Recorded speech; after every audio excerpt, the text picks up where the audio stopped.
While I was playing Fallout 76, I did something I don't usually do. I started writing a script in the middle of a playthrough. I don't do this because I inevitably throw everything in those scripts out. In this instance, I mention this because I originally thought about starting this video with an olive branch to the 76 fans, who got a rough lot in life because the game they like had an infamously disastrous launch. But once you decide on a title, X is worse than you know, you have committed yourself to war. Why that title besides funding my Lambo collection with dirty clickbait dollars? Because this game has a mostly positive rating on Steam, thanks in part to a concerted effort to correct the record by 76 fans. There is an obsession with redemption stories in recent years. Can you believe Fallout 76 has been compared to No Man's Sky in terms of games that have been fixed by patching? I think that's insane, given the actual context of what happened in both stories. But I'm not just gonna sit here and watch as a narrative gets pushed that Fallout 76 is anything more than a failed experiment, best left remembered only by those who catalog curiosities. Why even cover Fallout 76? Well, since I plan on taking a look at Starfield later this year, I felt it only fitting that I finally play Bethesda's most recent game. Yeah, I had very little interest in the game at release. At that point in time, I was already well off the train. I played about 30 minutes of a borrowed copy of Fallout 4, got to the power-armored wrestling match with the Deathclaw in the first town, and knew full well I was not the target demographic, so I saved my money and didn't bother playing the game until years later, at a heavy discount, when I still managed to softlock the game's main quest. When I heard that Bethesda was making another Fallout game, this time catered towards multiplayer and survival, I figured it would go poorly. I'm not going to pretend that I anticipated it would go that badly. It is hard to predict the unprecedented. They're really What's hot. insane about comments is like it's a bunch of people that are What's up with comments? that are Lay it that down are like, about comments. you get your love, but then you also get a bunch of hate, but it's somebody that's staring at your face for 3 hours. Yeah, it's funny is that you get more hate than love about 90% of the time. Your usual corporate oopsie is one or two main events, followed by weeks of reveals about details of those events. This was Bethesda getting in trouble for something new almost every week for months on end. But I'm not going to labor too hard on the incident. As big as I am on game history, what is striking about 76 is how big a shadow the launch has over what is actually inside the box. Which is why I wanted to play the game for myself instead of having a missing link between Fallout 4 and Starfield. My Fallout 76 playthrough was cooperative, done with Private Sessions, who is going to be creating his own video chronicling what happened during our playthrough. What the fuck? Yeah, that's not what it looks like on my screen. Mine is going to be more focused on the game itself. There is a somewhat fallacious argument that I've used in the past about things being, quote, fun with friends, end quote. While that is true, it's also true that 4 eyes are better than 2. That is to say, whatever benefit Fallout 76 may have received from being played with a friend were lost whenever the game would falter, leading to a tennis match of criticism. There's literally nothing to fucking do here. It's so unchallenging. Hello? Anybody home? We've been wandering for 20 minutes. Would anybody like to interrupt us? And if we make some noise, let them know we're here. But yeah, we played the whole game together, and yes, we will be getting married. If you want to attend the ceremony, you can come to the Charleston, West Virginia courthouse next Wednesday, if it's not too busy. Just look for Esbern and Delphine, they are hard to miss. Is it fair to review Fallout 76 cooperatively when the common experience is solo? I would say, LOL, there is no common experience. Things as simple as weather and quest triggers would often not synchronize correctly. Remember those updates we did where we would do the update and it was like everything had been cut? Entering an event area. Oh good, we need to complete like 2 more of those. And like many multiplayer games, your experience can vary based on what the current update is and what time of year you're playing. For example, we played during the Holiday Scorched event, and this included double experience. So it would be lame to try and say that our experience wasn't representative of the game because, frankly, I don't think such an experience actually exists. The game being multiplayer has formed a shield of sorts from criticism. Bethesda's earlier games were all single player, so it was easy for single players to justify their week-long binge playthrough by making a review afterwards. But a multiplayer game? Did you think I was playing Fallout 4 because I had friends? I think multiplayer is a shield we ought to take away before more and more developers drink the poison. Multiplayer games, especially ones with narratives, generally require a premise to explain why the multiplayer game is happening. In the real world, fully grown people don't just appear out of thin air and begin to grind. We raise those people for 18 years and then throw them out into the world to grind for themselves. Fallout, as a setting, generally uses the vault premise to explain the mysterious arrival of combat-aged outsiders. Vault 76 is a good start at a premise, but there are a few tweaks I would have made. As is typical for Bethesda, they could not help themselves and tried to establish the protagonist syndrome early. Vault 76 is not a regular vault, it's not fully one of the experiment vaults, which is all Bethesda has ever done in their games, but it's not one of the rare control vaults either. Vault 76 was apparently filled with America's best and brightest, which the story itself suggests was an experiment in its own right. This is an unnecessary detail. If there was any game within which it would be best to establish the player as being one of many regular people, multiplayer Fallout was it. It's fine if you allow the player to become a prodigy through experience, but it should be a wink and nod that while each player is special, from their perspective, they are one of the few who are. Unless Bethesda's trying to make a statement that a society made up of geniuses would inevitably fail, I do not see the narrative benefit of establishing not just that we are the chosen one, but that everyone who came out of Vault 76 was as well. And Appalachia is inherently built to fail. This is a prequel set 25 years after the war, meaning that no matter what we try to do and build New Virginia, it can't work. Because such a state does not exist in Fallout 3 and 4. Unless, of course, the statement that Vault 76 was filled with the best and brightest was actually ironic. There is nothing in the game to indicate this, however, given the aforementioned failed state, as well as some of the decisions the DLC railroads us into making, I can actually believe that this was a vault packed to the brim with people who scored the minimum in every special stat. This is obviously a gameplay thing, but it is funny to imagine that we are the weakest, imperceptive, fragile, rudest, moronic, clumsy person to ever exist, and it goes without saying that we were born unlucky. However, an even bigger issue with Vault 76 is Reclamation Day. So we established that a minority of vaults were actually designed to house people to repopulate after the war. There were 17 control vaults out of 122 total. If Vault 76 was actually an experiment, then Bethesda has never done a control vault in any of their 3 Fallout games, despite featuring 19 vaults with numerical designations. However, Vault 76 has invented an additional feature, Reclamation Day. The vault was designed with planned obsolescence in order to force the residents to go recolonize the wasteland. So, 48 hours after Reclamation Day, the life support will shut down and kill anyone staying inside.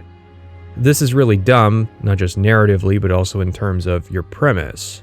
Vault 8 was a real deal control vault that did not house the best and brightest. It received the all clear from the Enclave after 14 years, after which residents used the still functional vault as an anchor to build a city. Vault 15 was an experiment vault that released its subjects after the conclusion of the test, a detail Bethesda seems to forget when they write their vaults. Who went on to found the city of Shady Sands, which now sits as the capital of the communist state of the New California Republic. I think the only reason Bethesda added the Reclamation Day clause is because they established a precedent with Vault 101 and 111 that people could live inside the vaults forever, so why would anyone ever want to leave? Of course, forgetting the plot of those games being about reasons why people would want to leave the vaults. Vault 76 should be a centralized hub area for the game. All the players are vault dwellers, so it would make sense that players would be allowed to use this as a common area to rent out vendor stalls, as well as having services and crafting stations here. You can leave the reason for us leaving blank because obviously it's an opportunity to fill in details about our character.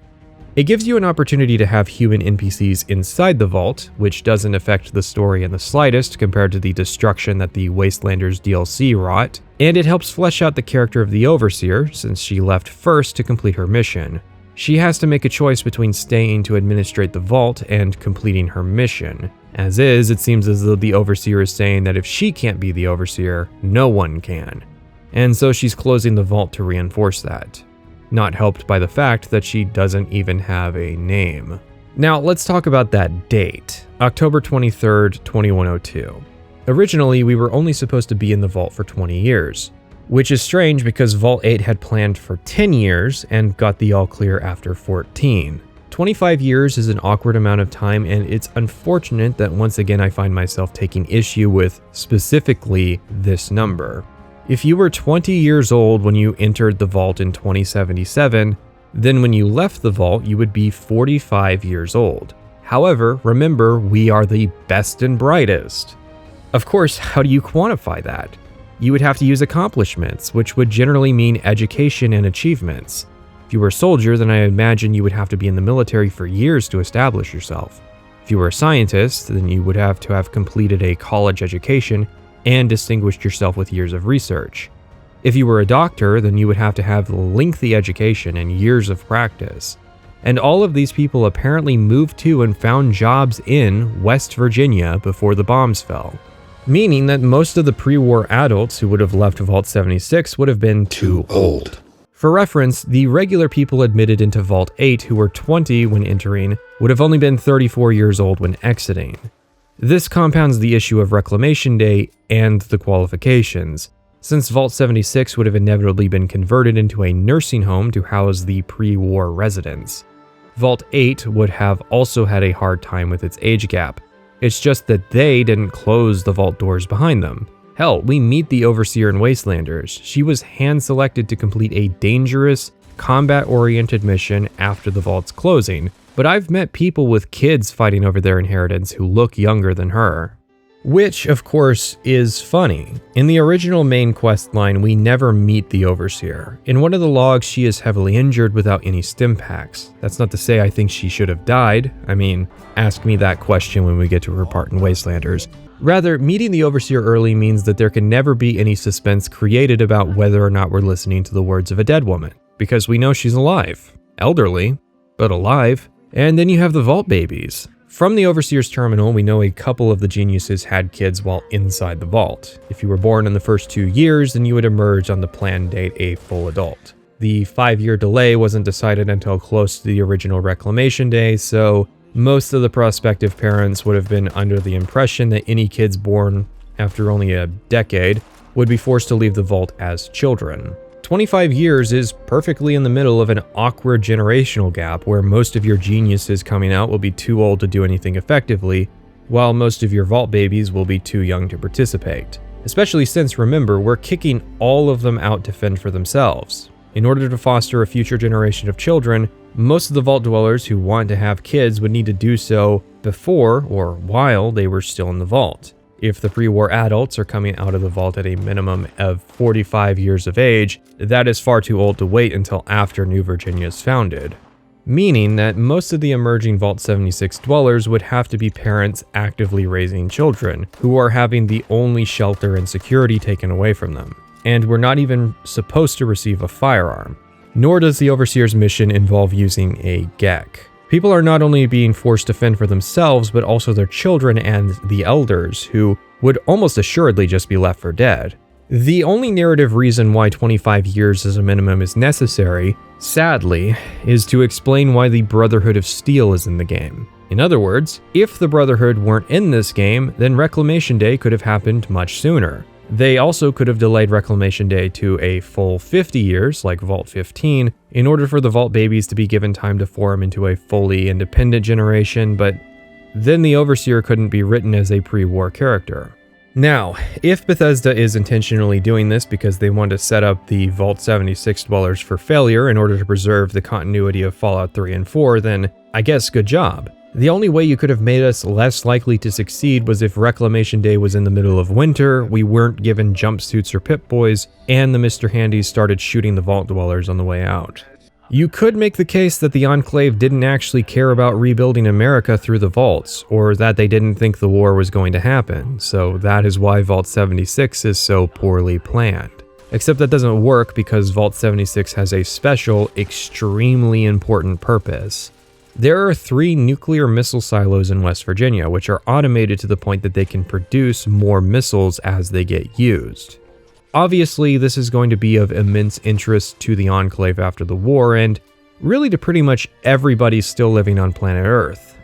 The Overseer's mission is to secure these silos, and the Enclave was very serious about that. Like, break off your marriage because we think it'll compromise you. Serious. Now, I'm not going to jump into the implications of that just yet because we're still talking about the vault, but that is a point in itself. We are still in the introduction of the game, and there are several key issues just in the premise which scream that these details were quickly written down. What was Vault 76's experiment? Well, we need to let the people out, so it can't have one. We don't have time to see if the concept already exists, so we'll just say the experiment was that a bunch of smart people were inside the vault. How long were they there? I don't know, 20 years sounds good. We'll say 25, but there was a delay to sell how dangerous it is out there. We don't have time to consider if West Virginia wasn't hit by very many nuclear weapons, that a more reasonable number like 10 years could be used. How do we explain why we aren't letting players go back into Vault 76 for no reason? We'll say that the vault was designed to fail to force people to go outside. Why would smart people leave the vault to colonize the beautiful and virtually untarnished Appalachian countryside when they could instead live in an underground vault their entire lives? They have to be forced out. Okay, so we are finally leaving the vault. I do have to appreciate that finally, after 16 years, I am playing a Bethesda game with a 10-minute introduction. The game crashed. Okay, let's try that again. I do have to appreciate that finally, after 16... crashed again. I thought this was going to be a trend, so I started to count crashes, but actually there's just an issue with character creation, where if you spend too long customizing your character, then the game will crash when you pick up the Pip-Boy. So I have to use a preset character, exit the vault, and then customize my character once I'm actually out in the game world, where my progress will be saved. Despite that bad first impression, something this game also has in common with Morrowind is its stability. That's not to say it's a bug-free experience, just that my bug compilation would be significantly shorter than Joseph Anderson's. Bethesda has actually done a decent job of fixing issues experienced at launch. I'd say the game is now somewhere between Oblivion and old Skyrim in terms of bugginess. Of course, there was a big profit incentive in fixing the game up. It wasn't done out of moral principle. The game has a microtransaction shop and subscription service to sell, and one of your main means of recruiting fresh blood would be to say that the bug-infamous Fallout 76 has been repaired. It's a shame levitation was never part of our Blades training. I don't think we could get up there. However, one of the things Anderson noted in his video on 76 was that the buggy experience superseded the game itself. In some ways, it was disappointing because there weren't very many glitches which made us laugh. It was mostly just minor technical issues that we would note were happening and then we'd move on. Probably the only funny thing is ironically a bug that Anderson documented with power armor. If another player gets into and out of power armor frequently, then occasionally you'll see their skeleton contort into this Junji Ito figure. The ironic part is that he only experienced this during his own cooperative playtime, meaning it's very well possible this bug didn't get fixed because it was a low priority issue, because only co-op players who used power armor would experience it, and Bethesda must have figured that it was too rare of an issue to receive priority. That is just speculation, but the point remains that it's rather humorous that removing the bug seems to have stripped one of the key features away, that being to experience a janky Bethesda game with your friends. I mean, a key feature of a burning dumpster is the fire. Put that out and it's just a box full of trash again. While I am not advocating that they leave the games broken, it's hard not to assume there was only an incentive for Bethesda to do the right thing and fix this one if it made them more money. Speaking of making money, today's video is sponsored by Skyrim. We're only a couple steps out of the vault, Esbern and Delphine meet up, searching for Parthenax after the Dragonborn spared him. That's when we see a sign inviting prospective customers down to a bar called The Wayward. I'm just, we haven't left the area and already I have more things to talk about. This is Wastelanders, which was a major DLC that came out for the game 18 months post-launch. Very deliberately, the DLC is attempting to head off criticism by intercepting players before they can actually start playing the game and divert them into doing Wastelanders content first and the main quest afterwards, if at all. Wastelanders lies and tries to pretend that October 25th, 2102 was not the last time anyone could have emerged from Vault 76. The very basic premise, and Wastelanders is already abandoning it for no good reason. I'm sorry, am I seriously supposed to believe that my character overslept Reclamation Day by 2 years? If that is the case, then that means that Vault 76 is actually still fully functional, meaning that it could be converted into a habitat and used as a base of operations. All we have to do is open the vault, which could be tricky, and it would be really awkward for the game if the main questline of Wastelanders was about forcibly breaking into a high-security vault. Okay, but is there a good reason why Wastelanders insists that we are emerging from the vault after waking from a coma, which we could not have survived? It's so that this sign makes sense. No, seriously, this sign only functions if there are still people leaving the vault, which isn't possible, as established, so the sign is pointless. But the sign has to be there so that players are properly pointed towards the Wastelanders content if they start their character after April of 2020. In essence, because Bethesda wants to forcibly insert Wastelanders before the main quest, they have to thoroughly and fundamentally retcon their own story. But, okay, at least there has to be a valid reason why Wastelanders needs to come first, right? The Wastelanders story has to be better than the main quest, and the features of Wastelanders needs to address prompt and accurate criticism of the launch version that I fully agree with, right? We meet with one of the Mr. Handies who points us towards a couple of women at the bottom of a flight of stairs. You might think that is a useless bit of synopsis, like I'm dragging out the length of this video. However, there are women down there, human women, that you can talk to. I know this sounds crazy, like I watched American Psycho one too many times, but that is the key feature Wastelanders is trying to sell to us. Human NPCs. Yes, actually, Bethesda decided to destroy their own premise so that one of the first things you encounter in Fallout 76 are human characters. Now, the problem with that isn't immediately apparent, but becomes obviously so as we progress. Please, drink this well water, it has most certainly not been poisoned. There were many criticisms which Fallout 76 and Bethesda received after the game launched, so much so in fact that it was easy to forget some of that criticism in favor of remembering the fun stuff like bugs, 50GB patches, and canvas bags. One of the things I found strange, but had almost completely slipped my mind until I had played this game for myself, was the criticism of the initial lack of human NPCs. It had been years since I had heard about this, and I had actually not been particularly impressed by the criticism at the time. There is a schism in the role-playing game community which largely formed in the 2000s and became subtly divisive after, I would argue, the peak popularity of BioWare. The schism has to do with the role that dialogue plays in RPGs. Now, if you trace things back to tabletop, then what is considered essential for a role-playing game will largely depend on the group. There are people who enjoy chair RP, where they sit for hours talking to people and advancing things through dialogue.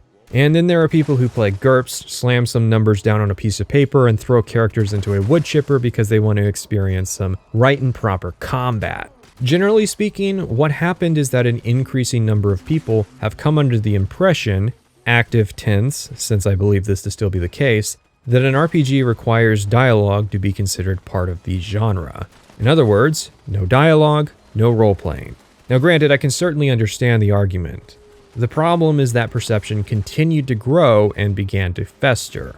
Fallout 76 did not cease to be an RPG just because there weren't human characters, dialogue, and skill checks. Arguably, its failures as an RPG has more to do with a lack of consequential decisions and character progression rather than a lack of fake human interaction. Wastelanders did not solve this problem by shoving characters and skill checks in. There is very little integration to how any of this works. There are a few locations which have been repurposed for human life that didn't exist prior, and even they feel stilted and out of place. Most human interactions, however, are random encounters. You find an unnamed settler or raider, you might get an intelligence or charisma check that might do something, and then as soon as you leave, that person ceases to exist. In other words, the same level of importance as the insult bot. Target acquired. Your can vending machines. Prices are outrageous. The only worst deal I've seen is the hand you were Do dealt not when put the thing. you Oh, I got were my fucking We're inventory.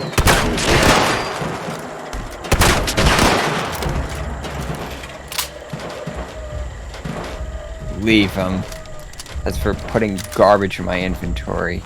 Of course, it was never as simple as just adding the missing puzzle piece. Just drop in the missing characters and bam, it's a fully fledged Fallout game. The puzzle piece was never missing.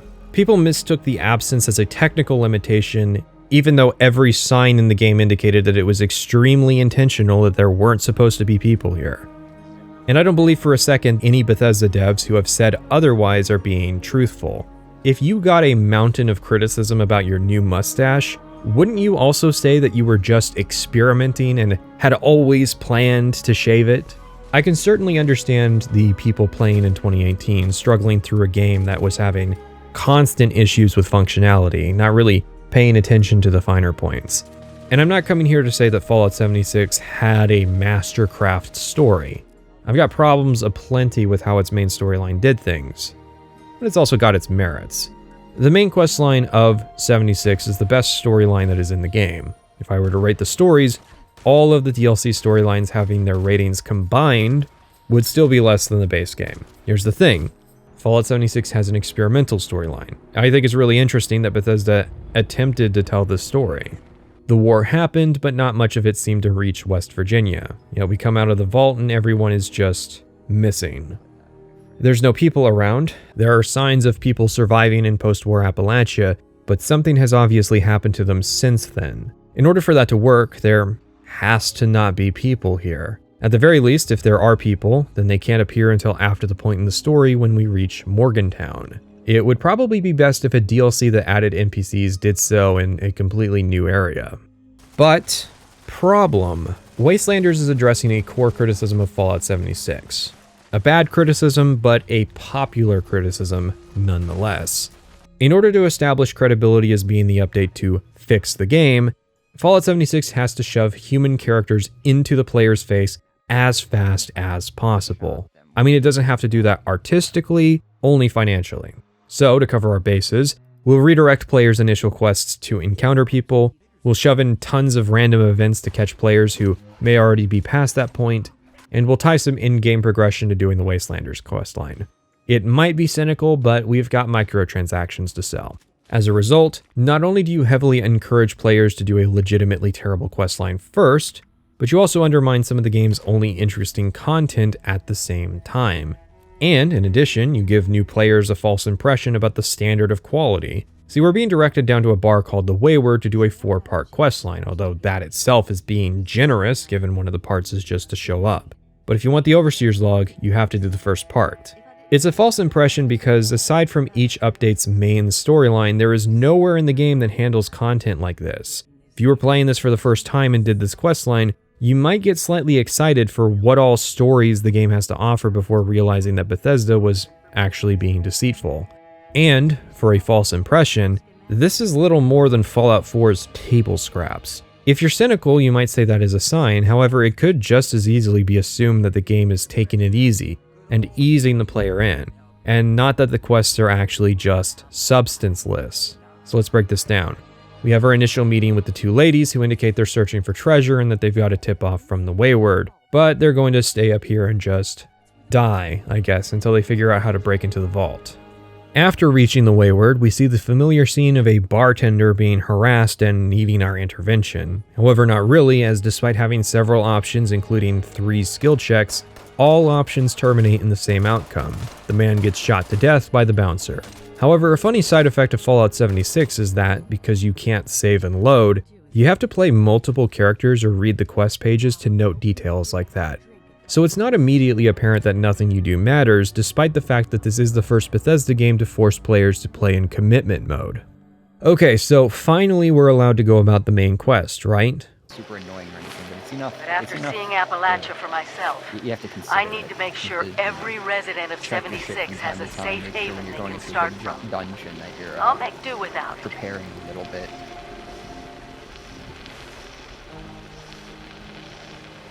Alright, I think I'm good.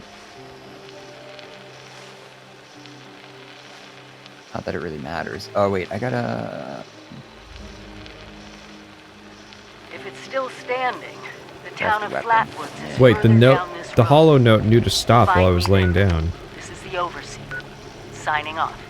Well, the Overseer wants a word to make sure there's no suspense about her being dead, of course. But if we aren't level 20, then she'll suggest we go do the main quest to get experience first. I believe the intended progression is that we would do the Wayward quests and explore the forest so that by the time we reached Sutton and the Overseer, we'd be level 20 and she could go send us off to go do the Wastelanders storyline instead. That is inherently reliant on us not being completely uninterested in assisting the Wayward and only coming back to do the quests when we decided to play the quests in release order. So, now that any sense of natural flow has been completely and utterly bombarded from orbit, we may finally begin to engage with Fallout 76 as it actually is, and not the facade the DLC pretends it is. Pretending all the people we have seen thus far did not exist, Delphine and Esbern set out to uncover the mystery of where all of the people in Appalachia went, and if Parthenax had killed them. We meet a woman named...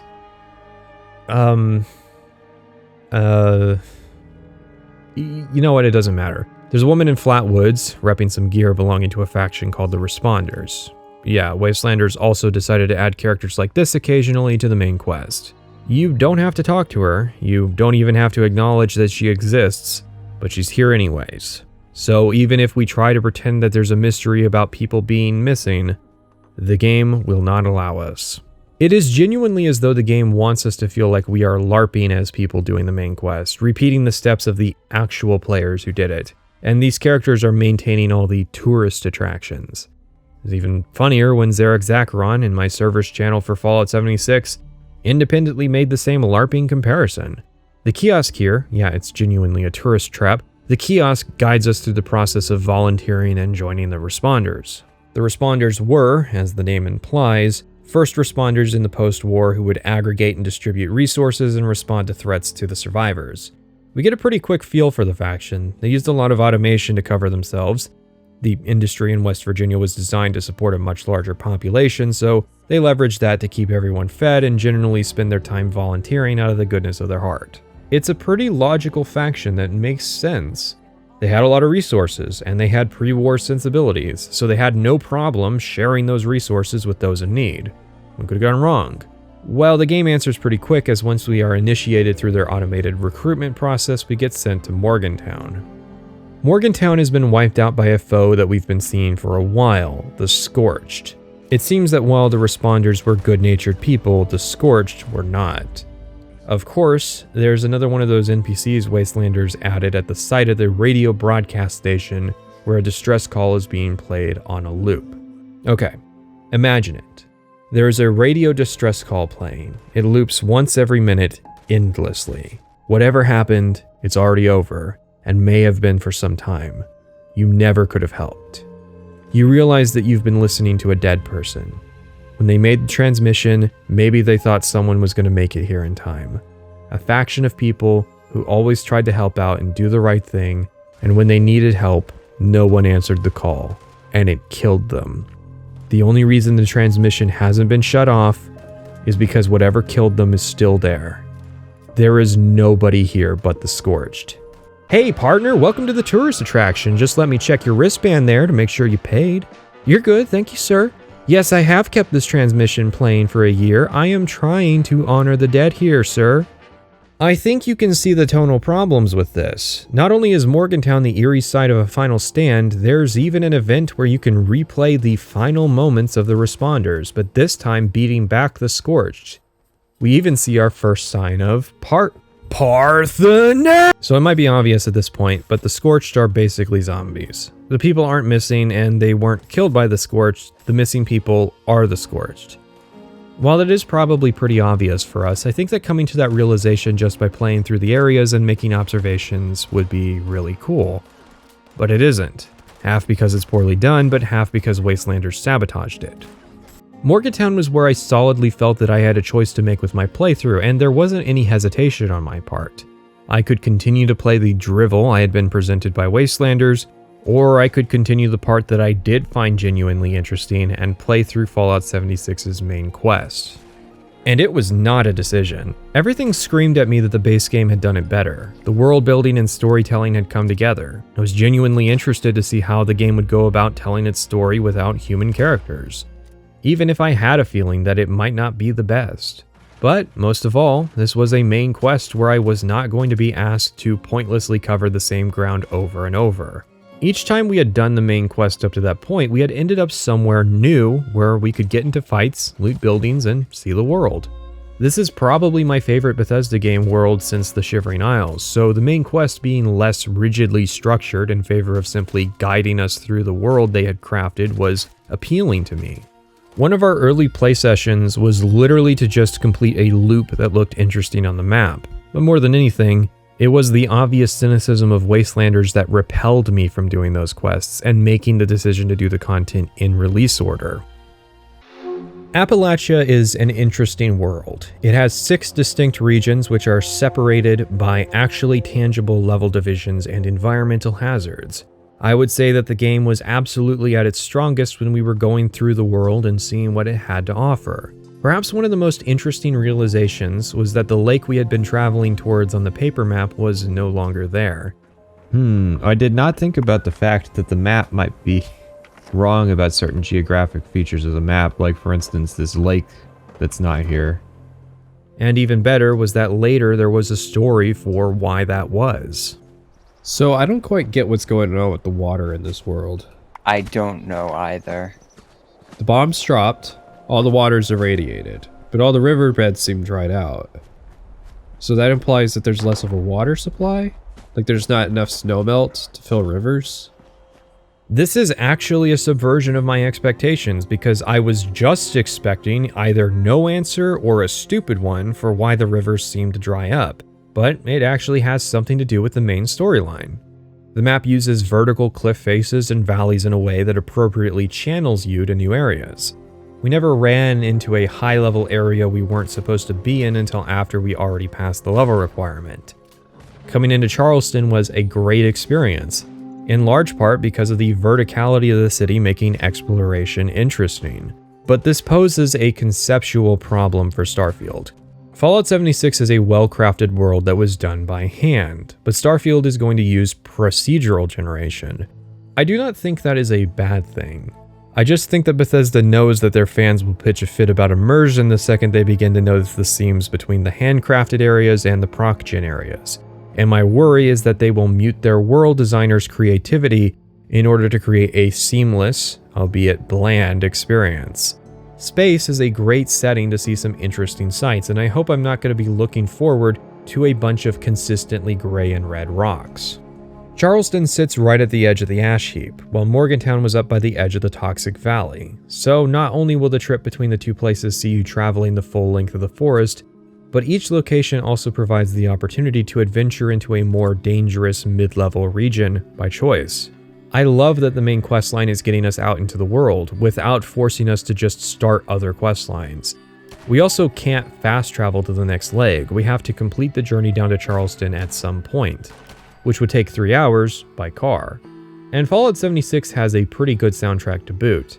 If it seems like I'm being unusually charitable, that's because I am. I like this game a lot more than I like Fallout 3 and maybe even Fallout 4. I know, it's stiff competition, right? But the strongest exploration experience is eventually weighted down by the gameplay shackled to its legs. And unlike the previous Bethesda games, modding cannot bail you out this time. Introducing Fallout First. Fallout First is a subscription service where you pay $13 a month to gain access to a number of convenience features. It's pay to win, even though the game isn't directly competitive because the service is paying to solve problems that Bethesda invented for this game. Some of these services include private and custom worlds. Custom and private worlds are still inherently tied to Bethesda's network and general rules on modding, which is to say, as long as it doesn't affect other players or give you an unfair advantage, it is permitted. Some of the mods I saw on the top list over on the Nexus would seem to strain that definition, but the fact remains that things like patching and combat overhauls are big no-nos. Private worlds are the same rules and progression as public worlds, just with access being limited to a Fallout First subscriber and their friends. Custom worlds have their own independent progression. You can import a public character into the custom world, but once they are there, they are separate. Custom worlds can then be modified under a set of predefined modifications, including difficulty.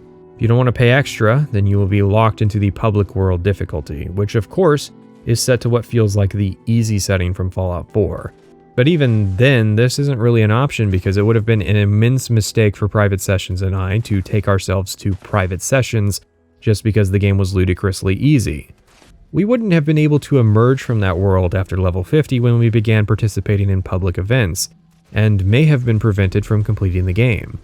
It is pretty funny that the company known for leaving it up to fans to do half of their design work decided to make a multiplayer game, and when they added the ability to modify game elements, quarantined those people. Sad part is, the public events ended up being fun, but had we done our progression in the custom world, we probably never would have experienced them. Alright, so let's break down the problems with Fallout 76's gameplay. A lot of it stems from an inherent lack of difficulty in the game's three main loops, that being your short-term, medium-term, and long-term difficulty. A bad game might fail in one of these categories, which can drag down the others. 76 fails in all three categories. Short-term difficulty is your second-to-second gameplay. Aforementioned, the gameplay difficulty is set very low. While that makes the game accessible, it also means there's no incentive for players who are not challenged to learn or fully utilize the mechanics. This makes the gameplay terminally boring, which gradually eats into the positive aspects. Fun thing to note was that I was simultaneously doing a full Outer Worlds Supernova playthrough. The main thing I note here is that Supernova, at least early on, pushes players to try and make full use of the mechanics provided as the difficulty requires it. Fallout 76 does not because of its fundamental lack of challenge at the smallest increment of difficulty. I wasn't even using VATS to help supplement my damage by taking advantage of critical hits until after 35 hours, when I had hit level 50, which is the level soft cap. Instead of seeing VATS as something that every playstyle uses, I thought VATS was just what you used if you invested into perception. I knew so little, I didn't even know most of the VATS perk cards were under luck. I barely even made use of stealth damage modifiers because it simply was not necessary to do so. I am neither inclined to learn the mechanics nor forced to do so, and so I didn't. That is how the game is when one plays solo. If one attempts to play the multiplayer game with multiple players, you will find the game is not adjusting its difficulty to compensate. Okay, Google, do I need flood insurance in Charleston, West Virginia? I should have one of those. By that I mean adding more enemies or health to enemies based on the number of players in an area. Granted, I'll freely admit that Private Sessions loots as he explores, whereas I loot after clearing areas. What that means is that I would clear 80% of the enemies by myself while he was still in the initial rooms being a loot goblin. Might as well, the two playstyles actually complemented each other. The game does not adapt its difficulty by spawning more enemies to stand against multiple players, or if it does, I literally could not tell from when I went to the same areas solo. When we did fight together, nothing could stand the onslaught of two protagonists. We literally tore through the entire game until we hit a wall that demanded 8 or more players worth of DPS. Those players proceeding to kill Parthenax faster than Private Sessions could fast travel to the fight. The game lacks difficulty in the second to second, which in turn affects the longer forms of difficulty supremely. Minute-to-minute gameplay is your short-term resource management. Perhaps most baffling to me was ammunition. It was bizarre to me how many opportunities for interesting gameplay there was to be had here that Bethesda did not seem to be bothering with. Ammo is infinite, barring exceptions with a couple heavy weapons. While that is true in the other 3D Fallout games, because there are vendors and respawning enemies, you have to go out of your way to grind to achieve effective infinite ammo in those games. In 76, ammo is thrown at the player at such extreme regularity that if one were to want more, they simply need equip the weapon. 50 caliber ball. Alright, so I only have 3 of those. Oh, you'll start getting them, don't worry.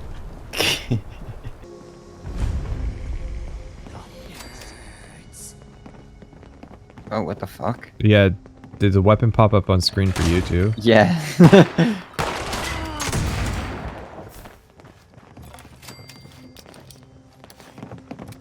He's got a weapon.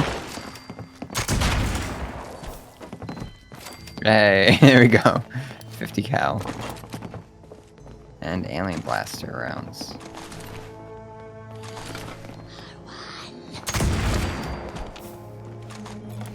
Yeah, I gain like 10 shots for every one I take. Early on, we were attacked by a Scorched carrying an axe. I got excited about this until I looted him and saw a pitchfork. The neat thing about Bethesda's games was that you could loot the items off of people that you could see them wearing or using. But in Fallout 76, loot tables are generated posthumously and per player. This means Esbern and I could both loot 2 different types of ammo off of the same enemy. If an enemy or container can drop ammo, that ammo will sometimes change to fit the player's needs. This seems to have been the result of post-launch updating and wasn't always the case. You would think that ammo would be scarce to encourage more intelligent weapon usage, in-game economies, and progression centered around the manufacturing of new ammo. But players can freely make more ammo at workstations, unlocked by default, with recipes they already know, and resources which are extremely plentiful. If ammo were scarce, players would get excited about the prospect of learning how to make it, or learning how to reload spent casings. A box of primers could be an exciting reward. Instead, ammo is infinite, especially for my preferred shotgun build, although I later used a variety of weapons and reported near infinity for them as well. That's America's housing market. The big exceptions were typically explosive weapons. Because the game is very easy, and because the player is showered in ammo, I always came back to camp with more ammo than I had left with, and inevitably infinite ammo. Some of the only fun I had was when I decided to start using 40mm grenade launchers just because there wasn't an ammo surplus for that ammo type. The other categories of resource management do not fare much better. Because enemies rarely do significant damage, and because stim packs are very common, healing items also ended up being in a massive surplus. The lack of challenge meant any kind of performance-enhancing substance was not worth the effort of diving into the inventory. Water was a joke. We ended up happening to start playing a couple days before a holiday event that gave us both plans for a vintage water cooler, capable of generating purified water without any need for power or heavy restriction on placement. This is so fucking stupid. It's just... And they don't even cost, like, anything. Molded plastic, which I have an absurd amount of, and wooden scrap, which is, like, probably the most common material in the game. Oh god, my fucking frame rate's lagging around all of these water coolers now. How many did you put down? 1, 2, 3. 47. Nice. Placing more doesn't increase the rate they generate water, but it does mean I can come back after a couple days to find myself in possession of enough water to last real-world days. Someone should probably have told the capital Wasteland about these. Jokes aside, even without the water cooler, it's hard to imagine purified water being any kind of scarce, and alternative juices and teas are plentiful. I did like that there were stat incentives to using alternatives over the near infinite water being passively generated, but there was also no consequence for being thirsty, which me and many players discovered far too late. Food was better but also plentiful. Nothing ever pressured me into actually dipping into my canned dog food pile, which actually ended up being an issue with the story when the Overseer tried to claim that she had helped us by leaving stashes of canned dog food everywhere. Food also has unique effects, but I only learned that ribeye steaks give strength bonuses because early on, encumbrance was such an issue that getting a strength fortification was a big deal. How surprising that a limitation of my character incentivized me to learn more about the mechanics. I should be looking at all critters as walking stat buffs, but because the combat benefits of most food are pointless in a game this easy, I look at meat as just extra carry weight, most of which will spoil before I use it due to how much food I already have. I think if you are playing a co-op survival game and the words, "Hey, can I have some of your food?" never get said, then you have a food security issue. I do not start bleeding from the eyes for being slightly thirsty, and there are benefits for keeping my stats capped, so credit where it's due, I guess. but it was very easy to forget this was supposed to be a survival game. There's no difficult medium-term resource management, which in turn means that there's no player economy. In order for player economies to function, there has to be something which value can be placed upon. There also has to be outlets which routinely delete the currency, otherwise player actions will continually add more money to the supply and drive inflation. 76 controls inflation by arbitrarily limiting caps to a max of 40,000, but the game does little else to help foster any sense of economy. As an example, like I said, the resource management is non-existent. When ammo used to be scarce, players would list the types they didn't use for sale for 1 cap per round, meaning that players could continually trade the currency they were earning for goods. The price was driven low by high supply because all players could easily fabricate large amounts of ammo in about 20 minutes. But this was still an economy motivated at least by mild inconvenience. Today, most player sales seem to be centered around plans. Endgame players, to avoid hitting the cap, spend their excess above 35k on plans for various items, even if they don't plan on ever building them. Some of these are only available for limited times, providing actual value to players who did not play when they were available. The most valuable thing I owned was a spare plan for the vintage water cooler because it was a limited time seasonal item. That is about it. Players are generally not trading stim packs, chems, food, or water. I set up a player shop with common amenities near the starting area and noted that my only sales which weren't crafting plans were to players below level 50, who probably just didn't know better yet.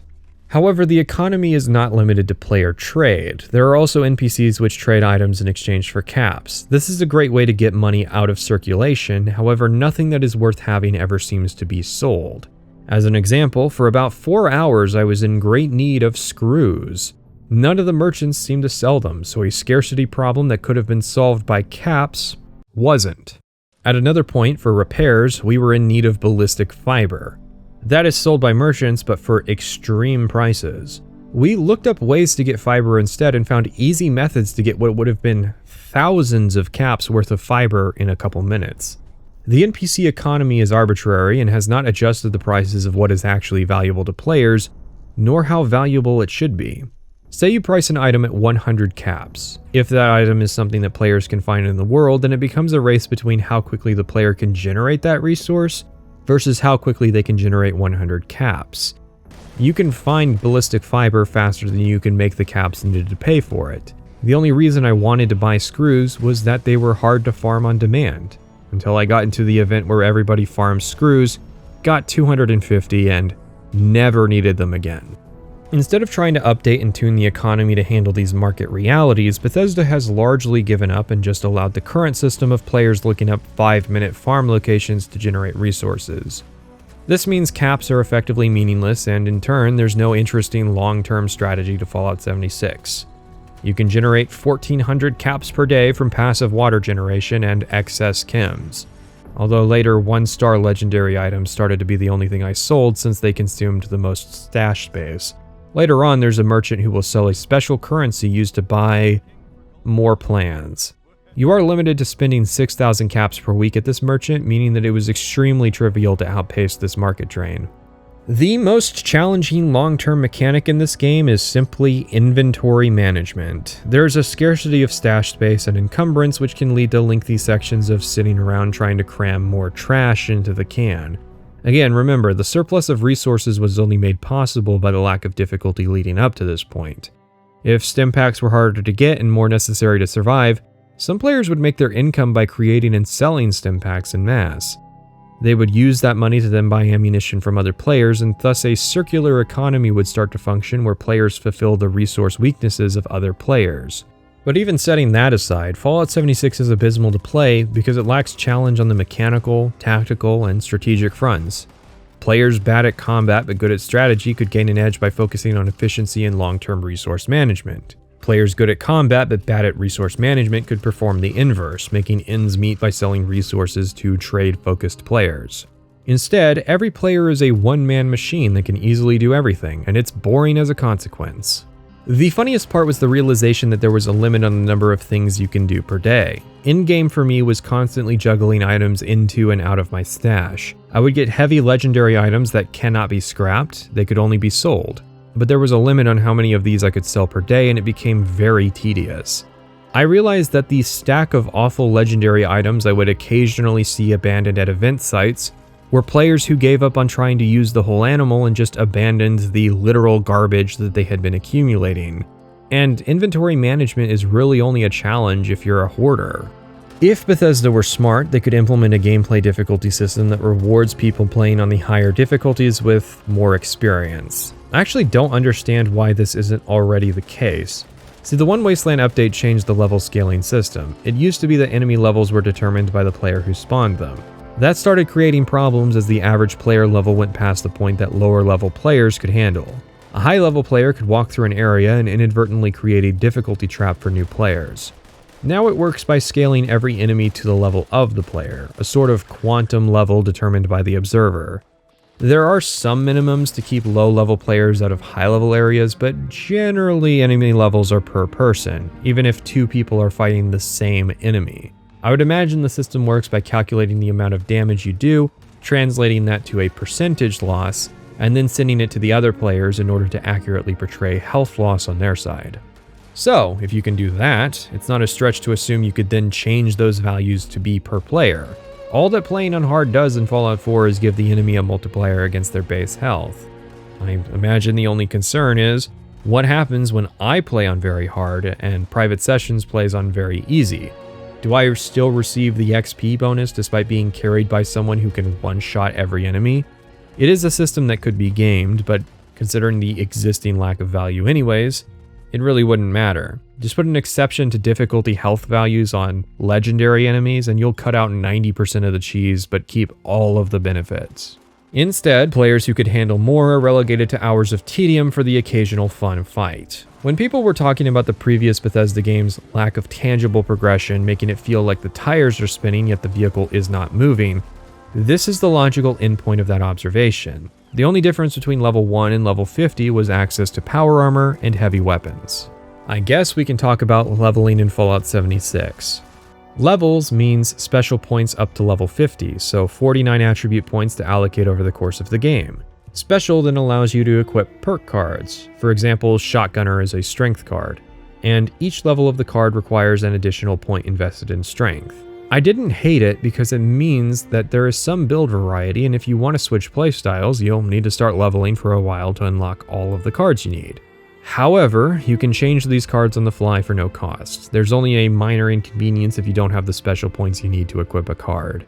An example would be equipping cards that allow you to unlock doors only when you find those locked doors. Because of the ease of the game, I found it prudent to invest myself only in cards, which gave me more utility, and only invested in actually making my character better at combat far later into the game. Yes, it was this easy, even without increasing my damage. Playing in co-op means that in theory, each player could specialize in a task. That is a very common thing that happens in cooperative survival games. For example, I took gunsmithing and Esbern did armor smithing. It ended up being extremely inconvenient trying to coordinate what could and could not be done, since you have to already possess the item to see how you can, or more likely can't, modify it. So we gave up on this division of labor early. It would be as simple as making it possible to browse mods for all items in an encyclopedia just to see everything that you've unlocked so far. Another example is one player doing lockpicking and the other hacking. However, the game heavily favors locks and does not seem to ever require hacking to accomplish anything meaningful. This is actually trash. Wow. I was seriously slighted in terms of contributions to the cooperative effort simply because my abilities as a hacker were useless compared to lockpicking. There doesn't seem to be content that requires intellectual coordination between players, only a handful of bosses that require multiple players in order to do enough DPS to complete the fight within the time limit. That is probably for two reasons. One is that there is no text chat, and two is that the game is designed to be playable effectively single player. I feel like a huge benefit of the game being multiplayer is that you could design some co-op dungeons around there being multiple players who can flip distance switches. Instead, the game doesn't feel like I'm playing in co-op. It feels like I'm playing in single player and I am getting live text updates about what other people are doing. The only real build synergy is to have one player doing high burst damage and the other doing high fire rate. The questing experience also doesn't assist with cooperative quest progression. In fact, the questing post Wastelanders pretty much forces you to do the content in single player anyways. What I mean is, there were a couple quests where the objective would be to push a button. A simple objective, but it didn't matter if both of us had the same quest at the same stage with the same objective and were in the same interior instance. If I pressed the button, it would not progress the other person's quest. For reference, TES3MP, the multiplayer Morrowind mod, with its default settings, will progress everyone's quest progress at the same time, whether they're present or not. Meaning that a multiplayer mod for a game that was never designed to be played in multiplayer has a more cohesive, cooperative questing experience than Fallout 76.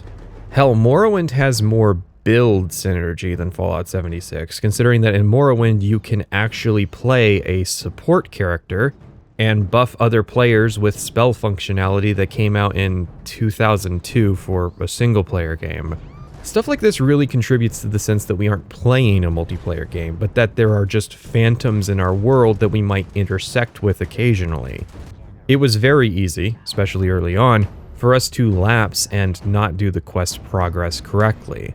After a point, I took over and made sure to keep Private Sessions aware of what he needed to do to progress. And that's the functionality of the main quest. The DLC questlines are worse because they can't really be played in co-op. I mean, they can, but the second player will need to do most things twice to make their own progression. Especially annoying since some in-game gear progression is tied to these questlines.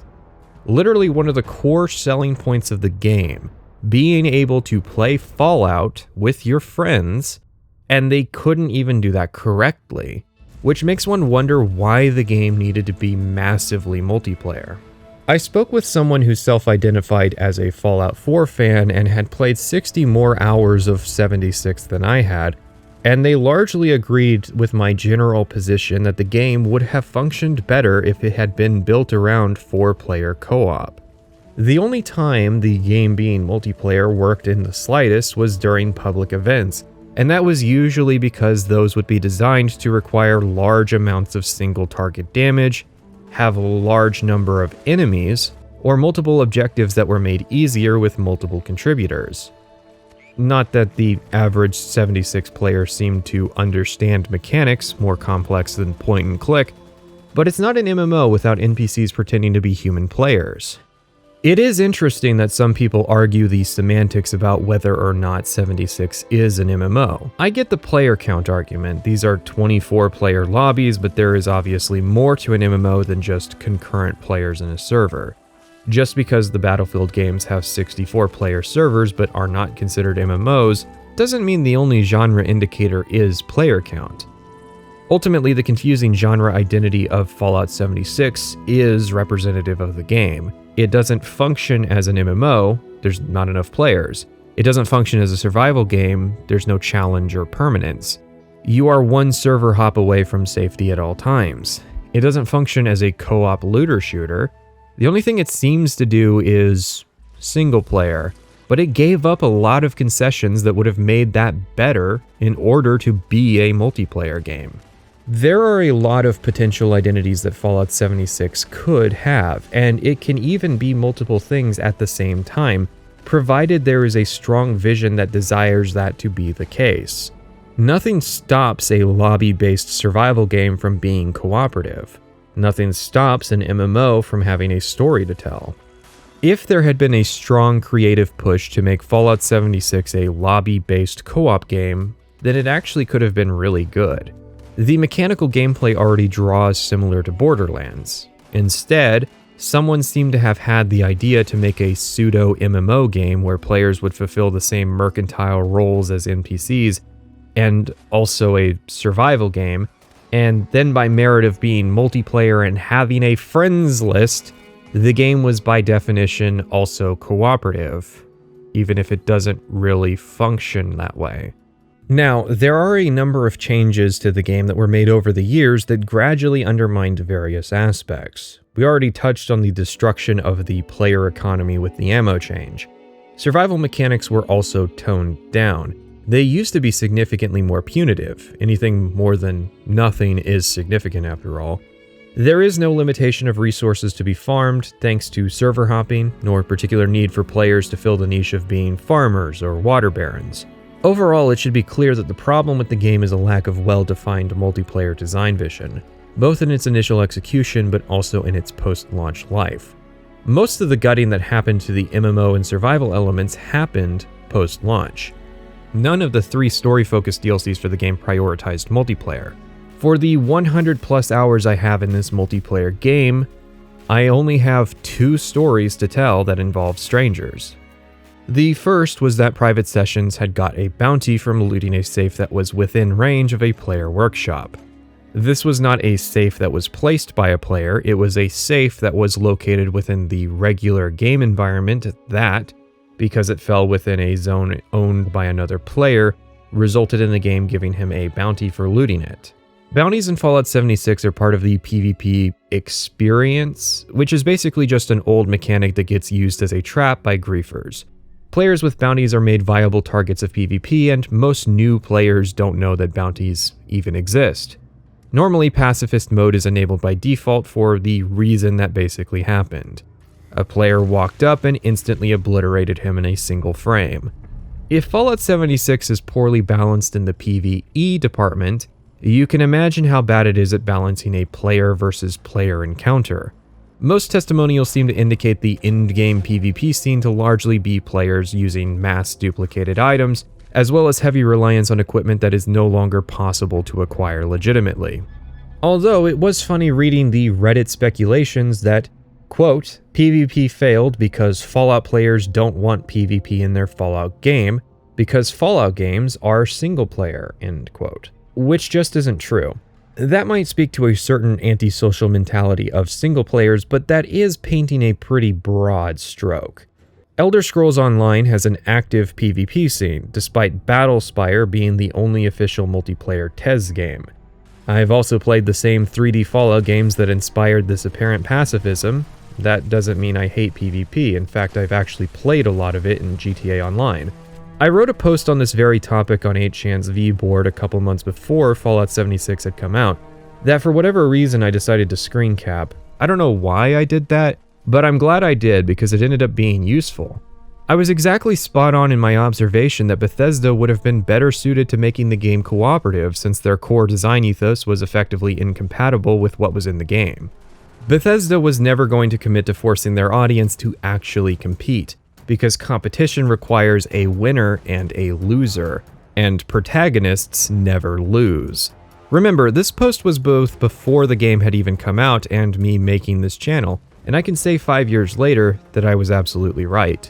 Fallout 13 was a Fallout conversion for the multiplayer game Space Station 13. Now, if you don't know what SS-13 is, it's a multiplayer game that appears relatively simple but has a bottomless chasm of mechanical depth that is endlessly capable of producing interesting stories. A key to these stories, though, is inevitably the inconvenience, aka death, of other players. Fallout 13 was very similar, especially in that it had PvP. What's that? A Fallout game that had PvP in it? I was told Fallout fans hate PvP. Even further, by SS13 server standards, Fallout 13 was ridiculously popular, at least until an alien mod took over the PvP niche. After a while, it ended up being an ERP haven though. Turns out Fallout fans aren't just violent, but horny. And sometimes both. Actually, one glance at the Steam community tab for Fallout 4 told me as much. So, no, I don't buy that Fallout 76 PvP failed because Fallout fans hate war. Rather, what killed Fallout 76 PvP was precisely the same problem that killed the player economy: survival and co-op. A lack of vision. There are 3 main points to this I want to discuss: survival worlds, nuclear winter, and the current meta.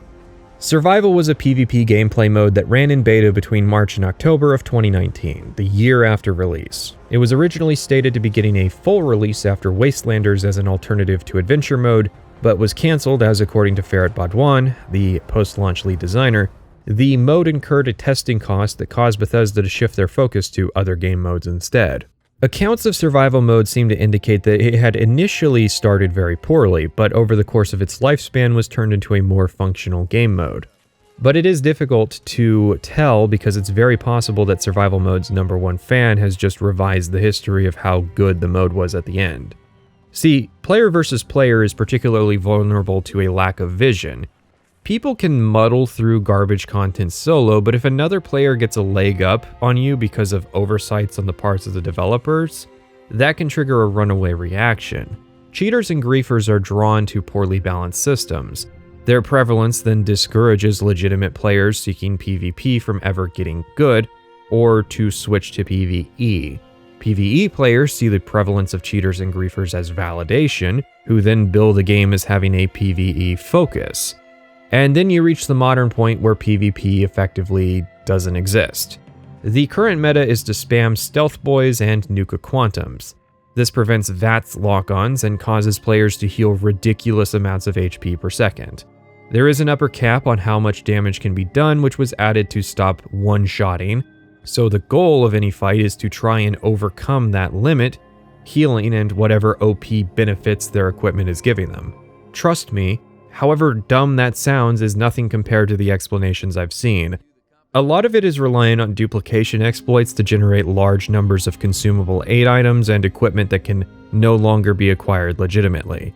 As long as that continues to be the case, no new casual player is ever going to look at the state of PvP in the game and want to join in. Which brings us to Nuclear Winter. Now, Battle Royale is a meme, yes. Obviously making a BR mode in 2019 was cashing in on a trend. That said, the mode was popular and seemed to have had the most balanced form of PvP in the game, because it stripped players of their items. If there was any lesson that Bethesda could have learned from the 2 years that Nuclear Winter was in beta, it was that if you want to keep your player counts up, you need to actually update the mode and ban hackers. Also, that if PvP was ever going to work in adventure mode, there was going to need to be a serious conversation about ending the duplication market and removing overpowered legacy equipment, which they've taken the first step towards in a recent patch. Trying to balance the PvE aspect of the game, i.e. the health of enemies and the damage your weapons can do, and then factoring in the health of players as well, is a tricky bit of balance. It would take actual effort to accomplish, and I doubt that there would be much point, as most of the potential PvP crowd was likely chased off years ago and will not be coming back. So seizing old legacy equipment would probably just end up causing more controversy than it's worth, especially since Bethesda did make headlines after they banned a duper. The most recent updates from the past couple years seems to indicate that the game is basically in a holding pattern now, as most of its ambitious updates seem to have failed. That said, during writing, they did take the first steps towards doing this, so it's not impossible. To bring it all back, one of the only human interactions we ever had playing Fallout 76, and it was a relic of a PvP system that was horribly imbalanced.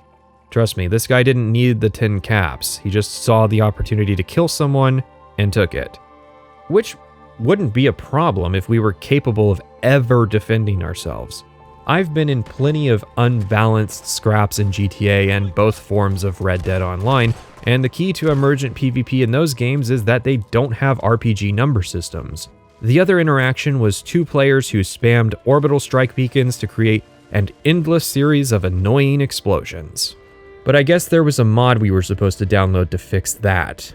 I'm pretty confident that I have demonstrated that the game is fairly antisocial, or at least it's the same level of social interaction as one might have with other humans while driving down a highway. Fallout 76 is not a game where you meet new friends, so much as a game you convince your existing friends to come play with you, which, as I stated, isn't even that strong of a selling point for the game. After a physical exam and medical checkup, we head over to the fire station to sign up for the Fire Breathers. There is a pretty tenuous explanation for why. I mean, it's not out of place. Most side quests just seem to be us wandering into an area and feeling the need to complete almost completely random objectives.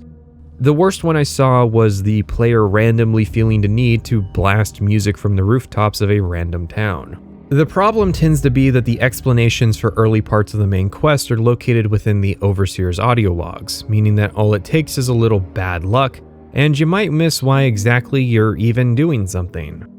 Audio logs as the primary means of storytelling is not exactly a well-liked format, but I would say that Fallout 76 is doing it about as poorly as you can. Let's contrast this with Metal Gear Solid 5. Sorry, I cannot resist my urge to mention that game. I'll make a video about it one day, don't worry.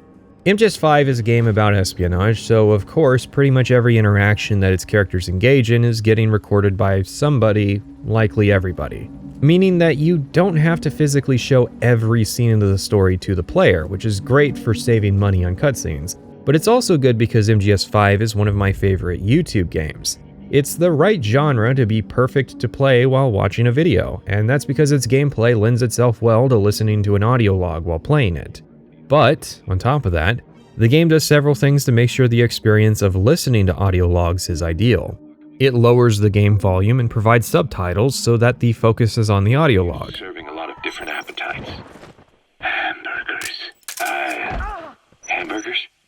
Even we didn't have become Americanized. Where are your friends? I eat them often back home. And you just can't let them go. It has a built-in player so you know how much you've listened to and can stop it and replay should you get interrupted. Outer Worlds goes a step farther by providing full transcripts of the logs you've listened to, if you decide that you would rather read them. MGS5 divides these logs into a clean interface, making them easy to find. It tells you which logs you have and have not listened to already. They're also well produced, so it's easy to understand who is talking and what is happening in a scene.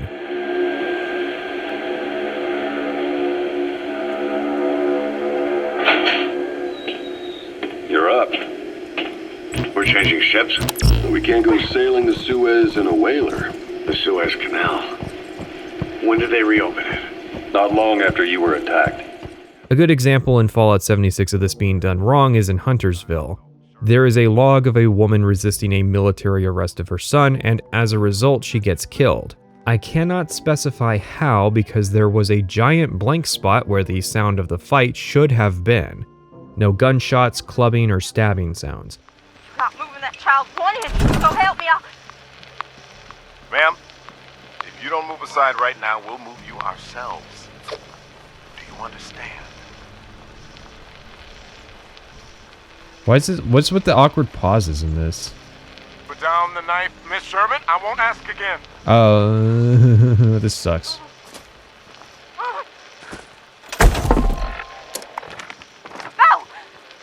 Get out of my house! Dalton, he's only sick. He'll get better. You people can't take him like you took the others. You can't. No, I won't let you.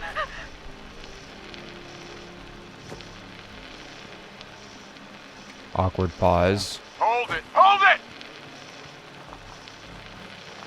God damn it! Here I thought the military was coming So and taking... what the fuck? They're not even gonna put gunshot sounds into this? Private Zaleski, go find the kid. Like, am I supposed to believe? There's not even like a sound of her getting killed. Like, even if they, I don't know, stabbed her or something. Like, what the? Why are you so lazy, Bethesda? You You can't would think that they would have like just a gunshot. Yeah. Mind you, this is the area that is supposed to explain why super mutants are in the game. The audio is poorly produced, and the logs are poorly written. There is no audio mixing or persistent subtitles, so if anything noisy happens while listening to a log, you're going to miss details. There is no way of knowing when in the log you got interrupted, nor easily going back to the specific point that you missed. There is no care paid to any logs other than the Overseer tapes, so it can be very easy to forget which log you just picked up and need to replay. Listening to audio logs while you loot or explore is not intuitive or easy, so as a result, the way to consume logs is to pick them up and then sit in a quiet place and listen to them fully. Or you can just listen to them on the fandom page. Honestly, it's easier than actually listening to them in the game. Who is it? U.S. Army, ma'am, open up, please. What do you want? Just open the door, Miss Sherman. Who is it? U.S. Army, ma'am. Open up, please. What do you want? Just open the door, Miss Sherman. Imagine doing so poorly that fandom is the preferable alternative, which is not a good integration of audio logs into an open world game. It's just a replacement for expository NPCs. Audio logs are something that could be a big benefit to telling this story. Unfortunately, they're all written in a Bethesda trademark way of easy post hoc explanations. Oh, hey terminals, I didn't see you there. As bad as the audio logs are, they are not as bad as the terminals. Peril on Gorgon was the first DLC for Outer Worlds, which surprised me by actually being really good. Honestly better than the base game, which is normally what happens with DLC. Wastelanders, Steel Dawn, Steel Rain, Expeditions the Pit. One of the reasons for that was that I was invested in the audio logs and terminals. I literally read all of them. I cannot say the same for Fallout 76. I had been disappointed far too many times by opening a terminal only to find pointless information. For instance, while it is logical that a terminal under a massive bridge would contain Department of Transportation shipping weight records, you do not necessarily have to have that computer survive the apocalypse. There was another terminal I spent a couple minutes unlocking that didn't say anything. Yeah, I had that joke too. Oh my god, I'm glad I wasted all this time for 14 experience in a terminal that doesn't fucking say anything! Of course, the norm is that they would say things. Lots of things. Usually uninteresting.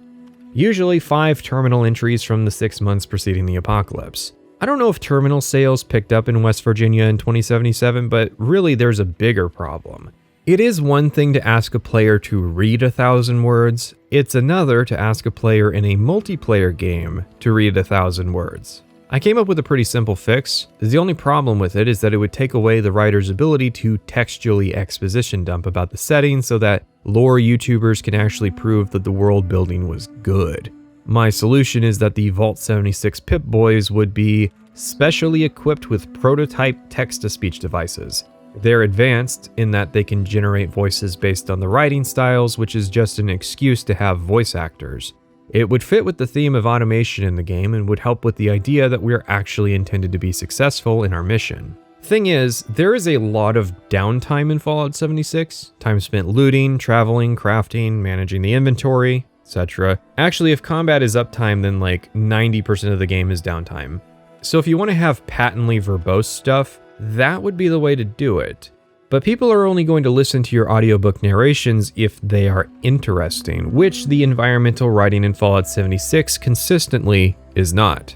In one of the mines, the foreman excuses the introduction of new robot workers by unironically saying that the profits that management receives from this policy will trickle down to the workers. Like, literally, he uses the trickle down expression. Obviously, the writers are trying to make a point about workers falsely believing in the benevolence of the companies they work under. Only, they expose that they neither understand the politics nor the people they're portraying, nor how to appropriately discuss either. Trickle down, as an idea, is almost entirely contained within the realm of discourse. Even then, the term itself is used by people who are criticizing the policy, almost never by the people endorsing it. It would be one thing if the character was alluding to the general idea, but to have them say it flat out betrays that the writer has both a low opinion of the character, but also the reader. It wouldn't be obvious enough if the character believed in an obviously fallacious idea about his employer, but it's a broader issue in the setting. West Virginia is treated as an uneducated backwater, largely because it, at present and for most of recent history, has been such.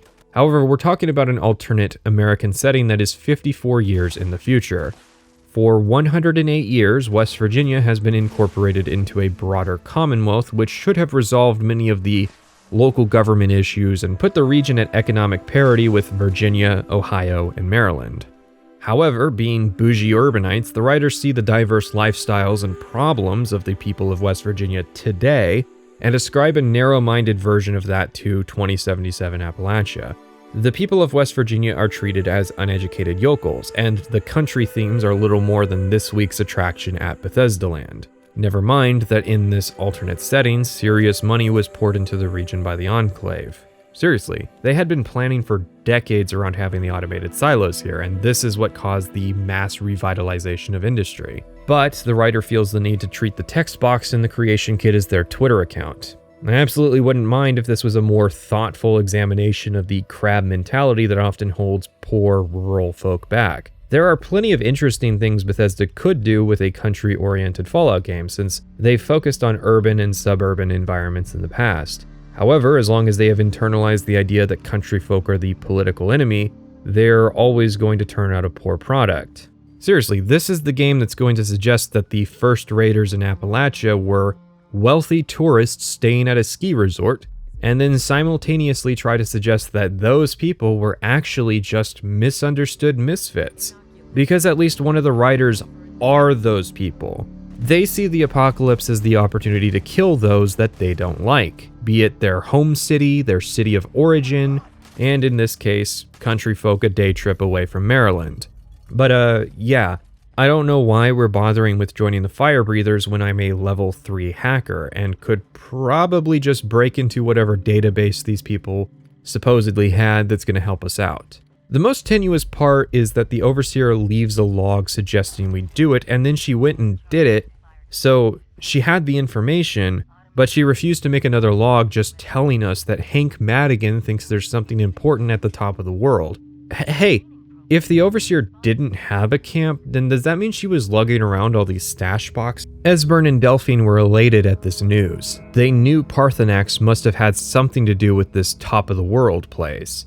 We roleplay as fire breathers, heading into a mine full of Draugr, complete with audio logs of a squad of Wastelanders who joined the fire breathers for some reason and had died during the test. I get making the responders recruitment automatic, but in what world does it make sense to automate the fire breather recruitment? Especially with something this specific. We're not completing a test, this is a genuine den full of Scorched that clearly kills people. What Wastelander looked at this as a legitimate option for anything? Anyways, we head up to the top of the world. This is a ski resort up in Savage Divide, which I guess are the Appalachian Mountains. Is the implication that they shielded Appalachia from the fallout of bombs hitting Virginia, and so that's why it's so barren? For those who don't know, the Appalachian Range, while significant, aren't quite as tall as the Rocky Mountains or the Cascades, so the mountains are normally heavily forested. We arrive under the shadow of Top of the World when a voice speaks out to us from the PA system. This is our first hint at human life since we left the vault. Well, it's supposed to be anyways. If we hadn't encountered all those people involved with the Wayward, an untold number of random people that we shot, a woman who joined my camp to hang out and play guitar, and the multiple people hanging out at main quest locations up to this point, then yes, this would be the first moment that we have heard a human voice that did not come out of an audio log, which I think is supposed to excite us. At this point, we have been inoculated against the Scorch Plague, so we know that it generally operates like a disease. So somebody contacting us directly who may have isolated themselves and survived should theoretically be exciting, which Rose is going to need given the nature of her storyline. Just one more victim of Wastelanders and its poisoned well water. Rose wants us to repair her signal tower so she can operate her radio again. We aren't directly told this will lead to us finding Hank Madigan, as this part of the story can be completed out of sequence. Technically, we're given the option to come up here if we come within the limited range of Rose's radio, but given the characterization, it would be easy to assume nobody would want to willingly expose themselves to this character until they realized they were forced to in order to complete the main quest. Now, what's wrong? This barrel is well within regulations, okay? It's a fucking 32-inch barrel. And this is West Virginia. I'm sure you can get away with... This shotgun should be legal pretty much anywhere. Even with this suppressor on it? Mm-hmm. You just need a tax stamp to get a suppressor. Really? We are now in the second leg of 76's main quest line, and it is very noticeable that the writing has shifted. For starters, instead of the quests being used to guide us to new areas within Savage Divide, we're given a task list that sees us retreading old ground to collect a bunch of quest items. In other words, a standard Bethesda quest, the completion of which is even necessary in order to do the Wastelanders storyline for reasons that are incredibly stupid. Rose wants us to repair her radio station so that she can increase the range of her broadcasts, which she uses to recruit raiders. She is a robot who used to run with the Raiders in Appalachia prior to everyone dying of the plague, hence why she has survived, and she's looking for some more entertainment. This has to be one of the more significantly stupid decisions we're currently being forced into making, and maybe you don't even realize the choice we should have been provided. If our goal is to rebuild America using Appalachia as the seat of New Virginia, then we've essentially been handed a clean slate. The fact that we aren't chucking pulse grenades at Rose and taking this position as a base of operations speaks to the sheer incompetence of the Vault 76 dwellers. In fact, I'm fairly confident in the assertion that every single moral evil that we see as a consequence of raiders on the East Coast in Fallout can be traced back to our inability to stop Rose from what she's doing. I just want to attack other people, and I want to kill other people, and I want to create conflict, and I want to watch the world burn. Rose is drawing more raiders to Appalachia, and as of Wastelanders, just a year later, she has succeeded in drawing at least 3 gangs to the area, one of which being attack-on-site slavers. If we lock this situation down now, we could probably establish Appalachia as being a stable seat of power within 20 years. A century from now, our great-grandchildren could be living with similar security to pre-war life, but obviously we can't, because Fallout 3 and 4 have to happen. Further, Hank Madigan is dead. His corpse is being kept in a cage inside the room that Rose lives in. She says that she didn't put him there, but we know from later events that she is capable of doing some work on her tower, meaning that she could remove his corpse at any time. She has just chosen to keep it as is.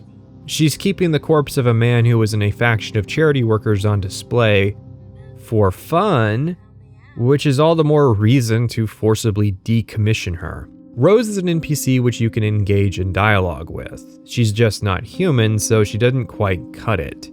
Anyways, with her new radio powers, she can call us up and give us field instructions on what to do next. Of all the responses to the prompt, tell a story without human characters, Rose has to be the laziest. She's a human character, she's just been given a robot chassis, but still with the undercut and aposematic hair color that this stereotype would have had if the writers had been allowed to write her as a fleshy meatbag. I wasn't actually clear on why we needed to appease Rose's sensibility while playing the questline, but there is something that Madigan wanted, which he claimed would be useful, that Rose is in possession of. And of course, it would be wrong to forcibly take it from her. So instead, we're going to learn about all 5 of the raider gangs that were in Appalachia. It is one thing to prevent the player from killing an NPC, it is another when the moral of the story the NPC is telling you is that killing people to take things from them is, in their opinion, a completely legitimate lifestyle. Like if Rose was doing this with the responders, yeah, it would probably be wrong to immediately jump to the conclusion that we should kill her, but we're literally doing a questline where we have to recreate the actions of raiders where we're not allowed to raid top of the world for the thing we want. The first leg is the Cutthroats, where we have to modify a Syringer and then shoot a Yaoguai with it. It'll be temporarily stronger and then weaker, making it theoretically easier to kill. Joke's on her though, Yaoguai aren't even dangerous in this game. Neither are Deathclaws, but we aren't there yet. Then we recreate the Trappers by building an IED and hunting with it, since at the time of this quest there weren't any settlers to go ambush with it. The Diehards were a gang that tried to avoid killing, resulting in them being weak. This part is dumb, and the fact that Bethesda doubled down on it with Wastelanders is as well. There's already a lifestyle in the Wastelands for those who don't want to murder settlers. It's called being a settler. If you call yourself a raider and orient your society around stealing things from others, then you can expect to be treated like a scumbag who steals from other people. It doesn't matter if you steal someone's food but don't kill them, because you are still grievously injuring them. This is the part where we go up against a Deathclaw, by the way. It's amazing how much easier killing these things have gotten with time. Then you'll go be sent to get a weapon from a super mutant camp. Yeah, there are super mutants, we'll talk about that later, and yes, this is a Skyrim Radiant quest. Finally, we have to emulate the Gourmands, who of course were the cannibal gang. You just have to kill a feral ghoul, and the only notable detail about this part is that there's additional dialogue if you have the cannibal perk and actually go through with it. It is a minor acknowledgement, but that is still better than the literal radiant objective that we just did. From here, Rose wants us to complete a master key. The raiders all had fragments of a key that was used to access a hoard of treasure. I don't think there is actually an acknowledgement of what this has to do with Hank Madigan, so I guess we're just on a diversion to search for treasure. This involves another lengthy trek across Savage Divide. There's really not a flow to the order of objectives in the Raider questline. What I mean is, top of the world should be at the bottom of Savage Divide, and each leg of the quest should send us further north, because after we complete this quest, we'll be entering the northwest part of the mire. You know, you use the quests to send players to all the locales of the area, and when we're done, have us primed to enter the next region. As is, there's a lot of back and forth across the map and fast traveling around. It's just not as elegantly done as the responder section was. Weird. The part that has the NPC you talk to reverted back into being a standard dogshit Bethesda questline. How interesting. It even features fast traveling back to Charleston to visit an area we have already been to. We do this as a personal favor to Rose looking for the body of a woman named Rosalind. How weird. She actually uses this as a ploy to use our completed key fragments to steal everything from the treasure room from us. She didn't need the thing from her, Rosalind's corpse. Basically, the raiders in Appalachia were led by a guy named David who was in love with a drug addict named Rosalind. They were busy doing raider things, fucking around, until one day Charleston decided it was time for them to find out the consequences. David got enraged at this as he was under the impression that they had killed Rosalind, so he destroyed the dam that was retaining the lake, destroying the city in the process and inadvertently killing Rosalind. Afterwards, he ended up creating Rose before eventually succumbing to the Scorched Plague. Rose, being a facile replacement of the actual person, is pretty much the surface details of Rosalind. Rose isn't really concerned about it because Rosalind wouldn't have cared, so thankfully we're spared any kind of commentary. Rose has robbed the safe room, but for whatever reason she left the one thing we wanted, which was an uplink. It's broken, but Rose knows how we can go and get it fixed. Thankfully, it has nothing to do with her, and we close the book on an awful chapter of the game. It cannot be understated that the stretch between Charleston and here was one of the most awful parts of the base game experience. Our spirits were low throughout the entirety of Savage Divide. It was the perfect storm of exiting the honeymoon phase right into a terrible character with terrible quests, and it took a long time to do as well. The uplink was created by a faction based out of the mire, which interested Madigan as it has something to do with scorched detection. So if we want to make use of it, we'll need them to repair it. Only I don't know why we care, as our objective was to find leads on the missile silos. Ironically, we actually stumbled on the location of one of these silos when fighting that Yaoguai, and another when hunting for feral ghouls. Mind you, in both instances, they were coincidences, as the locations the quest selects to send you to are randomly chosen from a list of potential locations. But let's lean into that. We may have found the silo locations, but we currently can't get inside them. So Rose's quest should be rewritten to intentionally send us to all three silos, as the Overseer tapes we find at the silos suggest that perhaps the survivors had found ways to fool the security systems to keep people out. This also unlocks them as fast travel points for later when we're going to come back. That would be the most useful part of doing the raider quests, actually. We arrive at Abby's bunker, she being the person who built the uplink, but obviously she's also dead. Abby's part of the story uses a series of pre-recorded messages which she has programmed to a number of conditionals that we unlock by completing her quests. In other words, they're audio logs, but we have to do what she wants to progress. I think it is a novel premise, and importantly, Abby doesn't make me want to die when I hear her talk. Abby represents a faction that lived in the mire called the Free States. They were doomsday preppers who had built their own bunkers in anticipation of the war. The weirdest part of the story is that the Free States seceded from the Union almost entirely because they chafed the merchants in Harper's Ferry, which is strange. Like, the gun stores were supposed to be concerned with the amount of ammo the group was buying. Most gun store owners really won't care if you buy thousands of rounds from them. You would have to be bulking more than you would ever need to actually attract any kind of attention, at which point it would probably be far more economic to just start your own ammunition manufactory. They were also stocking up on medicine, food, water, etc., but I also feel like this really wouldn't have meant much if the Free States just spread out or did bulk orders. Like, The feds got involved because Free States people started getting into fights with patriots from Harper's Ferry who thought the Free States were traitors, and not just doomsday preppers, which would be a very normalized concept since Vault-Tec had existed for decades, being in the business of doomsday preparation. If anything, the feds would have gotten involved simply because the feds enjoy meddling, and they have never historically needed a reason to do so. After we repair the uplink using equipment found in Abby's bunker, we are given instructions on how to go about repairing the scorch detection system that the Free States had come up with. Step 1 is to get the uplink, so if you haven't completed the Raider questline as of yet, this is another way to go get to it. Like I said, the questline is free-form but still interconnected, which is relevant to the story. Our first step is to go to Raleigh Clay's bunker to get 5 fan motors. Raleigh Clay was the leader of the Free States.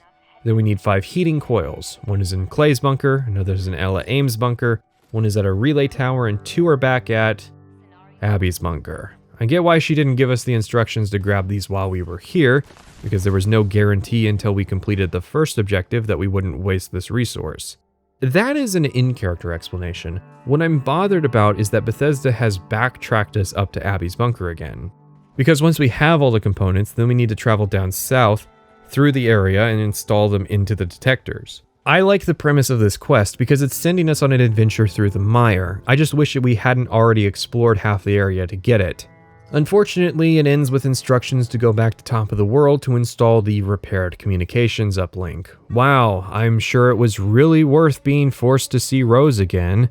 Then it's back to Abby's bunker, again, in order to complete the final part of the Free States questline. First, we have to reach Raleigh's terminal in Harper's Ferry. There's a bit of a story here about how the town was responsible for the series of events that led to Raleigh's federal troubles. And he would have left them to die after the war, but his daughter convinced him to do the right thing. We upload a tape from Abby's bunker with the instructions needed to make the system work, but we need to access codes from a US Senator, Sam Blackwell, who was friends with Raleigh and ended up joining the Free States. Surprisingly for a Bethesda plot, Blackwell is not a one-off story beat. His involvement in the story is important and will be called back to later. It's almost as though the story was written with layers and interconnected causal relationships instead of simply being a sequence of events. Whoa, guys, watch out. The story is threatening to actually try to be good. We load the finished master holotape into a relay tower, return to the bunker, activate the scorch detection system, and complete the quest. Only problem, this doesn't actually mean anything. That is to say, it probably meant something in the original version of the ending, but Wastelanders retcons the resolution of the main quest in the Scorch to undo any kind of accomplishment in us stopping them. The only reason for doing the Free States quests post-Wastelanders is because you're following the sequence.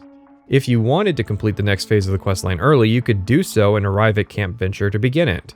While that hasn't been a limitation before, I think the connection here is tenuous. The responders led to the Raiders through Madigan. The Raiders led to the Free States through the uplink. But nothing about the Free States seems necessary to complete the next leg of the questline. Unfortunately, we have reached... I wish I didn't have to title this section Part 1, but we live in a world where there was not 0 but 2 content updates centered around the Brotherhood of Steel in Fallout 76. Now, I want to be fair here. 76 is actually a pretty great opportunity for the Brotherhood. This is the earliest that we'll be getting to see the faction, meaning that we could be getting a look at the transformation from United States military units into a knightly order. Bethesda's handling of the Brotherhood was slightly controversial. There were a lot of question marks about why they even really needed to be in Fallout 3, short of the brand recognition factor of a person wearing power armor being on the cover. The Fallout 3 Brotherhood were far too good, being a departure from their original depiction. Then Fallout 4 course-corrected, leading to the Brotherhood getting slapped with some extremist stickers. You can let me go, and come talk to me in Crater. I deal with reasonable individuals, not an entourage of fascists with their guns pointed at my face. Personally, I would not have bothered including them in either story. They should have been treated as simply another in a long line of factions that come and go during the turmoils of the post-war wasteland. Actually, I probably wouldn't have even bothered with Fallout 3 and 4, so maybe I'm not the best person to ask. Still, it's all about brand recognition. You have to include the Brotherhood the same way you have to include vaults, caps, and quotes about how war never changes. We're first presented with a problem. One of the key audio logs necessary to understanding the foundation of the Brotherhood is located at Spruce Knob Lake, a location the main quest never takes us to.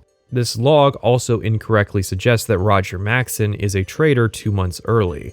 I mean, it's pretty key to understand that the Brotherhood of Steel was formed out of a stroke of total luck. Maxson stopped unethical experiments being performed by the US government, betraying his country, and the only reason he survived was because the bombs happened to drop a couple days later. Actually, that's the thing. This stretch of the storyline basically phones it in with telling the story by just using audio logs to get the job done. We've pretty much seen the extent of creativity with the prompt, so I hope you were impressed.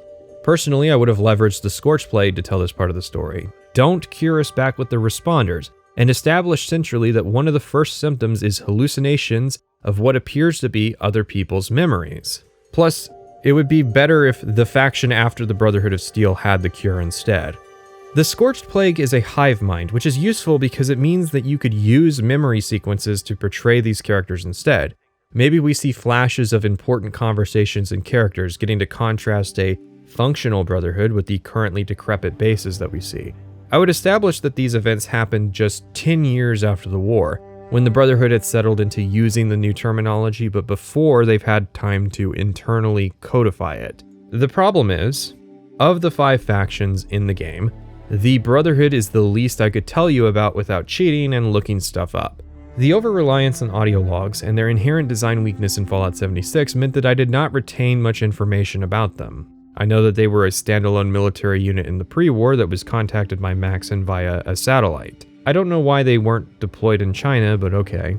Their leader, Taggarty, seemed convinced by Maxson's ideas that the old paradigms had obviously failed. They weren't all convinced though, because not everybody in the Appalachia Brotherhood had experienced what had happened at Mariposa. So there is some skepticism, but it doesn't seem to have really gone anywhere. Taggarty refused to recruit from the civilian population, and the Brotherhood had access to anti-air missile weapons for combating Scorched Beasts. They were the most active in combating the threat, but they didn't have the Responders inoculation, the Free States detection system, and the Raiders' character? I don't know, the Raiders seem like kind of an anchor here. The Brotherhood has 3 quests, the first to explore Fort Defiance, the second to join the United States military, and the third to trek out into the middle of Cranberry Bog to discover the location of the main Scorched Beast den. I guess Fort Defiance was an interesting dungeon. Joining the military was necessary because of the aforementioned fact that Taggarty refused to recruit civilians. To trick her automated system, we need a military ID card. That's actually characterization solely by objectives for both the US military and the Brotherhood. Good job.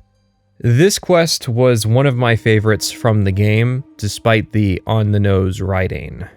Unfortunately, this involves a trip back to Charleston to visit the Capitol building again in order to go to the DMV and get our ID made. So, the DMV sucks. I hope you like that commentary, because if you do this quest, you get to experience it for about 15 minutes. For those who aren't Americans, the DMV is a central part of our life due to just how ubiquitous car ownership is in the United States.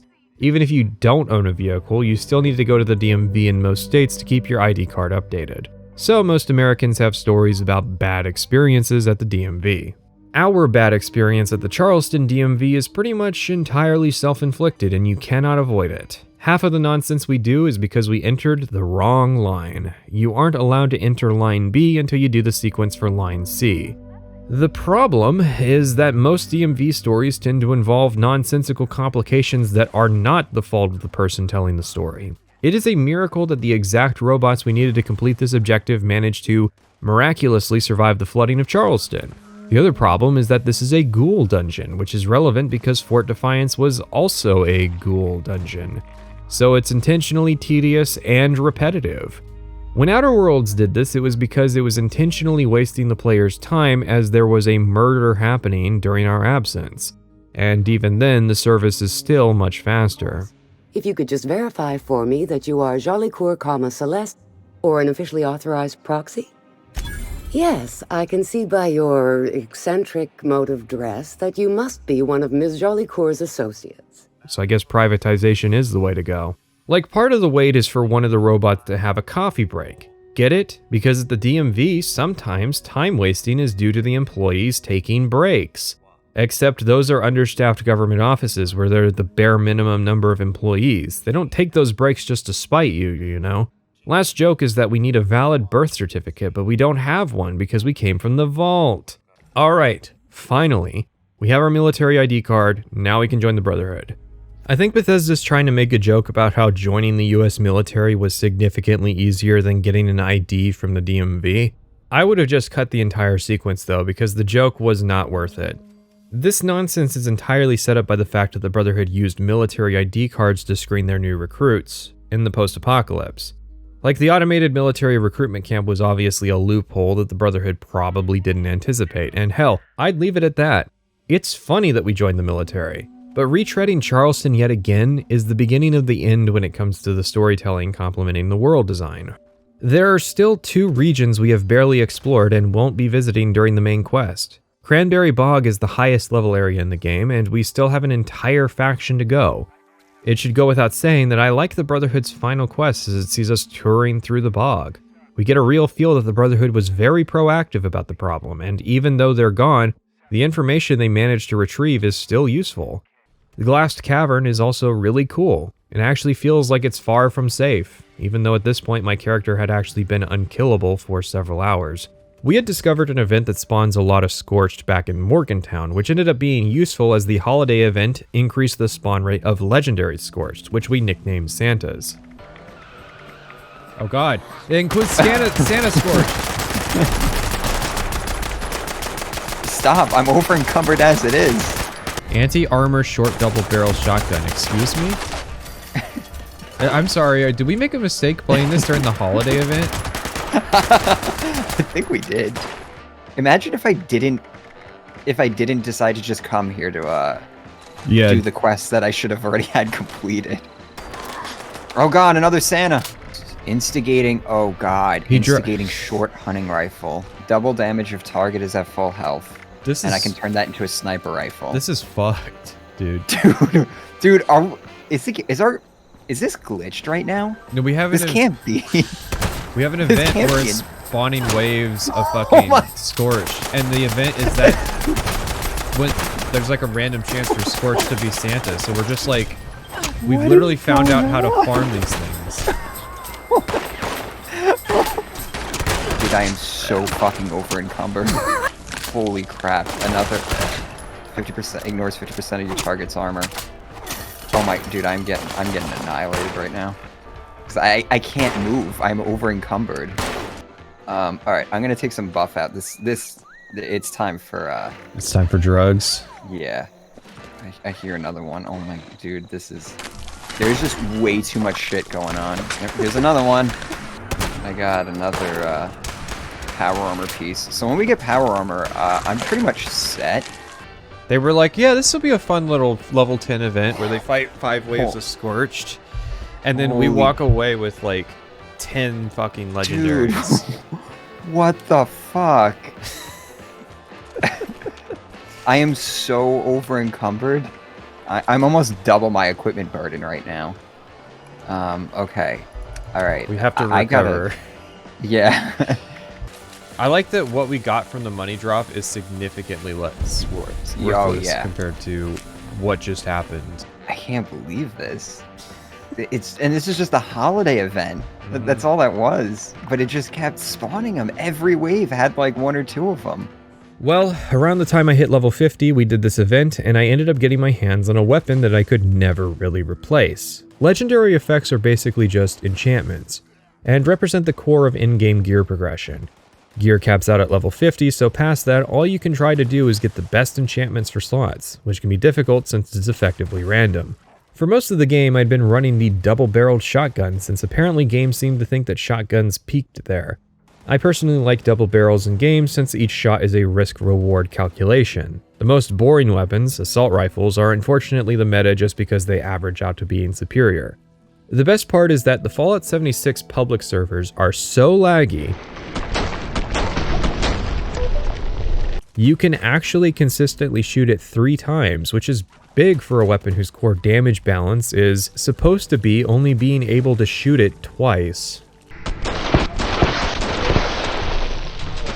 Legendary effects work on stars. More stars means more effects. For most of the game, I had been using anti-armor effects I would find, since that seemed to be the most overpowered one, but at level 50 I had a double barrel shotgun drop with just 2 stars. Vampires and explosive. Pretty much no weapon in the game could top this, which was alarming since I had 100 levels of progression ahead of me. Vampires is an effect which causes you to leech health when you do damage. It's very minor, unless you have it on a weapon that does a significant amount of damage. On the double barrel, it basically renders you invincible. So let's talk about the process of theoretically trying to replace this weapon, even though I couldn't. Legendary weapons can be acquired in one of 3 ways: dropping from legendary creatures, purchased at a specific vendor, and crafted using resources from the same vendor. This vendor deals in a currency called scrip rather than caps. This is the first of many MMO currencies that we'll be seeing. You can get this scrip by selling legendary items. Now this is all basically gambling. People are playing pretty much so that they can do a daily number of limited spins at their G-roll. G-roll stands for God roll, which is basically the best possible combination of effects on an item. Right now, the current max number of effects is 3 stars. It seems Bethesda was going to keep adding to the max number of stars up to 5 with more updates, but they realized just how insane that idea was. So if I want to roll more double barrels, then I should buy those crafting resources and make my own legendaries, right? Well, if you notice, the crafted double barrel legendaries do 20% less damage than the natural legendary that was dropped. I thought this might have been a fluke due to the explosive effect, but I was able to replicate that difference with other weapons as well. Crafting legendaries might give you the weapon type that you want, but if you want the absolute best, it has to drop naturally. This is where the game having a larger weapon pool than Fallout 4 suddenly turns into a problem. The more weapons there are, the less likely you are to get the type that you want. Armor can also drop from the same pool, and you can even make it bigger through unlocking various new items. For instance, getting the power armor station results in you also unlocking excavator power armor, which adds 6 items to the pool of potential legendaries. Now, you could buy from a specific category if you want, but remember the currency. Scrip is a limited daily resource. On most days, you can only get 300 scrip from selling legendaries. This was a very easy limit to hit once we reached the endgame. 3-star weapon rolls are 100 scrip per, the only mercy is that melee weapons are a separate category. This merchant was added in the first content update when there really wasn't an endgame yet. If you consider just the low probability of getting the effect combination you want, and then multiply that against the sheer number of possible items that you could receive, the end result is that players could spend thousands of hours doing daily gambles for their G-roll and never receive it. Of course, you don't have to do any of that. I'm just explaining what the endgame is for people with quadruple and quintuple digit levels. The Vampire Shotgun was a 2-star and easily beat out the anti-armor and VATS crits shotguns I had made. You're gonna see just how absurd this thing is, don't worry. Anyways, what's important about the Glassed Cavern is not just the presence of the Scorched Beast, but the revelation that they had been using atomic weapons to do underground mining in this area, which has understandably created problems for the region. Upon realizing that the Brotherhood could not deal with the Scorched conventionally, they had considered a plan that some might consider slightly radical, which was the deployment of nuclear weapons. In fairness, the Scorched Plague is basically an existential threat to life on Earth. One of the revelations from Cranberry Bog is that it doesn't just affect humans. A lot of creature types also have Scorched variants. We are on the Virginia side of the Appalachian Mountains, so we're gonna have to do something if we don't want to see Scorched in Fallout 3. The Brotherhood's inherent problem is that they think they're the only ones capable of dealing with any issue which exists in the Wasteland. Still, they acknowledge that if there's any lead in West Virginia about how to gain access to the nukes, it's gotta be the Free State's own Senator Blackwell. But step 1 is gonna be locating him. It is entirely possible for you to have found his bunker already, even though it's not signposted on the map. But if you haven't, then congratulations. We're going back to Charleston. Again. You know, there's not even that much interesting stuff there, considering literally every major building gets used as part of a quest. Blackwell did an interview with the Charleston Herald, and the journalist kept detailed notes on the route she took to reach Blackwell's bunker. Turns out once we get there, this information was used by a federal agent as well. Moral of the story, do not talk to journalists, they are a portal to the feds. I would say that Bethesda was accidentally based if they didn't put a glowing mushroom above the agent's corpse. They even made another Fed a glowing one in the DLC, and that doesn't scratch the surface of political takes that are coming. So the Fed recorded instructions on how to get access to what we're looking for before getting killed by Deathclaws. Work for the scaled ones, die by the scaled ones. It's really convenient that everybody that has ever been killed after recording an audio log at least had the courtesy to stop the recording before it happened. Do you think Deathclaws are like alligators which kill their prey before eating, or more like bears which will just start eating you without much consideration for your feelings? Blackwell's bunker is largely filled with written notes. The Free State's people seem to be particularly tragic, since they died slowly and alone. Blackwell was a popular senator due to being pro-union and was, as mentioned previously, friends with Raleigh Clay, leading to him being a member of the Free States. But the feds didn't end up catching up with him until after the war, when they wanted him dead due to him still having his key card to the congressional bunker. No, seriously. I think this is a fitting soundtrack.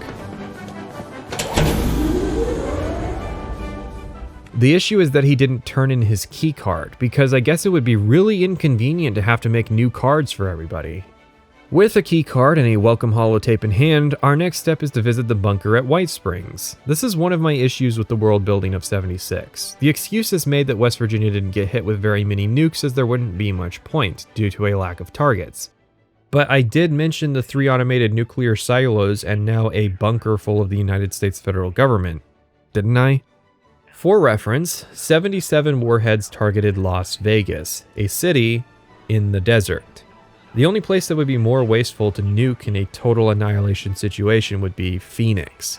Someone did the math using population numbers, including the figure of 400 million living in America by 2077. And assumed equal growth and targeting, and determined that 1 warhead was deployed for every 10,000 citizens, and that annihilation could be accomplished with less than 5,000 warheads, which is pretty close to the present American stockpile, and nothing on our peak stockpile from 1967. So you could easily assume at least your local state capital is going to get hit. Thing is, the Chinese had operatives in West Virginia. They knew about White Springs and likely knew about the automated silos as well. Oh well.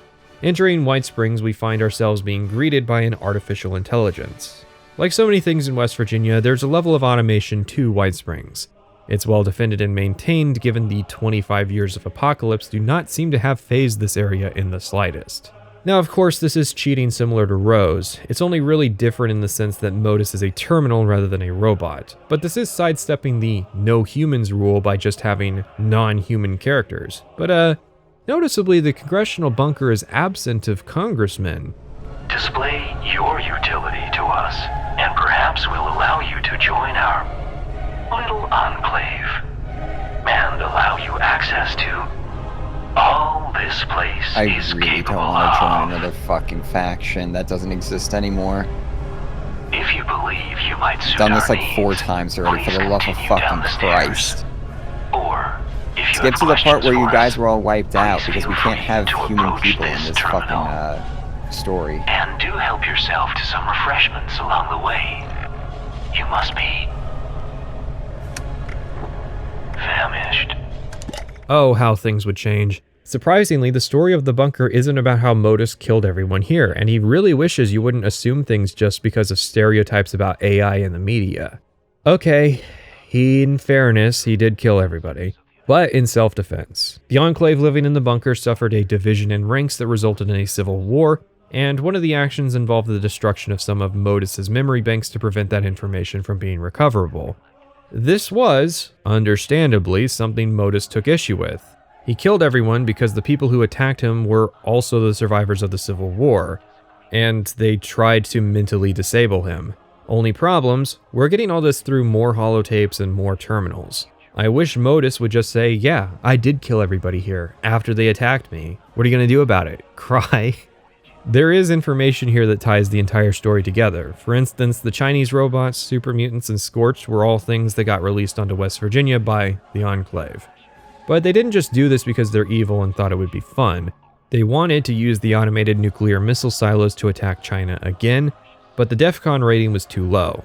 So they introduced these elements in the hopes that it would increase the rating.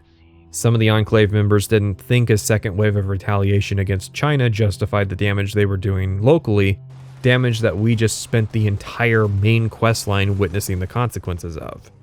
The responders were wiped out because they were separated from the Free States and Brotherhood of Steel by the Raiders, so they couldn't distribute the inoculation they discovered soon enough.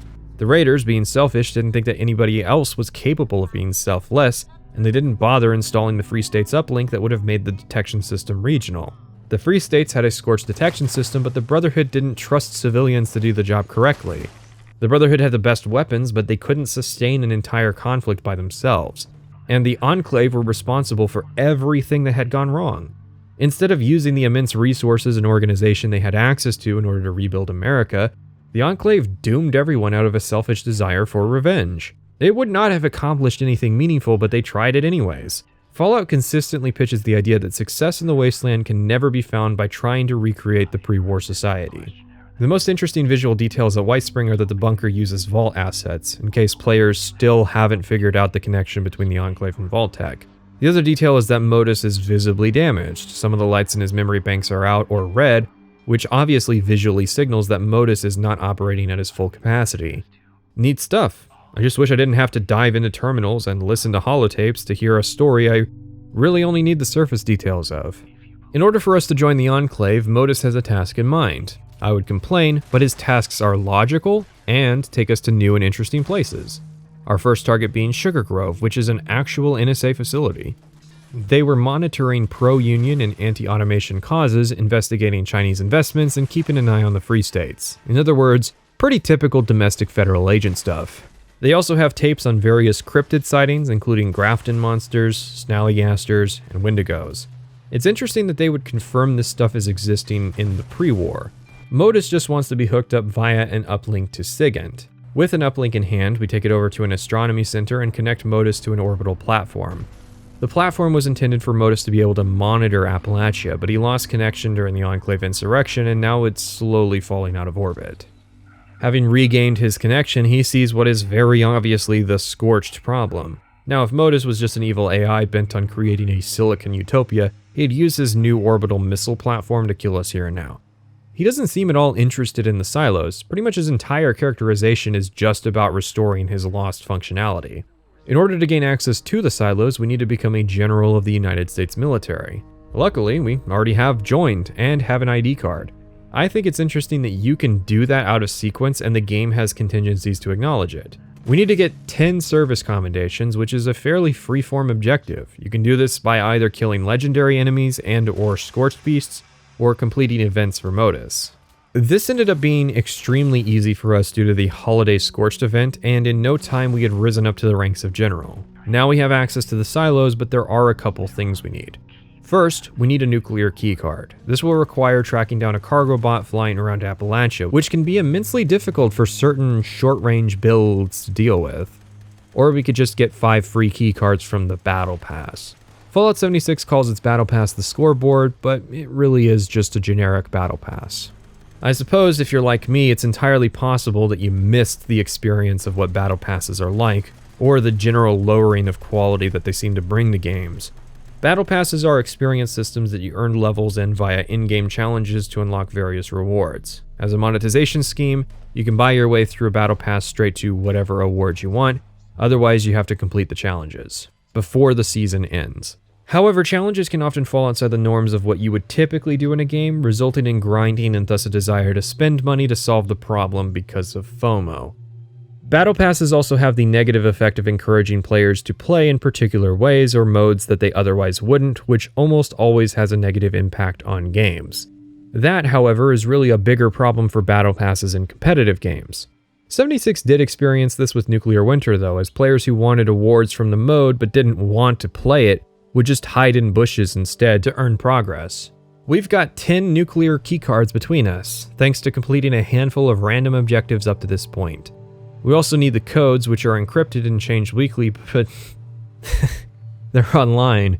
Yeah, so the silos are per server and have cooldowns, meaning that there could easily be a system where each silo on each server has a unique code. But instead, there's a code for each silo, it changes weekly, and can easily be found online. I mean, the encryption seems pretty neat. I'm sure it's fun to do the first time. I'm sure if you're an encryption nerd, you'd probably love it. All that's left is the silo itself. The Enclave is the best faction in the game. We were always working for them and have now simply formalized our relationship. We have been given status, power, access to items, drip, and weapons of immense strength. All that and without conditions. We weren't expected to do anything tedious. We weren't annoyed by poor writing, and the deal we made was more than fair. Yeah, Vault 76 turning into the New Virginia Enclave is pretty much the only viable option. Which makes it all the more hilarious that it will inevitably get lampshaded by the DLC. You joined up with that Modus guy, huh? He contacted us when we started poking around here. Thompson, what did you say he reminded you of? I said he reminded me of the Galaxy News radio announcer, but, like, obviously evil, sir. We cap off the Enclave questline with one of the best dungeons in the game, the nuclear missile silos. This was the only challenging part of the game.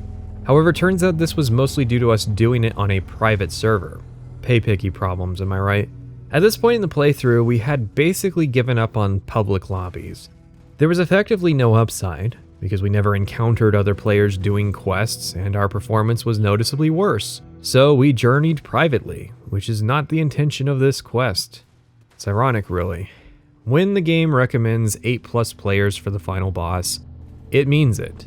But if you do the missile silo in a public server, you get a much worse experience. I am not joking when I say that we managed to repeatedly crash private servers because of how much happens in the missile silos. But it felt perfect. Us breaching this facility is extremely dangerous, so the security is appropriate. We were literally fighting room after room against an obscene number of robots. Private sessions had to retreat at one point. I had to find crafting stations just to make more ammo and repair my equipment. Even the trusty vampire shotgun was pushed to its limit. In a public server, the silos are cakewalks. There's less enemies, sometimes there weren't even turrets. In a private server, there are so many turrets that using the terminal to force them to target robots would crash the server. It is also interesting, not in a there are terminals that make good fodder for lore videos interesting, actually interesting. The first area requires us to create a biometric keycard, then we have to resolve a reactor shutdown, then we have to destroy the mainframe to gain further access, then we have to repair the mainframe, and finally there's a defense sequence where we have to defend robotic officers from the security forces in order to finally gain access to the missile. Our first missile silo was probably the best hour of Fallout 76 I experienced, followed by the crushing realization that we were mathematically incapable of beating the final boss. No matter how high we go, 76 strives to return us to the norm of mediocrity. Fallout 76's main quest is completed when we launch the missile, and does not require defeating the Scorched Beast Queen, but it is a bit of a climactic letdown, to say the least. Bethesda seems either uninterested or incapable of utilizing health scaling tied to the number of players involved in an encounter. It's certainly possible with builds we later found, just not in a way that the main quest had prepared us for. As a result, it doesn't really serve as a satisfying final encounter. The Scorched Beast Queen should be testing ideas we've been forced to experiment with throughout the game. Perhaps it did at one time and had simply been diminished as patches gradually sanded down all the rough edges. In order to defeat Parthenax, we have to go to a public server and just wait for someone to do the event. We didn't know yet that the public silos were easy, and we weren't prepared to do another tough one so soon. This marks the transition towards us playing public events in the endgame as well as going through the DLC. So let's finish talking about the main quest. Wow, what a disaster. You have to imagine that if I think it's better than Fallout 3 and 4 as well as the story DLC for this game, that I don't have very high opinions of that. And that would be correct. I tend to have a weakness for experimental games, and this was definitely Bethesda experimenting. It's the easy way out to simply say that they were cynical and cashing in on trends. I don't think many on the team felt that way about their project, but I would agree that it was mismanaged. Fallout 76 represents the point at which the trend of games being increasingly broken was eventually pushed back against at launch. People always complained, but before Fallout 4 that message would only gain ground after the honeymoon period ended. Hopefully, it was a wake-up call for Starfield. The first 18 months of Fallout 76 had only 2 minor content updates, because it had a lot of patching to do. The game had a disastrous launch, and there were a lot of bug compilations from this time period. So while they would make a bit of new content, the updates really focused around making the game functional. Although what's funny is that Nuclear Winter, as an update, basically got removed from the game. Nuclear Winter brought both the titular game mode, Battle Royale, as well as a raid mode that attempted to provide dungeon content. But both modes were removed, basically due to a lack of support from Bethesda. Battle Royale got busted by exploiters and cheaters, while the Vault 94 raids were just busted in general. This was before public groups were a thing, so finding additional players for group content wasn't as easy. It's just funny that of the 2 updates that were released in this time period, one of them is effectively gone from the modern game. Wild Appalachia, the first update, was a bit scattershot in terms of content. Like, it has a short story about a guy who's obsessed with cryptids ended up stumbling in a federal cover-up, Bethesda once again revealing their power level.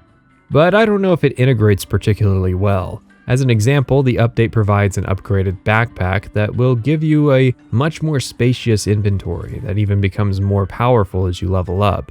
We didn't find this until after level 70. But yeah, we ran through the content of these updates and realized just how big of a content drought Fallout 76 had experienced. For reference, Skyrim had all of its official DLC come out in just 13 months. But, in fairness, pretty much any update released in this time period was doomed to be examined unfairly due to the notoriety surrounding the game. They had to fix the fundamentals, or at least try to fix what they could given the limitations being the game was already out. And so we reach April of 2020. Things had been happening. Suddenly people had an abundance of free time on their hands. Cyberpunk 2077 was delayed until late in the year, so there was an opening in the market that Wastelanders was about to try and fill. Alright, so I may have tipped my hand a bit about Wastelanders. In fairness, it did try to tip its hand first. Seeing as we've managed to put an end to Parthenax, we return to the Vault 76 Overseer and she doesn't really approve. Going by the logs, I think she did everything we had done up until joining the US military. I think her critical injury happened on her way back to Fort Defiance, so she never got past the quest to join the Brotherhood, never saw the full Scorched Beast lair, and never met with Modus or found out about the Enclave. I think she's supposed to be scolding us for the deployment of nuclear weapons on targets other than the Scorched Beast lair, but we haven't done that yet. So it comes off as the first thing Wastelanders is trying to do post-main quest is scold us for attempting to stop the plague. Well, actually, it kind of establishes that killing the Scorched Beast Queen didn't accomplish much of anything, which you have to admit is bold writing.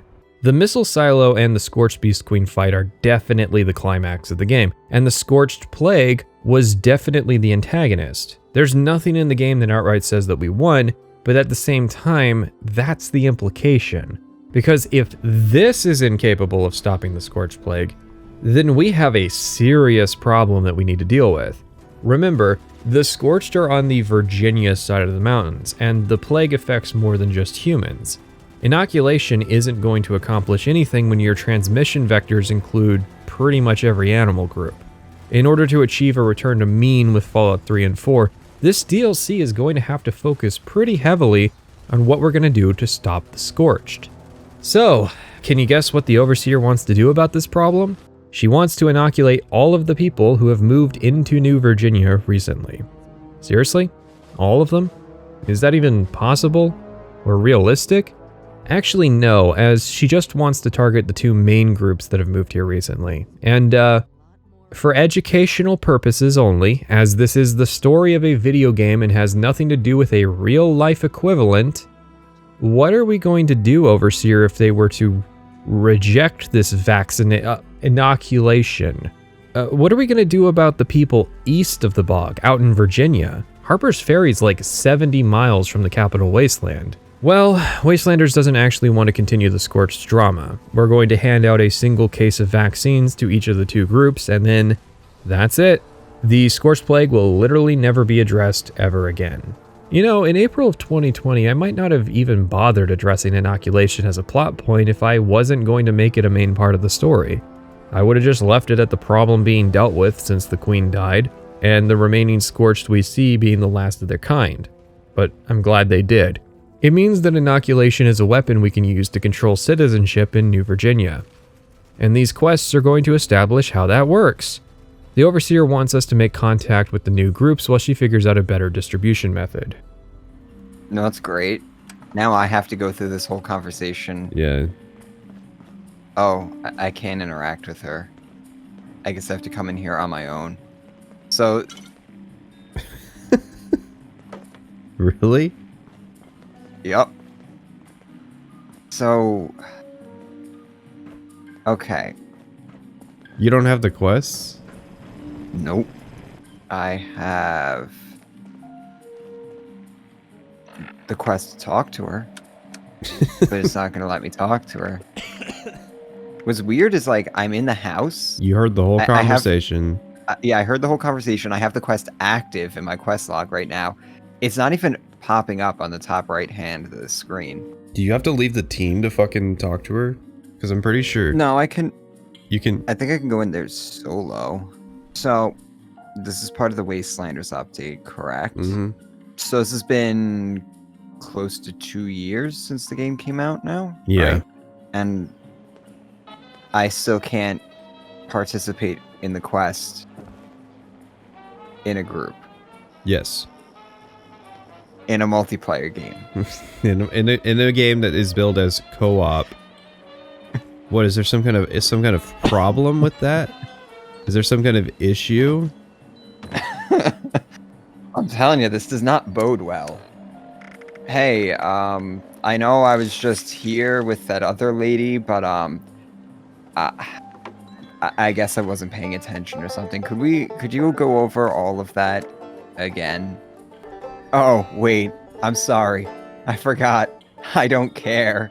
This is where the co-op questing experience went from non-existent to actively bad. We have played 70 hours of Fallout 76 together, 140 cumulatively, which should be an accomplishment of the game in itself. I'm not one of those "the game fell off after 200 hours" types, but the point is that we've been playing 70 hours of a multiplayer game, in which the game being multiplayer has been an exceptionally minor factor up to this point. From here on, outside of events, it was basically 2 single-player games being run in parallel. The quests have gone from apathetic about co-op to hostile, seeing as there is decreasing functionality in team members being able to complete objectives while inside the leader's instance. Hopefully we can do this at the same time. I have to think so, because this is a dungeon. Yeah. This is it. If not, we're gonna make fun of it. We need to get the power up and running and reformulate the machines for the inoculation. Fire What? everything up. Try not to get killed. What? Does she know? Do you know something I don't know? Let the ghouls attack her. Stop shooting him. Oh, I got mutated. Ghouls. The ghouls are ignoring her.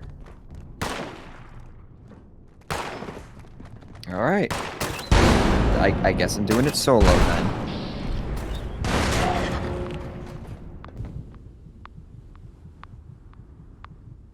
Man. Is she gonna resurrect me? No, she's gonna look at me being downed. It's gonna be hard to edit this section because, like, I just want to put this all in, just like almost completely unedited. Yeah. This is not an isolated issue. I found accounts of people trying to play the game cooperatively running it up against the same problems with the post-launch questlines. A lot of it is tied to the dialogue, which is interesting because we didn't have these problems with Rose, but also the ways the quests are structured themselves. It would be one thing if we were expected to have the conversations that start and end quests in an instance, but even parts that take place inside dungeons do not function correctly in co-op. It's very obvious that the expected use case and design was single player. Why does it matter? Well, the multiplayer components essentially act as an anchor on design as is, meaning that if the game does something that doesn't utilize the multiplayer, it's taking on all of the burdens with none of the benefits. We're basically playing a really bad standalone mod for Fallout 4, but even less functional because quest NPCs can't leave interior instances. In fact, I kind of wish this was just content updates for Fallout 4 because they could do more with that. What does the Overseer want us to do? She wants us to meet with the leaders of the two groups that have moved to Appalachia, the Settlers and the Raiders. She wants us to get them to agree to get inoculated. She justifies this by saying that not doing so is going to leave us with an impending medical crisis of New Scorched, but that raises the question of why we aren't also trying this with the Blood Eagles, the Free Radicals, the Wayward, the independent farmers that are in the forest now, the myriad of random people we encounter, or the immigrants who are coming in from Pittsburgh. 20 whole people becoming Scorched is not the end of the world. It would probably be better if we started trying to actually rebuild the local government in order to more efficiently be able to distribute inoculations. But whatever, we'll go do the short-term solution for now. We decided to meet with the Raiders first, since it'll probably be more convincing for the Settlers once we tell them that we've wiped out one of their main threats. Unfortunately, doing so requires Rose. Yeah, it turns out letting her broadcast was a bad thing. Made even worse by the fact that the uplink did literally nothing to help us with the Scorched. Basically, Rose wants to trick the Raiders into thinking their old boss is still alive, and then we'll give their leader, Meg, the trophy that signifies leadership. That'll be our end with her. God, it's even written like the original Raider quests. We go to Rosalind's memorial. It's amazing how much easier killing Deathclaws has gotten with time. And then we go to the secret hideout of a literal glowing agent. That's going on the list. I don't know who at Bethesda is such a big fan of Rose, or who thought we needed even more explanation about the relationship between her and the guy who made her. And mind you, this is all pretense to do something that we think is stupid and do not want to do. We went into this thinking that the solution to the medical crisis of unvaccinated Raiders was a nuclear warhead. And that was before our meeting with Meg. There is no world in which I think this is a good idea, because if I wanted to be a Raider in Appalachia, I want to be the gang leader. I don't want a gang to arrive so I can join them. Either the Raiders are a threat or our competition. Literally the only reason we would bother inviting Meg to Top of the World is so that we can ambush her and put 2 shells into the back of her head. Is that great or what? Anyway, confession time. Sure, I could have got Meg out here lickety-split. I mean, don't get me wrong, she really ain't my biggest fan. But believe me, this broadcast, way more fun. No, it wasn't. These quests are terrible. You're not Borderlands. Even if you were, there are more bad Borderlands games than good. I feel like Bethesda doesn't get that Raiders are still people you can negotiate with. I'll just stand outside their base with a megaphone and tell them that they're all going to get killed by the Scorch if they don't meet with us. And if they don't comply, then screw it. Let them get killed. They'll probably be easier to clean up once they're infected. We have to clear the mezzanine. Again, I don't know why Rose keeps letting Scorched get into here, because this is the second time in this game that we've had to clear this place out. It is potentially interesting that we are seeing Scorched enemies though. You know, the ones that are too difficult to kill to justify not involving ourselves with the Raiders. We probably kill as many Scorched just in the mezzanine as there are Raiders at Crater. I would say it makes you think. If this wasn't an identical combat encounter to the main quest line when we did this exact same thing. So now we have to wager, is it an intentional point being made, or is it just laziness? The conversation with Meg has to be one of the worst conversations I've ever had in a video game. I know that Private Sessions hates the term ludonarrative dissonance, but I've gotten special permission from him to use it in this instance. I have never played a first-person video game that gave me more power than Fallout 76 has. I am clad in Enclave XL1 power armor. I am carrying a Mark 19, a fully automatic 40mm grenade launcher, which has the special property of firing twice with one trigger pull. My character has more special attribute points than any other Fallout protagonist. I am a member of the Fire Breathers, the Brotherhood of Steel, the United States military, and the Enclave. And I personally participated in the slaying of the Scorched Beast Queen.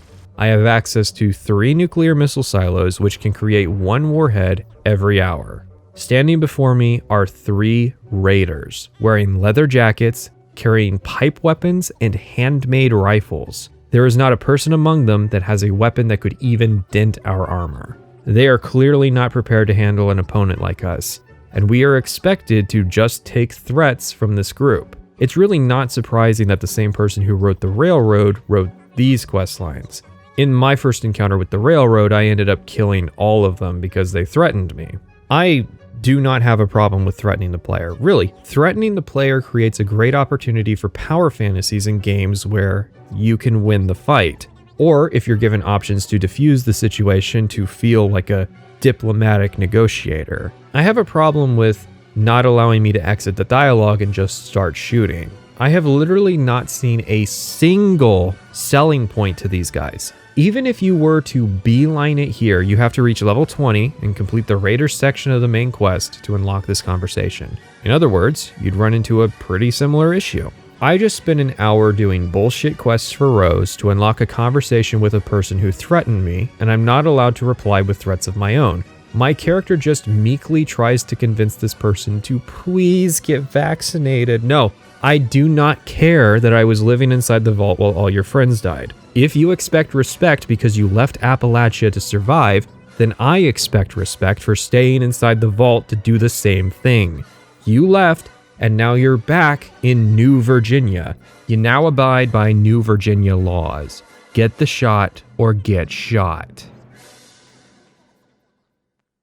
Wow, really settling into my role as the Enclave here. What I don't get about the Raiders is that they're presented as an anarchist tribe. Their language is force, and we're going to be given the option to side with them later, so it seems like from a role-playing perspective, you might be given the option to speak their language.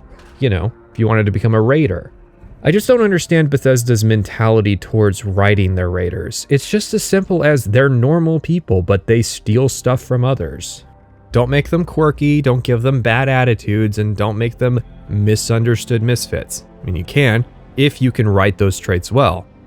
But I would start with just normal people who are Raiders. They're criminals. They do criminal things. I have to give credit to Private Sessions since he had way more exposure to the awful Raider content of Wastelanders. I am this angry with just the first conversation with Meg, who ends up being one of the more grounded characters in that faction. It absolutely gets worse, and I had no idea until I saw how bad it was in Private Sessions' video.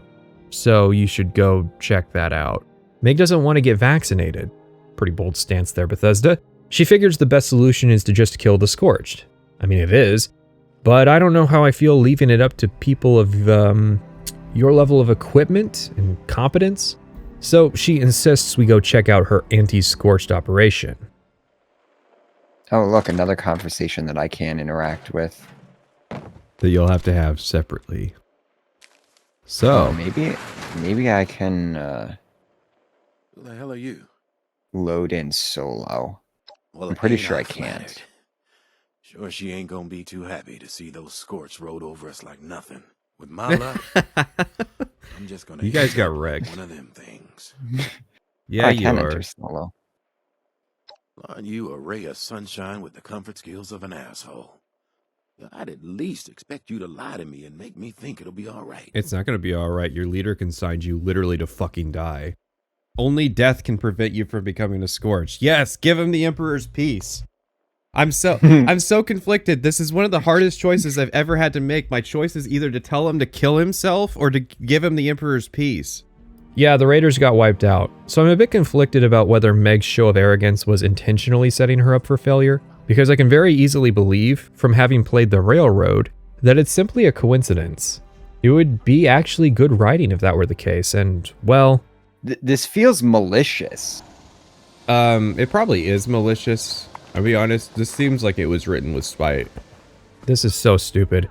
We return to Meg's base and tell her that her team got wiped out, so now she believes us. She makes idle threats in case we're deceiving her, as though she hasn't thought out the obvious.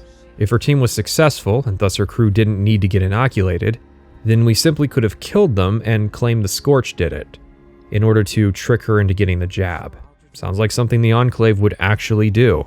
Like, straight up, what does she think is going to happen? If it's, not safe, then she's not going to get a chance to retaliate. If she doesn't trust us, then what we just did is probably going to make her more paranoid, not less. Also, this is another Bethesda game where a female character is paranoid, rude, and requires more convincing while her direct male counterpart is polite and respectful. Not the last time it'll happen either. I'm starting to think their writers might be misogynists. Let's just add that to the list. Alright, so we need to go convince the settlers. I assume we have to go do some tedious quest for modus or something, and then we'll meet with their leader who will ball bust us for several minutes. We walk straight into Foundation, find their leader, and he tells us that if we can convince their doctor that the Scorched Plague is a threat, that he'll take the inoculation. Honestly, I almost flipped out when he said that they were going to just stay here because they have walls, because I thought that the conversation with Paige was just going to be a repeat of Meg all over again. But no, the Foundation people make a pretty good claim. They took land, built it up, and have a structured society where people have roles appropriate to their talents. Most importantly of all, they can do all of this without taking anything from other people. If there was ever a choice between Foundation and the Raiders, who in their right mind would ever not choose Foundation? Why was this questline written this way? Why did I have to spend an hour doing terrible Rose quests, but could just talk to Paige like he's a normal person? Oh yeah, because Bethesda's trying to make statements about how talking to men is easy, but talking to women requires additional steps. Guys, come on, it's 2020. You can't write female characters like this. You can't make the vast majority of characters we hear in audio logs women just because you think they talk too much. Shaking my head. Actually, I thought the overrepresentation of women was mildly appropriate. Most of the combat-aged men were in China, so in the immediate aftermath of the war, there would be an above-average number of women in the post-apocalypse. But then is Bethesda saying that they don't think women should deserve equal positions in the military? I mean, I'm not just going to assume that most of the characters are women for any kind of progressive reason, given all the other political opinions shared so far. Paige's quest is identical to Meg's. We go out and find Paige's group that got wiped out by the Scorched. What's weird is, the inoculation is going to remove the Scorched as a threat from the story, even though they still have bodies and guns. Like, what wiped these groups out wasn't symptoms, it was getting shot at by the Scorched. So we find their doctor and he's not infected, but we can lie to him and say he is. I don't, but turns out if you do, then he quarantines himself. And then he ends his own life. Seriously, what the fuck? Bethesda, you got anything else you'd like to say? Oh, you've got opinions on how voting machines lead to easy fraud? I can't wait to hear the contrarians spread word online that Fallout 76 is actually good, probably with half-naked men edited into Enclave uniforms, while soy jacks on the left side of the meme say you can't enjoy the game because it was released broken. Truly, we live in an era. With promises of inoculation for both groups, the Overseer has figured that a Nuka-Cola facility used to create experimental beverages will be the solution. No, seriously. The Overseer's contribution to this effort, out of all the time that we've spent so far, is to spitball that maybe a soda plant will have the tools we need. Next, the writers are just going to say that we're putting faulty inoculation into the water. Sadly, it works. There are several skill checks available, but obviously most of them are superfluous. Either we do it or the Overseer does it for us. It's nice flavor to be able to say that since my character's intelligent, that they're capable of doing it. However, these aren't really what people want from skill checks. Skill checks means being able to meaningfully change the course of something because of a proficiency or deficiency. Our intelligence or charisma being acknowledged is a good thing, don't get me wrong. But it's not really accurate to say that Bethesda fixed the no skill check problem with these. These should be minor flavor checks, not the bulk of all checks added to 76. Also sad, of course, was the slow realization that any location we had found earlier during exploration that seemed to be of note was going to end up in a quest at some point. Using our blood samples, seeing as we've already been inoculated, we end up creating the inoculation. We get 2 cases of it, 12 bottles. 1 for each faction. I don't know if that's going to be enough, but the Overseer says she's staying to make more. Ideally, we should lock this facility down as a base of operations, but really it's just going to serve as a rationalization for why the Scorch are never going to be addressed again. The Overseer made enough for everybody that could ever be affected, and that's the end of that. There are no other possible uses for the miracle drink machine contained within this facility. Now, the Overseer wants to investigate a vault in the mountains. She claims that other 76 residents found it. I'm not sure how I feel about using the anonymous 76 dwellers as a plot device. You might as well have just said that anonymous 76 dwellers working for the Overseer dealt with the inoculation problem and just started the questline here. Being able to use mysterious other characters with the same capabilities as the player implies a degree of worthlessness to our own actions. But anyways, they found Vault 79. I think it's weird that the Overseer is so giddy about the prospect of trying to break into a vault. If you were an Overseer, wouldn't that be one of the main things keeping you awake at night? You'd have to be pretty psychotic to have no moral hangups about doing that to another person. But, as she reveals, her interest in 79 actually predated the war. It's interesting how much of a character the Overseer actually is, considering she's never given a name. So we head to Vault-Tec University, which is where she was educated and where Vault-Tec would get up to shenanigans. This is actually our second time here, as we came here earlier to get one of the logs. Also sad, of course, was the slow realization that any location we had found earlier during exploration that seemed to be of note was going to end up in a quest at some point. The quest is just kind of a standard Fallout 4 quest. We have to get fast-tracked through the university to get access to the full facility since the Professor Bot doesn't like the Overseer. See how weird it is to refer to her title instead of her name constantly? So, we complete the test simulation and resolve a conflict, and get into the heart of the facility where we find a presentation revealing that Vault 79 is the location of America's gold reserve. See, 79 is the atomic number of gold, so it makes sense that they'd put the gold reserve in 79. Personally, I don't see why the Enclave would bother numbering this vault.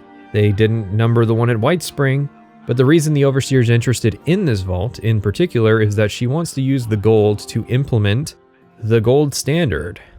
No, seriously, that's the plot of Wastelanders. We are not getting a story about finally dealing with the Scorched, because we are going to do a gold heist in order to establish the gold standard.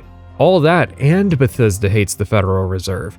Actually, this is the second script I'm writing where the developers unintentionally glorify President William McKinley. Will it ever end?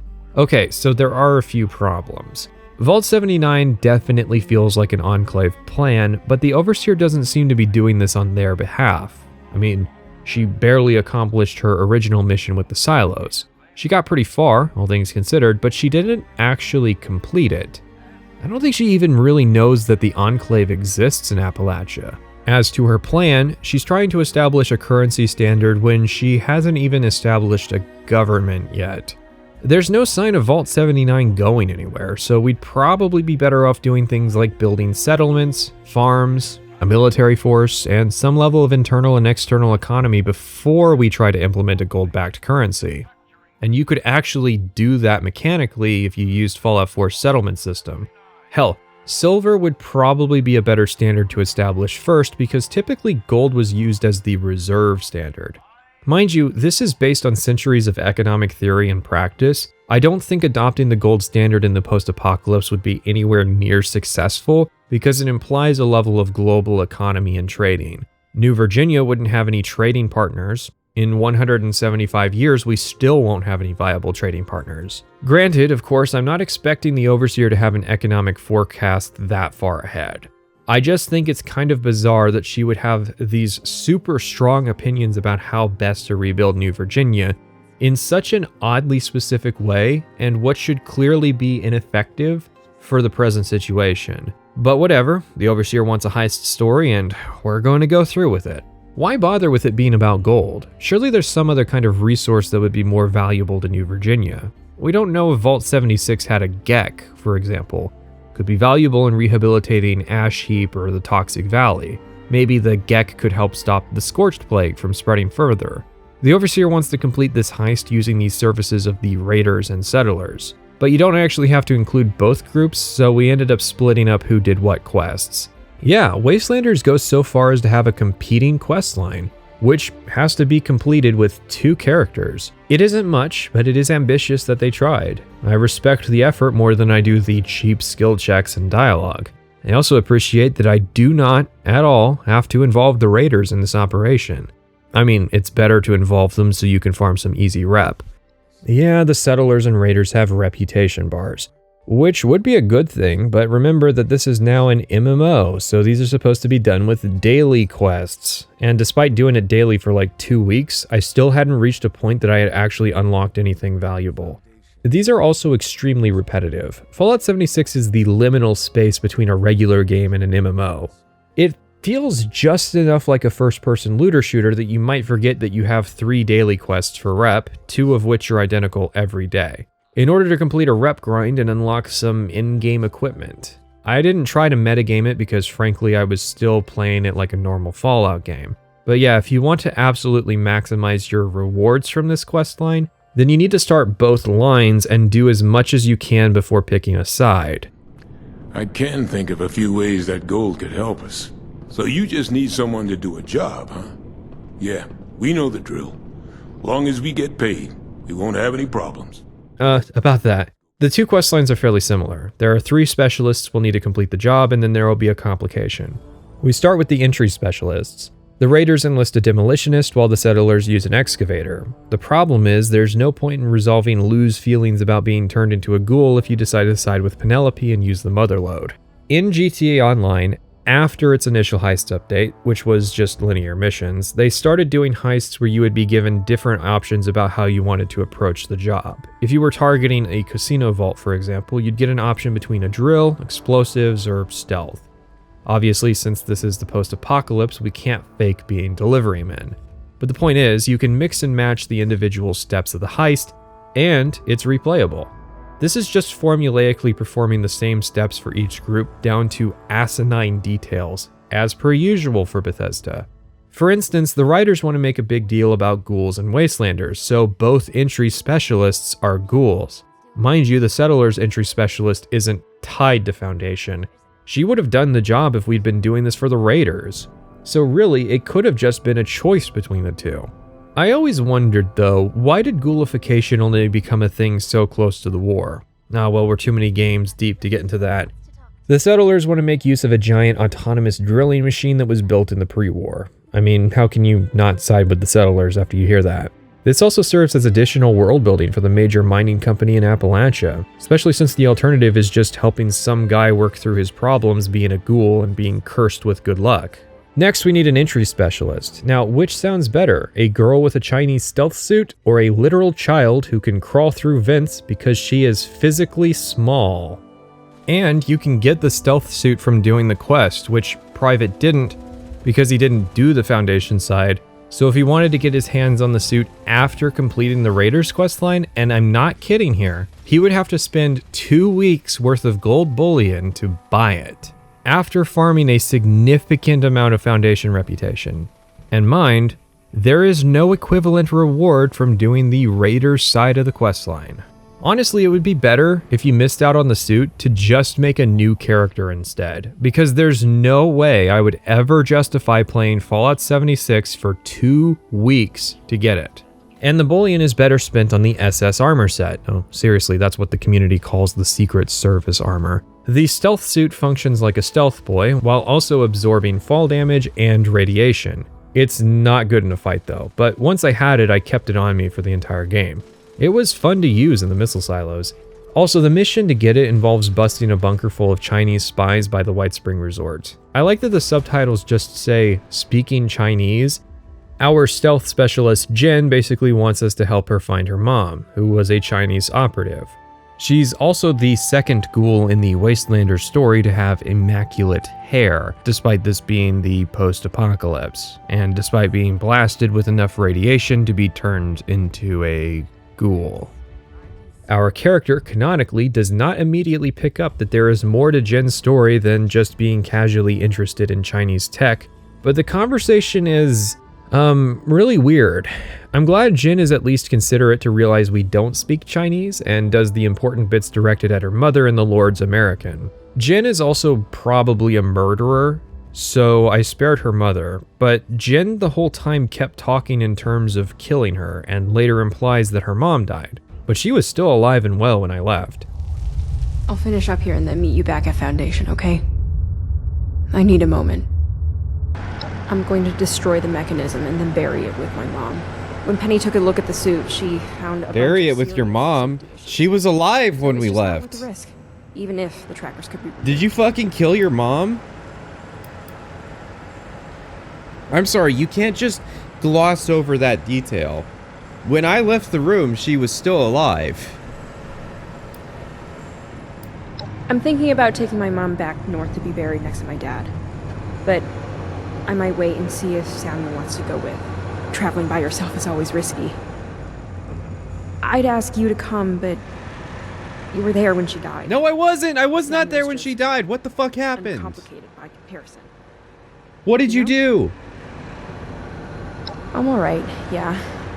So I don't know if this is broken quest scripting, like the game incorrectly assigned me the journal stage for killing her mom, even though I didn't. Apparently this is a common issue, and not just with this quest. Any situation in Wastelanders where the game is supposed to track a variable, for instance whether or not you treat the child in the Raiders questline badly, has the tendency to be tracked incorrectly.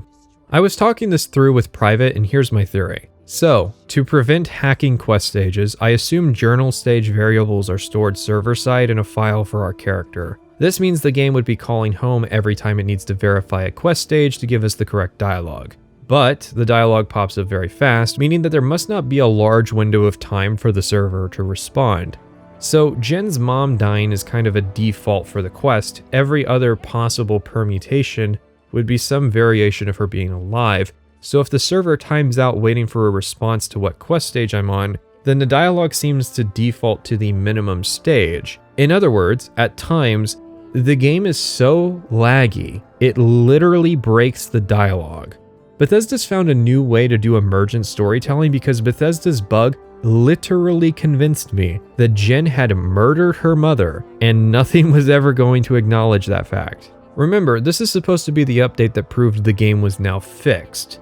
It probably wasn't helped by getting live commentary that what was going on in the Raiders quests was worse. I wonder how many people at Bethesda have actually talked to children.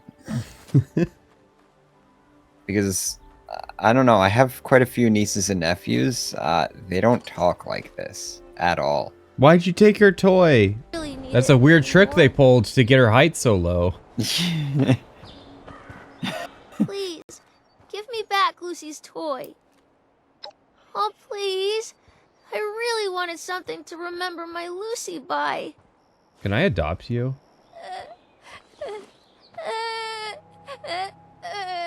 Why didn't you come live at my house, child? We can put you to work. And I think they're younger than this girl too. This girl looks like she's like maybe 9, and she talks like a 3-year-old. She's developmentally stunted because of the post-apocalypse. You have to understand, there's no public school. Finally, we need someone to deal with turrets, which turns out to mean a combat specialist. This is one where I don't know if the settlers side has the better option.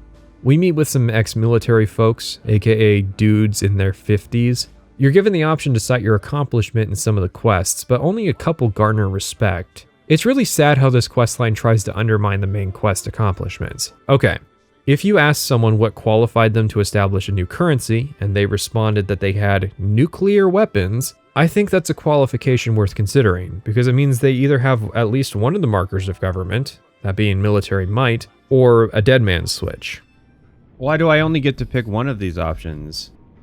Also, okay, so I'm talking to a U.S. Army captain, and he wants to know our credentials for taking the gold supply. So we start, the top one is, I'm a survivor from Vault 76. Boring.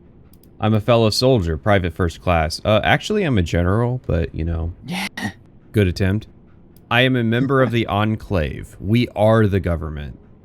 Now that's an option. The next one, I command Appalachia's nuclear arsenal. Hell yeah!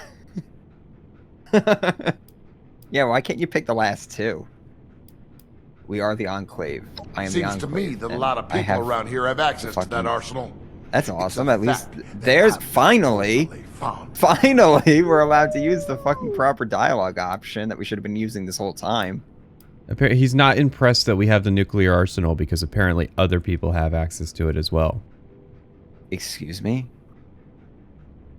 What? Joined up with that does that mean he has access to it? He contacted us when we started poking around here.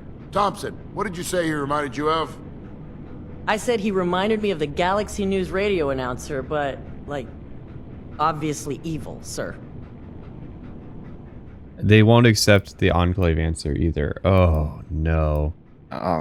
Guys, come on. I get that he sounds evil, but that's just the brain damage causing that speech impediment. Ableism is so not cool, Bethesda. Every time this happens in a Bethesda game, the best answer is the default least qualified response. If anyone ever asks me for my qualifications, I guess I'll say that I managed to claw my way out of the womb, or that I was number 1 in the sperm race. Then, after the squad is assembled, there will be a complication. It is actually that formulaic. In both cases, the complication has to do with raiders. Almost like they're a problem element in that Meg does not in fact have them under control. Penelope got kidnapped. I don't know why, since I blew the raider's head off with a shotgun before he could say. It was actually a pretty fun sequence. Just getting to play a no-nonsense character and not having to tolerate raiders. Although 2 problems. I lost rep with Paige because I complained about the fact that he didn't do the obvious thing of traveling with Penelope, and I had to go back to Charleston for the second time in this questline.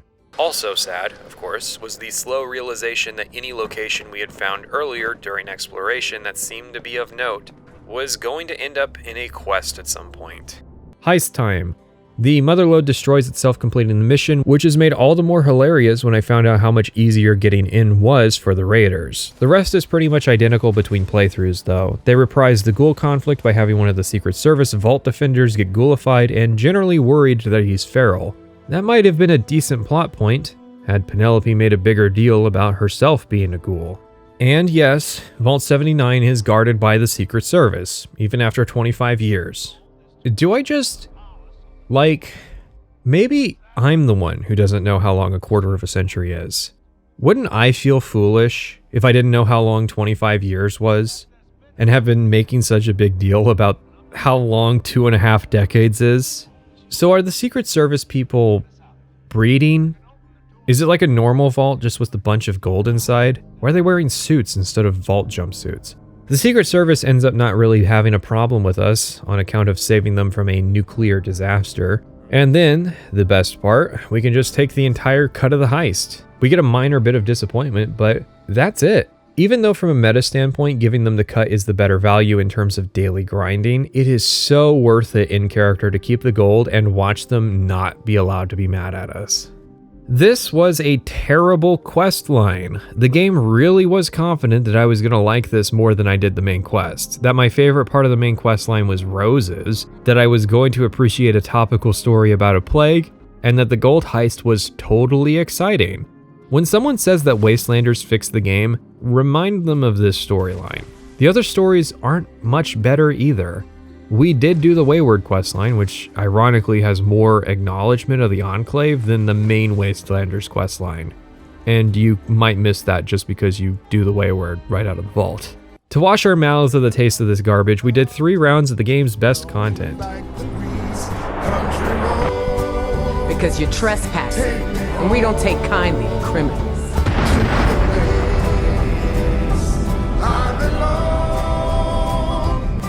Suddenly, every Tom, Dick, and Mary thinks they're in charge.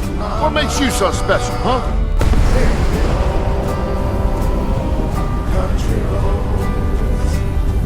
Not our problem? Did you lose your eyesight in the vault?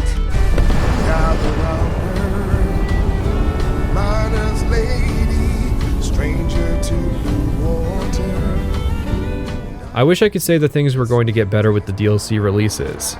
So how about a break first to talk about the public events? I think if there was any valid reason to continue playing Fallout 76 in the modern day, it would be public events. It's a pseudo-multiplayer experience with some variation in quality, but some pretty decent ones mixed in. Public events basically work by an encounter triggering on the map and then an invite going out to all the players. It is a bit gamey to be receiving these event invites during story content, but so are the Battle Pass challenges. The rewards are typically legendary cores and treasury notes. Cores are only used in crafting legendary items, meaning that they eventually become worthless. Treasury notes are exchanged for gold bullion. You can only exchange a max of 40 notes per day, and I actually found that a decently hard limit to reach. I have no idea how people are hitting the 80 note limit during Gold Week. On the flip side, the legendary grind was so easy that I would usually have a stack of new legendaries that I needed to offload in just an hour. There were a couple days where we didn't feel like subjecting ourselves to more of the story DLC and would just do events instead. I do need to put in here a bit of confusing design though. Daily quests have a set time that they reset, but vendors instead reset 20 hours after the first time that you use them.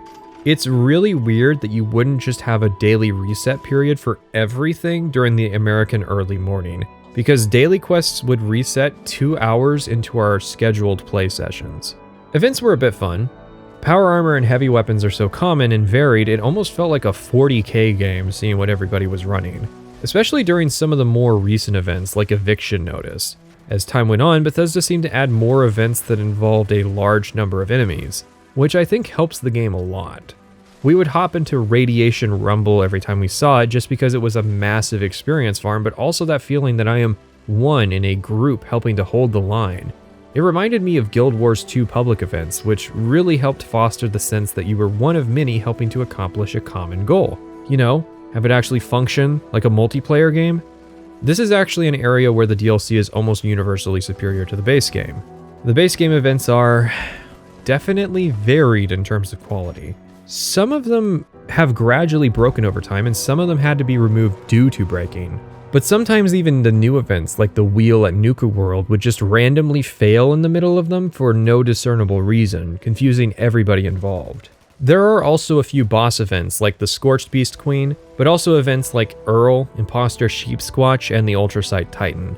And some events like Project Paradise and Radiation Rumble, which require multiple players to fully complete. This is one of the areas where post-launch updating has improved things quite a bit. The quantum level scaling change means that players of any level above the event minimum can participate on fairly even footing, even if there were plenty of players who were one-shotting almost everything.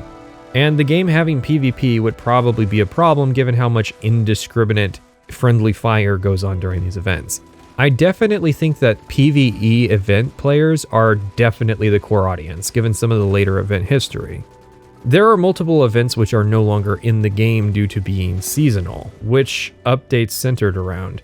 For instance, updates with events related to the Mothman and Mothership Zeta were added, but were not available during our time. There's actually quite a bit of content in 76 that was limited time. I don't buy that the Atom Shop is misunderstood when so much of it seems to be fueled by FOMO. Fear of missing out is a strategy where you offer content for limited time windows in order to encourage continual playing and impulse buying. They'd rather you play for an hour a day than until you feel like you've played enough. What if there's a cool outfit that you're going to miss out on? Or maybe some decorative wallpaper? I don't know. I'm not the type who gets taken advantage of by systems like this. Usually when someone tells me that there's a limited time item, and it's a digital thing made of pixels and polygons, I know full well it's just a line of code that's restricting that access. It's not like a physical print run of something where only 1,000 ever got made. So I usually just avoid that stuff, but not everybody has the same self-preservation instinct. But I mean, it's just optional cosmetics, right? No, but Fallout 4 didn't need optional limited time paid cosmetics to be, good? Question mark? Oh, wait, it got hit with the Curse of the Creation Club too. Also, it's not all cosmetic, but a lot of the pay-to-win elements are tied to Fallout First rather than the Atom Shop. Just a little double dipping there. The reason I'm discussing this is to imagine the mentality of the person who plays Fallout 76 every day for maybe an hour or two.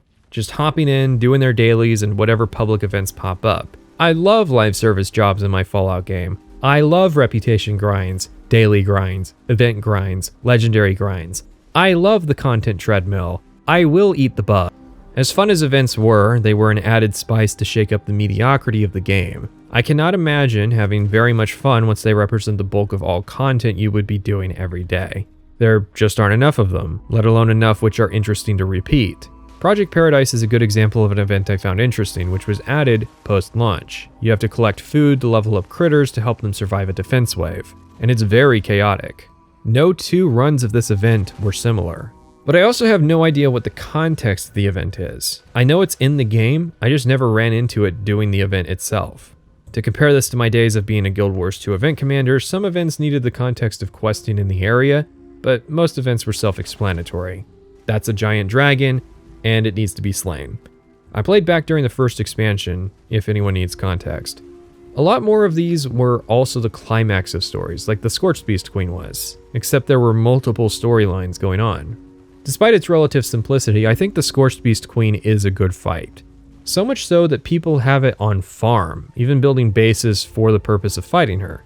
It seems like public events are where base building would shine, since building arenas and other survival games with boss encounters is pretty common. Like, this game has a whole base building system unless you have two, but actually sitting down and taking the time to do it is never necessary. That's what I'm talking about when it comes to utilizing all of the game's mechanics. As much as I enjoyed building Cloud Ruler Temple, it was really just personalizing a space that could have been a 3x3 cube of workbenches, located somewhere out of the way for free fast travel purposes. I did like making Esbern sleep on the edge of a cliff though, but we were making our own fun out of the system. It barely worked because enemies would just randomly spawn in the middle of the base, not in a logical spot like the edge, just straight up in the middle up on a rock behind defenses. Apparently culling spawn locations in player bases is something that only indie survival games figure out. After playing Fallout 76, I started to play an actual campaign of TES 3MP and ended up making a whole manor in the construction set to use as a base. Look at how natural this environment is filled out, despite the fact that I pretty much just made a box with furniture. Despite having no base building mechanics, Morrowind is far more functional when it comes to home decor. These shelves by the door serve functions in addition to looking good decoratively, and literally all I put down in the construction set was just the shelf. Over time, as I began to lose interest in continuing to try and replace the vampire shotgun, I also lost interest in the public events.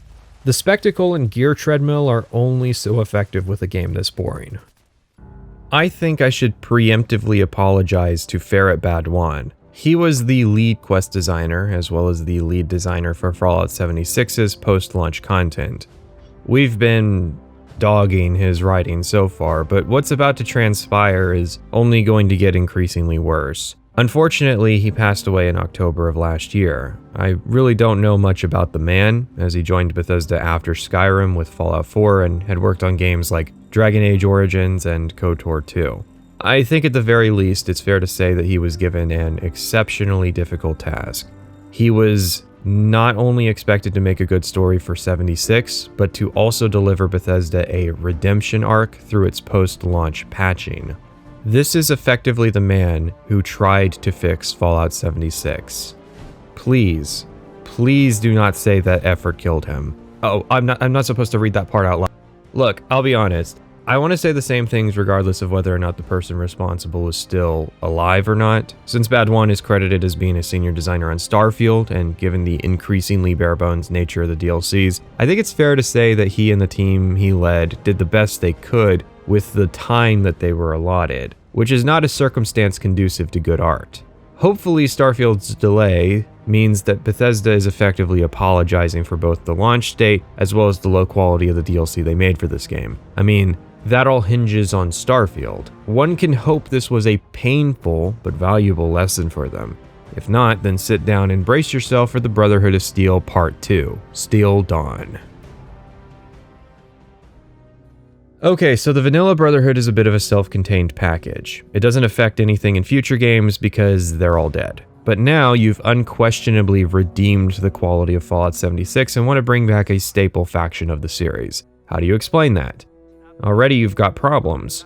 Maxon speaking with Taggarty was a bit of a stretch, but they explained it away with a limited time communication via satellite. Elder Maxon wants to follow up on what all happened, and so he sent an expeditionary force out to West Virginia from California in the post-apocalypse.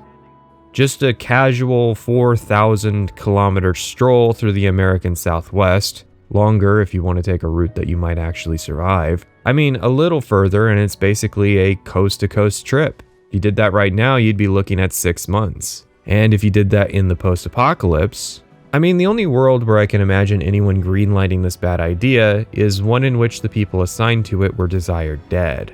Crossing America on foot in 6 months is an athletic achievement owed in part to our road network and our ability to have relatively easy access to facilities and resources to support those endeavors.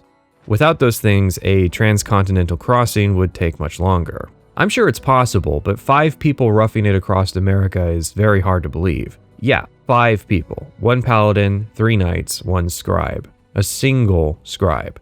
What if she had died of tuberculosis? And they had equipment. Best believe that because they're going to make a big deal later about that equipment they were carrying.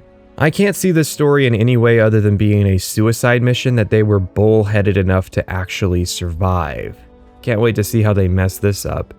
Cue us entering. We had found Fort Atlas earlier in the playthrough. It's hard to miss, really.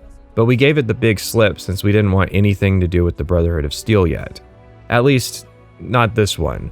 So we're back and we make our way to recruitment. Again, we get another line of dialogue that acknowledges something we did in the past before basically insulting us for even bothering to invoke it. Like, yeah, I know we cheesed the system to become an initiate with the Brotherhood. I have nuclear weapon. How do you even really know about this? How am I not the first person to mention this to you? While it seems like the Brotherhood might have found out about the system, I doubt any of them would have anticipated someone actually being alive and having done it. People have only been back in this area for a year. By the way, a year passed in universe since Wastelanders, but this update came out in November of 2020. Point is that realistically, there has only been a year in which people have even had the chance to actually gain access to and fulfill the requirements of the automated system. Requirements that even the Vault 76 Overseer had failed to fulfill. And Shin just blows it off like he's annoyed we're trying to return something without the receipt. I do not understand this decision. You decided to make a DLC focused on a faction that was already in the game, and did nothing to connect it to the existing quest line. The reason being, we need to do Shin's job for him. No, really. He wants us to talk to some people in his stead. These are all important characters to the Steel Story saga. No, seriously, 3 of them recur, and the 4th, well, let's just talk about him now. Sean is here to complain that he was robbed by people claiming to be the Brotherhood. I was surprised to see this guy because, after having completed both Steel Dawn and Steel Rain, I realized that the other 3 characters had been reused, but not this guy. And then I realized what this was supposed to be saying. The people who had robbed him were 76 dwellers who had completed Taggarty's initiation, started LARPing as the Brotherhood, and then turned into raiders during the Wastelanders expansion. In other words, the only point of this gentleman in the story is to further discredit the Brotherhood of Steel section of the main quest. I gotta ask, because I drew blanks here, is there a game that had story DLC for it, which hated its original plotline to the degree that Fallout 76's DLC does? Honestly, if they had just fixed the game and left it alone, I think this is the main quest that people would have eventually come around to liking. You would have seen tons of YouTube videos about the unredeemed potential of Fallout 76. Art wants protection in exchange for food, which we won't give because the organization's like 4 people and a bunch of randoms. Tally wants guns, which the Brotherhood isn't going to give because they hoard tech. That's fine because it's establishing exposition about the faction that the player would not have gotten from the Brotherhood section of the main quest. And Doc Blackburn wants medical supplies for his secret lab where he's making super mutants, but he's asked incorrectly and so we have to let him go. Only problem, they already lampshaded where the orcs were coming from. The Enclave released them to raise the DEFCON rating. Okay, so what are the odds that the Brotherhood of Steel, who formed in an incident related to the FEV, would contact another unit and create a new chapter, and then send an expedition out to that same region where there was not 1, but 2 separate conspiracies where people were messing with super mutants? There's supposed to be all kinds of unique mutations in different places, and yet we insist on shoving in the same factions and the same enemies that were in all the other Fallout games. Okay, just have to be positive. Assume this is someone's first Fallout game, and so this information is just for people who might not know who these groups are. Wait, if that's the target demographic, then why even bother with the Brotherhood, since new players aren't going to recognize them? Oh god, we're still on the first quest. Shin is impressed we did his paperwork and sends us inside to meet Scribe Valdez. We need both their validation before the Paladin will accept us as an initiate. You know, doing people's work for them without pay is kind of a metaphor for Bethesda and its fan base. Modders fix their games seeking to join Bethesda. The only difference is that in the real world, they don't hire you. Instead, the questline is a bit like an uncomfortable metaphor for working in retail. We're getting taken on as seasonal employees during a probationary period, probably shipped off to go work on some garbage live service game when all I wanted to do was make an Elder Scroll. Valdez is more of an introduction to the scribe life, not that we'll be given an option. I kinda like her, in large part because she's a female character, doesn't seek to put the player down at every opportunity. I know, all you had to do to write a female character that I would like was to actually write a woman who isn't spiteful, paranoid, condescending, or rude, but is proactive, capable, and open-minded. Don't worry though, Steel Dawn will hit its quota soon enough. The Brotherhood is so behind on their game, they haven't actually even figured out what's up with the observatory, which was one of the primary objectives, by the way. I don't really know why Maxon cared about a radio telescope when I'm sure there were a billion better targets that would have actually resulted in useful information within a decade. Also, please appreciate that I did all of this in Enclave power armor. It is very ironic. Thank you. Valdez's quest is surprisingly good at setting a tone for the oh, hang on, radiation rumbles up. Sorry, yeah, you know, it's just I gotta farm that bullion in XP. I'll be back in like an hour to continue this story. While I could, of course, say this about any point in the Fallout 76 storyline, it's valid here because this actually happened. We dropped the storyline to go farm an event and we're gone for over an hour. I don't think good stories could survive the start-stop pacing that events bring, but at the same time, I feel that if this was a good story, I would not be racing off to go do events instead. I was more engaged in doing an event I had already completed multiple times than I was in seeing what this new story was about, because already I felt in just the short time that we have covered that Steel Dawn was just going to be more of the same garbage. At least I get to shooty bang bang a bunch of ghouls with strangers on the internet. Also, the quests still don't work in co-op. Yeah, I made sure to continue checking with each update just to see if these were still supposed to be single-player stories. I guess that feedback either wasn't made or wasn't important enough to address. It's the same issues, but this storyline only has a single path to go down. I guess that thankfully means that nobody has to ever replay it to get all the achievements. No, seriously, someone in my server complained about having to replay the gold heist story for the other faction to 100% the game. So I can only imagine that was an actual criticism they wanted to address. Mind you, I agree, but that was because Wastelanders was garbage. The best way to fix bad writing is not to reduce the amount of time someone has to spend with it. I mean, it can be, but I like to think people could actually improve instead of needing to be fired and replaced. Now, I'll ask you, what was happening when we were last doing this quest? Yeah, exactly. I think New Vegas would struggle with random events like this. We are investigating Fort Atlas because it has a mysterious power source called Ultrasight.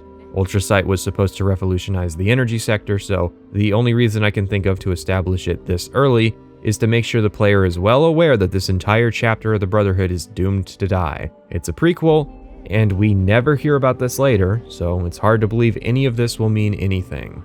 I think a part of the problem is that the rewards for doing these quests themselves are exceptionally minor. So if it becomes a choice between doing these quests and doing events, most players are going to favor events. If the quest rewards were a bit more in line as a valuable usage of time, then maybe this wouldn't be a problem. There are a lot of opportunities to prove yourself to Valdez, but it does not go anywhere. You can't become a scribe, you'll get a recommendation regardless, and her only flirt option is her final dialogue in Steel Rain. No, seriously, they decided to start doing flirt options in the second part of the storyline, for the Brotherhood of Steel. It's almost like whoever made this is just doing a parody story that will fly by management because nobody actually cares about what is in Fallout 76. Like, it's almost making fun of the weird romances that are in RPGs in general, which are even in Fallout 76. Yeah, so during Wastelanders, there was this guy we met named Beckett, and we started doing his quests, but it just seemed kind of boring, like we were just gonna be killing raiders, so we blew it off as not being worth mentioning. Turns out, if we had done it, because I played a female character, I would have gotten some awkward romance dialogue.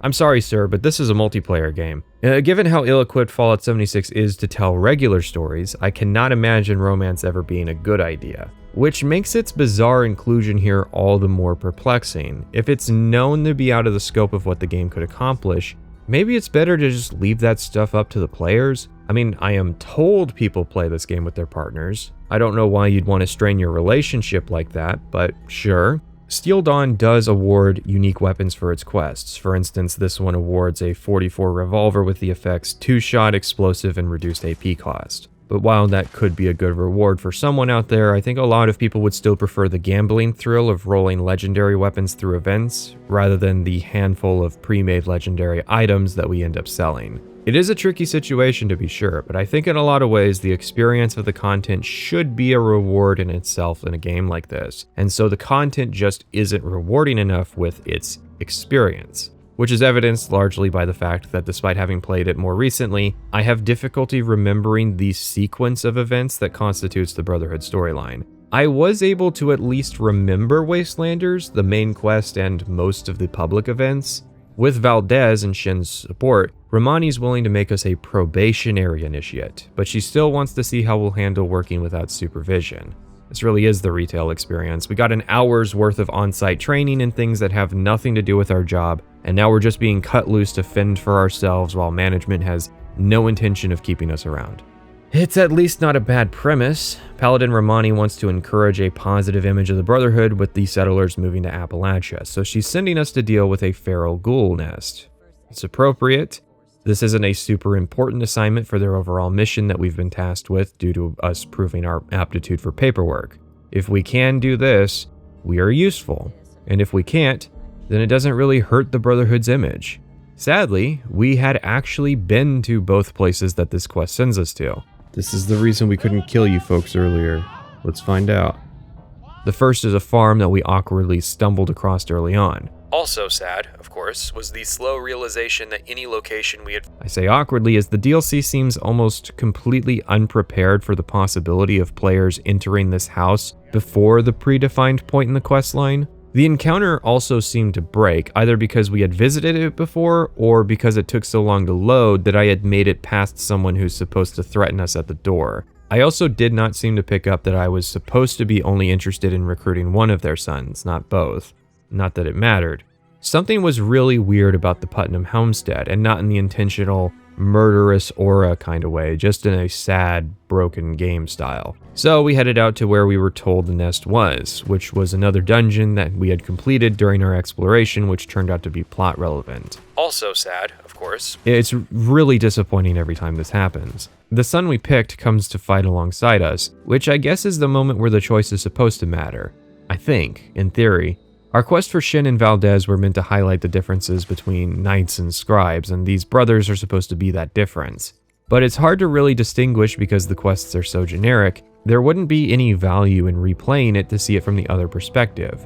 It's not like we're becoming an initiate who will then get to choose a scribe or knight career. These boys could actually be useful in serving the opposing role that we don't choose in the story, if that were the case. See, it's the usual problem of there being a new faction that should be fully recruiting that we can join, but we get given a special role which is important but separate from the other people.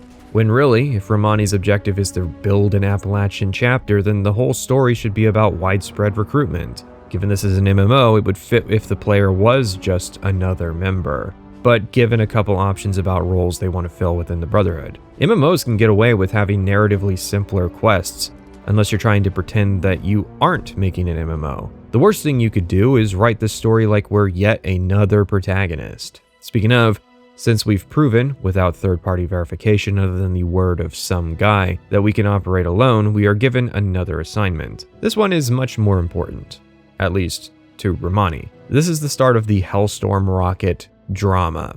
I call it a drama because to call it a story is an insult to the majority of human literature. Okay, so after the Sierra Nevada mountains, the expedition was 4 people. Romani, Shin, another knight, and Valdez. Good job protecting your only scribe on this mission, considering most of your operational objectives would have been impossible had she died.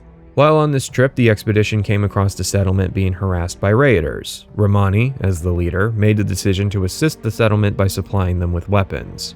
Now, you might say that breaks the traditional rules of the Brotherhood, but that's actually kind of the point. Romani made an impulsive moral decision. The weird part though is that the story tries to pitch this as having been a bad thing.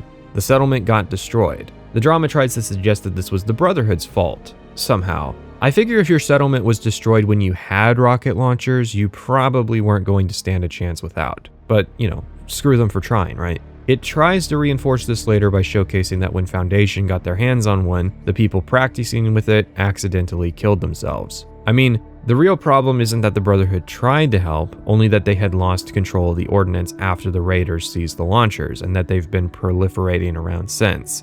This is in line with the general Brotherhood philosophy of not sharing their weapons with non-Brotherhood personnel. Granted, I feel it's inevitably a self-controlling problem, like how many rockets could be floating around to feed these things? It runs up against the same general problem with the expedition. So they found these on their way to Appalachia, but why did they take so many with them? And what exactly is the point here? That the Brotherhood was absolutely right to not ever help settlers? That settlers are too incompetent to have access to weapons? The wedge between Romani and Shin over this incident is not a good enough reason because it doesn't go anywhere fast enough. Romani wants us to contact a new settlement out in the mire and help them deal with a Blood Eagle problem.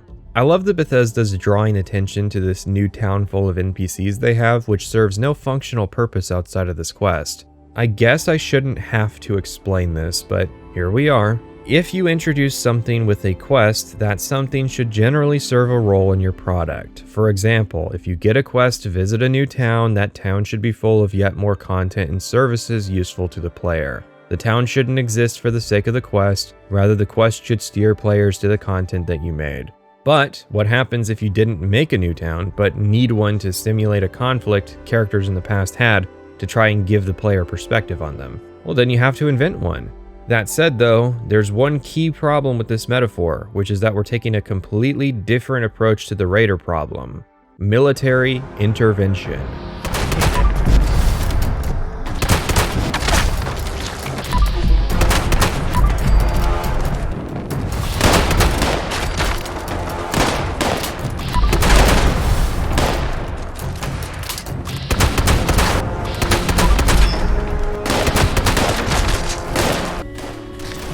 Still in your Slenderman mode. I think it makes it better. It really does.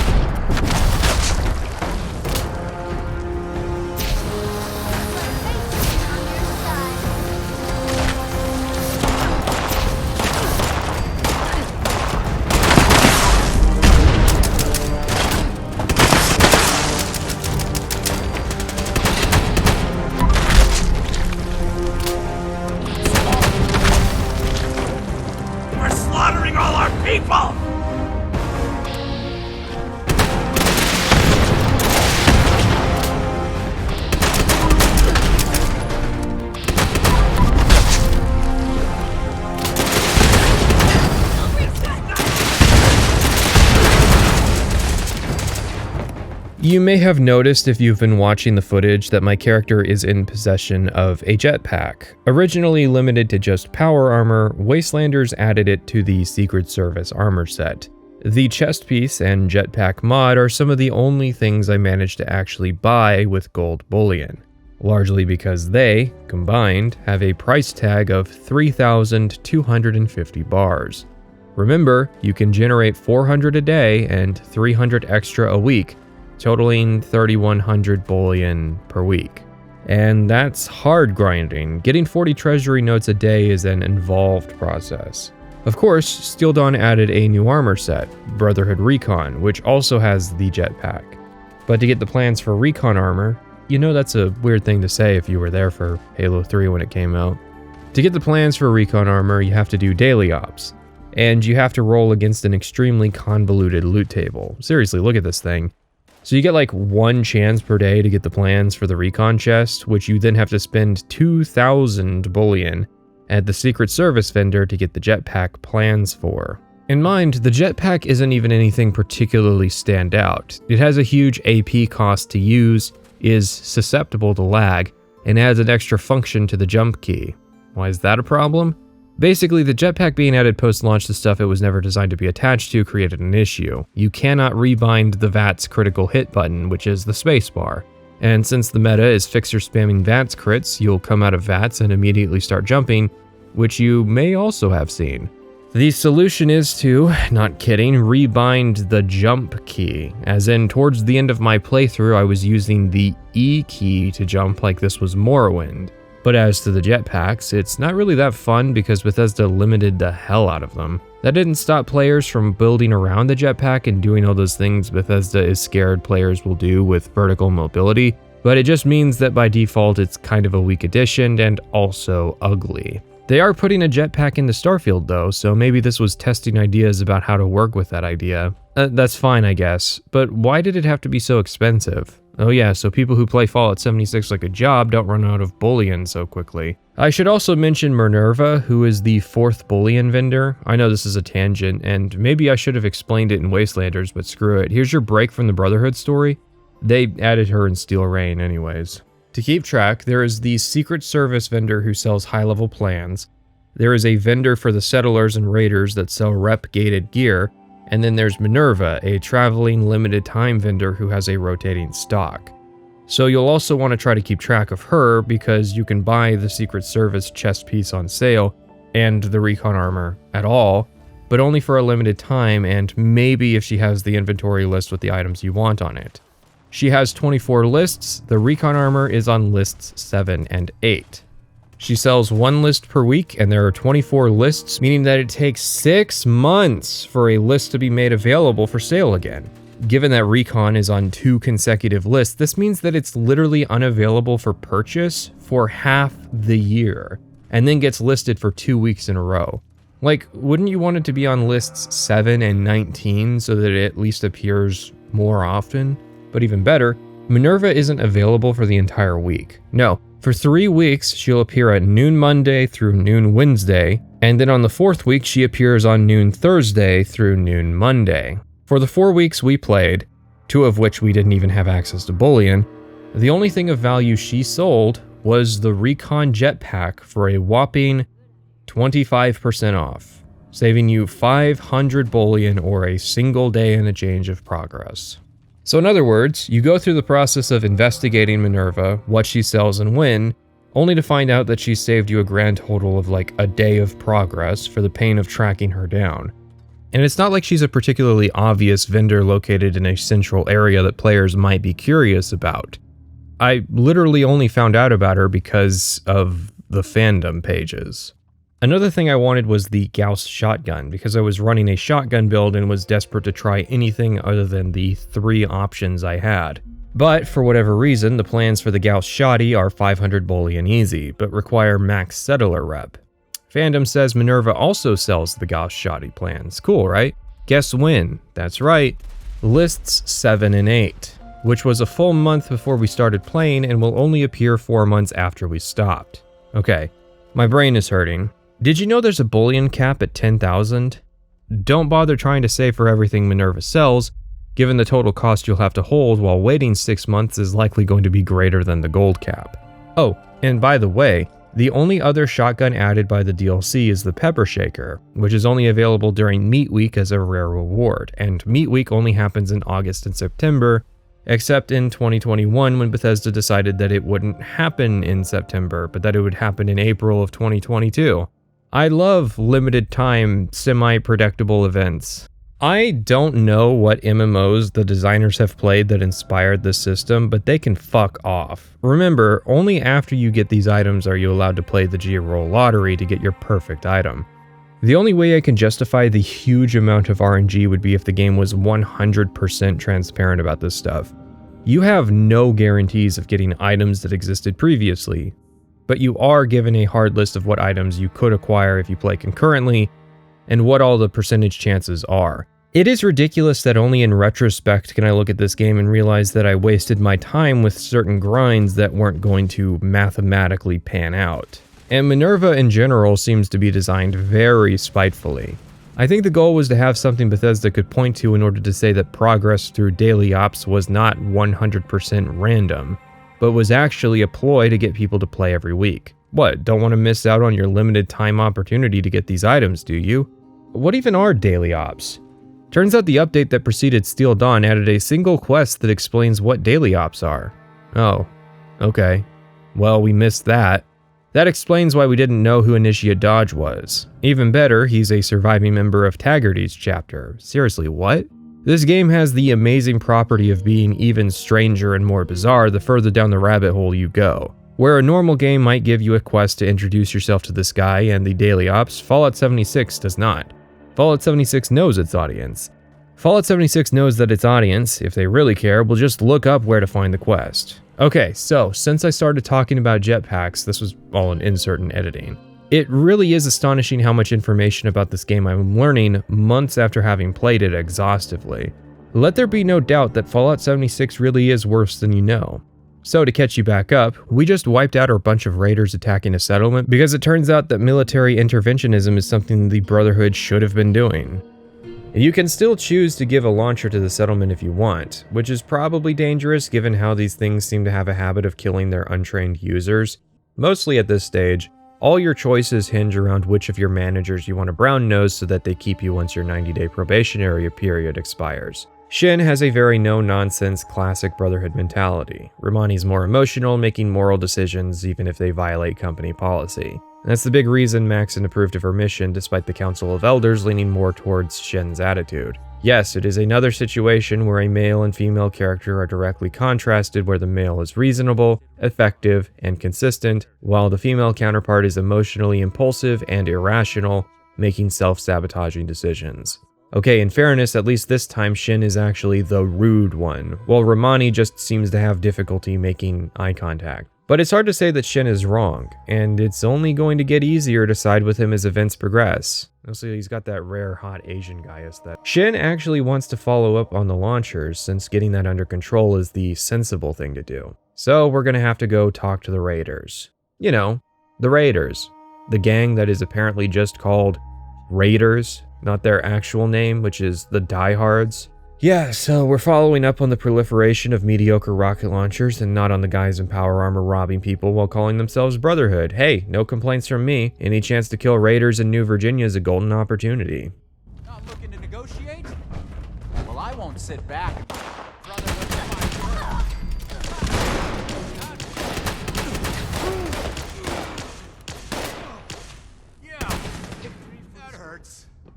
Sadly, we can't kill all of them, as one of the Raiders is flagged as essential. He's hardly the first NPC added post-launch to be so, but definitely one of the worst. He is supposed to have a dialogue where we initially negotiate with him, but I just closed out of that and started blasting.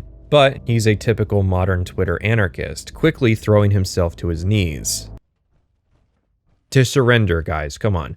He somehow knows that Brotherhood Knights have a rule against killing prisoners, so he's basically tagging safe and abusing the rules. Guys, cops aren't allowed to hurt you after they arrest you. Please ignore my previous 1,000 tweets about police brutality. I'm not bound to that code, Shin, since you guys never actually initiated me, but I also think it's hilariously pathetic. Pierce is banking pretty much everything on the morality of people he literally calls fascists, and of course, the game isn't going to allow me to call that bluff. We are the Enclave. I have nuclear weapons. Pierce is just an annoying character that, despite coming back later, the story really does nothing with. I don't have much patience for people who think the Brotherhood are a bad thing, yet are themselves literal parasites who rely on highway robberies to stay alive. There's a reason many places in the world will cut off the hands of thieves, if not outright execute them. More than that, Crater is the remains of a satellite which the Raiders used to spy on communications to coordinate their attacks. Meaning that realistically, the Brotherhood should be eyeing Crater pretty hard as their next target. You would satisfy Romani's desire to ingratiate the Brotherhood into the local community, Shin's desire to prove that the Brotherhood is not an organization that can be taken advantage of, and Valdez's desire to actually study technology. And you'd be taking the tools Raiders utilize to attack settlers away from them, which is going to accomplish a hell of a lot more than resecuring some rocket launchers. The only problem with that is, of course, the writer's thinly veiled fetish for spunk. I don't understand why this was treated as a completely valid and acceptable solution to the Blood Eagle problem just one quest to go, but is no longer a valid option. No, we need Pierce alive so he can tell us where he got his launcher, and Shin wants us on our own to meet him at Crater. Guess I'll go die. Pierce still isn't cooperative, which is reason enough to just kill him now, but his friend will tell us if we use a holotape to download Brotherhood data that the Raiders will use to prepare ambushes. Why do I get the feeling I'm gonna load this tape into a terminal and the Brotherhood are gonna find out? But they're not gonna be mad and kick me out because they still need me to complete the rest of their quests. I cannot imagine anybody taking this storyline seriously actually going through with this request. It's just such an insane choice that means literally nothing. This isn't where the questline branches off and we can rejoin the Raiders because we think the Brotherhood needs to be stopped. You can give them fake data from Valdez and things will proceed exactly the same. And later she'll act surprised that the Brotherhood initiate did not in fact betray the Brotherhood. Some other fun details I noticed in editing: had I used a speech check to avoid gutting down Pierce's friends, the questline would have gone a full 2 hours of just being fast travel to place, talk to person. It is amazing how amateur the writing is for Steel Dawn. For instance, Pierce refuses to give us information, and Shin refuses to execute him. But he says he'll only talk to us if we meet him at a second location. We go to the second location, but he refuses. He does not use this as an opportunity to stage a second, more difficult combat encounter. It is just a dialogue where violence isn't allowed to happen. Then we have a conversation with a new character. So Pierce's only purpose is to facilitate us getting from the raider lead to another raider lead. Most final drafts would just cut out the middleman here, either have Pierce accept that he has to compromise his virtues and cooperate, or cut his character and have what's-her-name be who we met at the bunker.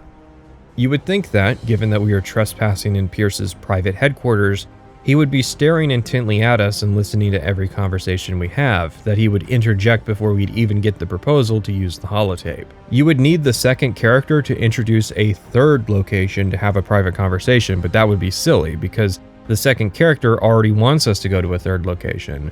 This is not how you pace scenes in a story. The game being dialogue and location heavy would not be a problem if it was good at either. Fallout 76 is still the stronger game when it comes to using combat encounters over conversations, so the fact that it's trying to make narrative quests without combat means that you are just fast traveling and having some of the worst conversations. Literally the only thing I hate in Fallout more than the Brotherhood of Steel are Bethesda raiders, so you could imagine how nightmarish a sequence crossing these elements over really is. I want you to seriously think about everything that has happened in this video up until now, and tell me that you don't believe this to be the lowest point yet. Tell me that you still think Fallout 76's main quest was bad.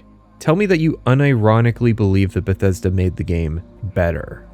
Good lord, let's just get this over with. We go to Foundation and make a trade agreement that doesn't actually matter and get our hands on the rocket launcher they purchased. Why is it that I can shoot the kid who killed his friends on accident, but the literal raider who is the president of the Anti-Brotherhood Club is off limits? Paladin Romani finally has time to meet with Valdez. I don't know how, considering she just spends all day hanging out at Fort Atlas, but sure. I mean, I get it. The store manager works mornings, but Valdez's department is nights, and getting the manager to come in during the evening for meetings is just such a hassle. Valdez has found a way to contact the Council of Elders, but Romani doesn't want that to happen. I hope she doesn't do something really stupid at the end of this. I like that Valdez gets in trouble for doing this, even though it's completely within reason given that it was literally her mission to study the observatory and then phone back to headquarters. It's very realistic for someone competent to get in trouble for doing the right thing without permission. We clear out an Enclave facility run by an AI named Sodus, thankfully sparing our boy back at White Springs. As usual, our status in the Enclave is acknowledged before immediately accomplishing nothing. I would be so happy if there were 2 doors, and being in the Enclave meant we got to skip 1 or 2 combat encounters by using the second door. That's literally what happened in the Wayward questline of all stories. Assaultrons are military-grade hardware, Spirit. As such, all of our machines have already been spoken for. Outstanding deal with the United States military, just waiting for pickup. You understand? I'm part of the United States military. Oh, holy shit, it actually lets you do that. What? Oh, right, that was another faction that we had to join. Oh, I wish you'd said so sooner. Deepest apologies, I feel like General. this is a lie I could have told. Here you are. The Like, frame's I don't even upstairs. have to flash my government ID. I mean, I have the fucking government ID.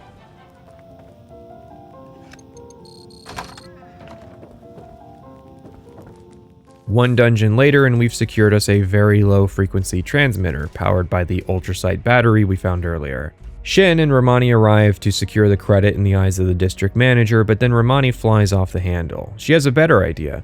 Rather than calling district and admitting that she lost the missile launcher she had also found and gotten one of her employees killed, she's gonna break the transmitter. What? Seriously? Why Romani isn't shot on the spot by Shin is a mystery I shall never understand the answer to. Seriously, the whole point of the Brotherhood is the preservation of technology, a mission that Romani should remember being a first-generation member. I want you to consider that this transmitter could be the perfect communication line between the new California Republic, New Virginia, and any other East Coast states which form. Our operational mission is the rebuilding of America, and tech like this would be extremely valuable in accomplishing our objective quickly. Cave woman smash! This singular action could be a critical reason why the East Coast is still a desolate wreck 200 years after the war, while the West Coast has multiple functional governments with currencies and resources. And she did this because talking to her boss would be awkward. She can't take that risk. What if Maxon decides to promote Shin to Paladin? Who cares? They're 3 time zones away. Come out here and enforce anything. Oh wait, I forgot. We're only a couple days hike from California. When I was joking about Bethesda being misogynists, I kind of wasn't.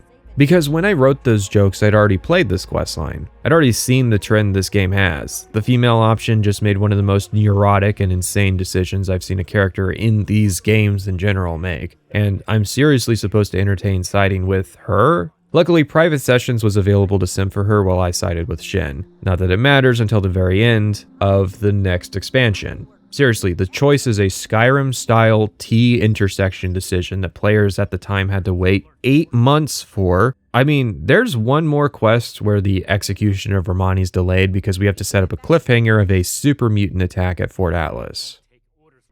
Brothers and sisters, we've made it to the final part of the Brotherhood of Steel in 76, and you'll have to forgive me because I'm going to go through this with greater haste. Fallout 76 has a characteristic of really wearing on the soul. At this point, it just deserves to be put out of its misery. The benefit of Steel Reign is that, because it's a sequel to Steel Dawn, players can't just jump in and start doing these quests like they could have previously. The downside, of course, is that Steel Dawn was not a good foundation for a 2-act play.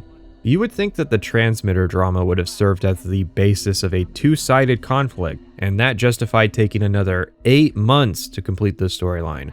I mean, the benefit of that, of course, is that the Appalachian chapter can't survive Fallout 76. So wiping themselves out through a civil war because Romani was a terrible leader is a neat bow with which you may tie this package. But, because the source of this entire conflict is that Romani decided to paint Brotherhood sigils on the side of rocket launchers before losing them, it's hard for me to seriously entertain any position other than Shin did literally nothing wrong. But nothing brings a family back together like a threat that already existed in Appalachia and that you would have met already: the orcs. While Bethesda's never been good at using threats like the super mutants or Scorched, this is a case where I have to wonder, are they zombies? I mean, they broke in pretty intelligently for them to just sit in the tunnel and attack in waves for hours. There are plenty of decent ways to make use of super mutants, but it probably isn't great if your strategy is Bloons Tower defense. This feels more like one of the mole miner attacks, only the mole miners aren't a nostalgic staple of Fallout, so we aren't allowed to use them here. Plus, Steel Reign is going to be about super mutants, so... And no, as far as I'm aware, there's not a reason for the super mutant attack. Why they attacked the Brotherhood, and why they did it in this particular way. I mean, the attack has to happen this way so that the schism is put on pause. The Brotherhood can fight their classic foe, the attack isn't over by the time we return to base, but we can still permanently end the threat. Also, the game can't do an exterior defense sequence because every part of the story has to take place within an interior instance. Remember that little gameplay limitation? You didn't think that was actually going to create problems for the story, did you? I'd do a simple rewrite. Actually, it's not simple, but whatever. Foundation refuses to make the protection deal, so the Brotherhood has to rely on that village in the mire for food. You know, the one you can potentially leave a launcher with to defend themselves. Only Valdez calls to report that initiates sent to convoy food found that the town was wiped out, and investigating Brotherhood members reported tall green mutants. Because otherwise, Steel Dawn has little to offer Steel Reign. The drama between Romani and Shin was already there prior to Steel Dawn, meaning that if players had just joined right into the middle of Steel Reign, you really wouldn't have missed that much. But the super mutant thing also kind of doesn't go anywhere. I mean, it's totally the focus of the story of Steel Reign, but specifically answering why this attack happened is irrelevant. For example, our next mission is to yet another location we had managed to visit already, where we encounter more primitive mutants living in a cave. Again, why these mutants are here and if they have anything to do with the ones that attacked Fort Atlas is kind of a mystery. It's almost like the story beats were just written down and there was a general through line of somebody's making new super mutants, but nobody actually put in the work to connect all the dots together cohesively. We have 2 new initiate characters, although neither of them are the son we recruited in Steel Dawn. That's because one of them is going to die and Shin will injure himself protecting the other from a landmine. Our big clue is that we found a Pip-Boy. It is a weird clue because while the antagonist is using a vault as a base, I don't know how or why a Pip-Boy would have ended up in this location. It almost just feels like a coincidence considering what gets revealed. Valdez is certainly interested in the Pip-Boy, but she has a bigger concern on her mind. Marcia's missing. You know, Marcia. Okay, please believe me here. I did not intentionally exclude this character from past quests. I know that's something that I might do in other scripts, but I promise you I haven't done it here. This is genuinely the first we've heard of Marcia, and we are now diverting the super mutant story to go back to the Rocket drama. Marcia and her brother are the only survivors from that settlement that Romani personally slaughtered, and she isn't particularly happy about her whole family getting executed by Romani. She's run off to join the only group actually trying to get rid of the Brotherhood, well, besides us in the Enclave, of course, that being the Raiders. Even though the war party has returned, Pierce still isn't necessary for it. I don't know if the writers backed out of a bigger role for him that the Raiders were going to play in the story. It's just, when a diver is deep enough that they can no longer see anything, eventually their body loses sense of orientation. That's me. I've been playing and thinking about this game for so long I've lost orientation on what a good decision in an RPG is even supposed to be. Since I'm also writing about it, if this were the Outer Worlds, here's how this would have gone. You can kill Pierce in the first encounter, but doing so would make any future choice regarding the war party more difficult, if not impossible. That game is so consistent about that, it basically instructs the player to try and find all the details before making any decision about taking lives. Whereas Fallout 4 and 76 have no consistency and also write their characters in such a way that wanting to murder everyone just is normal. Giving the war party bad intelligence on the Brotherhood didn't matter. I've said the choices don't matter to such a degree that I question if they've ever truly mattered. I think having an existential crisis is not a great sign for your story. Fallout 76's DLC storylines are probably some of the worst Bethesda's ever made. Let's just skip the Marcia thing. Romani's investigating missing people which are tied to the PMC we dealt with last quest. Oh no, we can't skip the Marcia thing. There's a PMC now. 27 years after the war, Romani wants to go undercover to look into a caravan company that she thinks is involved. You know, it's very in character for this extremely flawed human being to be more concerned with missing randos in Appalachia than the missing child that she took under her wing or the super mutants which attacked the fort. Marcia is the eldest of the 2 siblings that we encountered on our journey to Appalachia. There was an incident that resulted in the death of their mother. Paladin Romani decided that we should bring them along with us instead of leaving them alone. This is one of our own who's gone missing. Despite her resentment towards the Brotherhood, I've come to consider Marcia a friend. I know that life hasn't been easy for her at Fort Atlas, and I'd hate to think that something has happened to her. Think of it as doing a favor for me. But listen, I was hoping we could talk for a few minutes before we head upstairs. Let me buy you a drink. What do you say? Again, compare this with Shen nearly sacrificing his life to save an initiate. Sadly, it is all related. It's always good to have the writer to bail you out of your neuroses. Then we get one of the worst checks in the game. But listen, I was hoping we could talk for a few minutes before we head upstairs. Let me buy you a drink. What do you say? In there or something like that. Like, pretend I was a slave Oh with no. Johnny. Oh no. Why is there a flirt option with the Paladin? What? Wait. With Romani? Mm-hmm. Are you fucking kidding me? God no. Ma'am, I am gay. What, we live in the AI voice synthesis era. I might as well. That joke might have tracked better if I wasn't role-playing as an equally insane woman. Delphine and Romani are a power couple that I demand to have shipped together. Just 2 girl bosses running militaristic factions with specific objectives that they both ignore. This quest proves that the caravan faction we have yet to meet is not the suspect. Also, there's a reuse of the legendary imposter sheep squatch, just in case you haven't done that event yet, except that doesn't make sense because the story of the imposter sheep squatch was that it was artificially created. Hey, we've got the assets, we're gonna reuse them. Unsurprisingly, our and Valdez's investigation into Marcia was accidentally more proactive in revealing a lead on the super mutants than Romani's mission.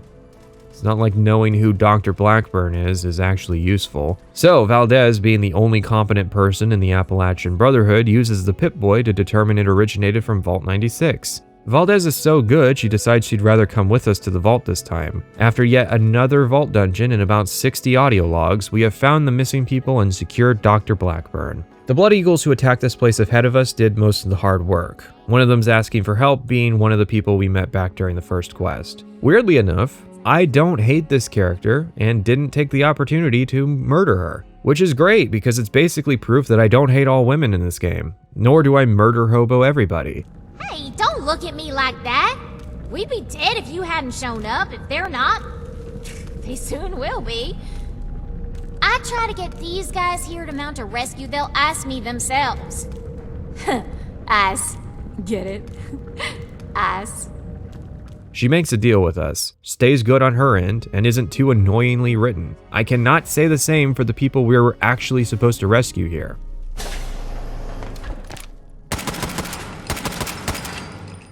Blackburn's only notable trait is that he's voiced by Keith Sharabaika, who played Arandir and several other Dark Elves back in Skyrim.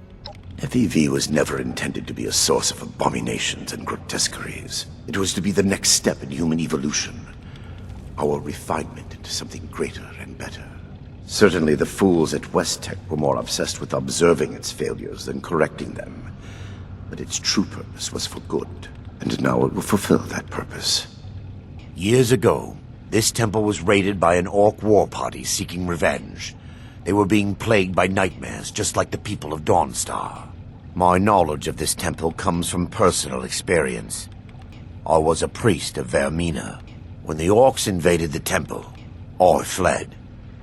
I left my brothers and sisters here to die. I mention this because it's really distracting thinking that Blackburn's gonna start talking about how he has to turn people into orcs in the service of Vermina. Not that I hate the guy or anything, I just think it wasn't very cool of Bethesda to pack his voice into probably an hour's worth of audio logs.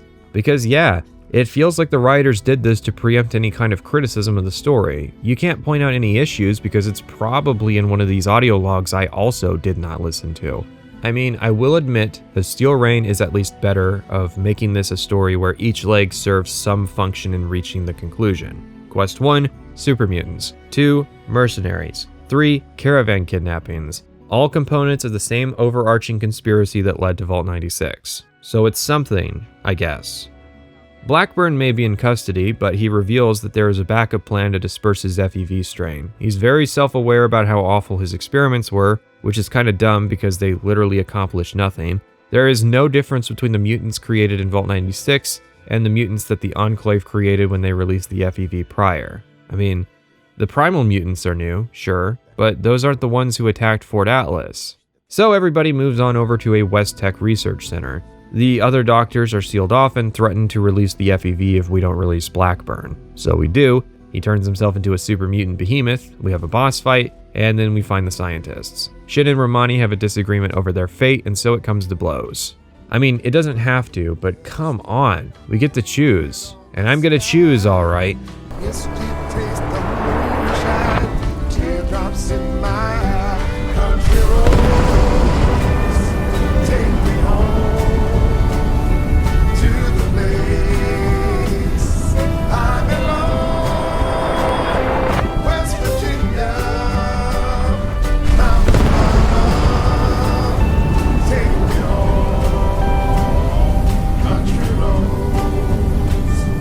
I thought about not specifying what I chose, but then I remembered that during the fight, Romani retreated into a laser grid network which had stopped us from reaching the scientists before. I think it's a fitting cap on this questline to have it break in a way that further damns Romani as a traitor, even if Bethesda never actually intended to make the implication that she'd been in league with these scientists.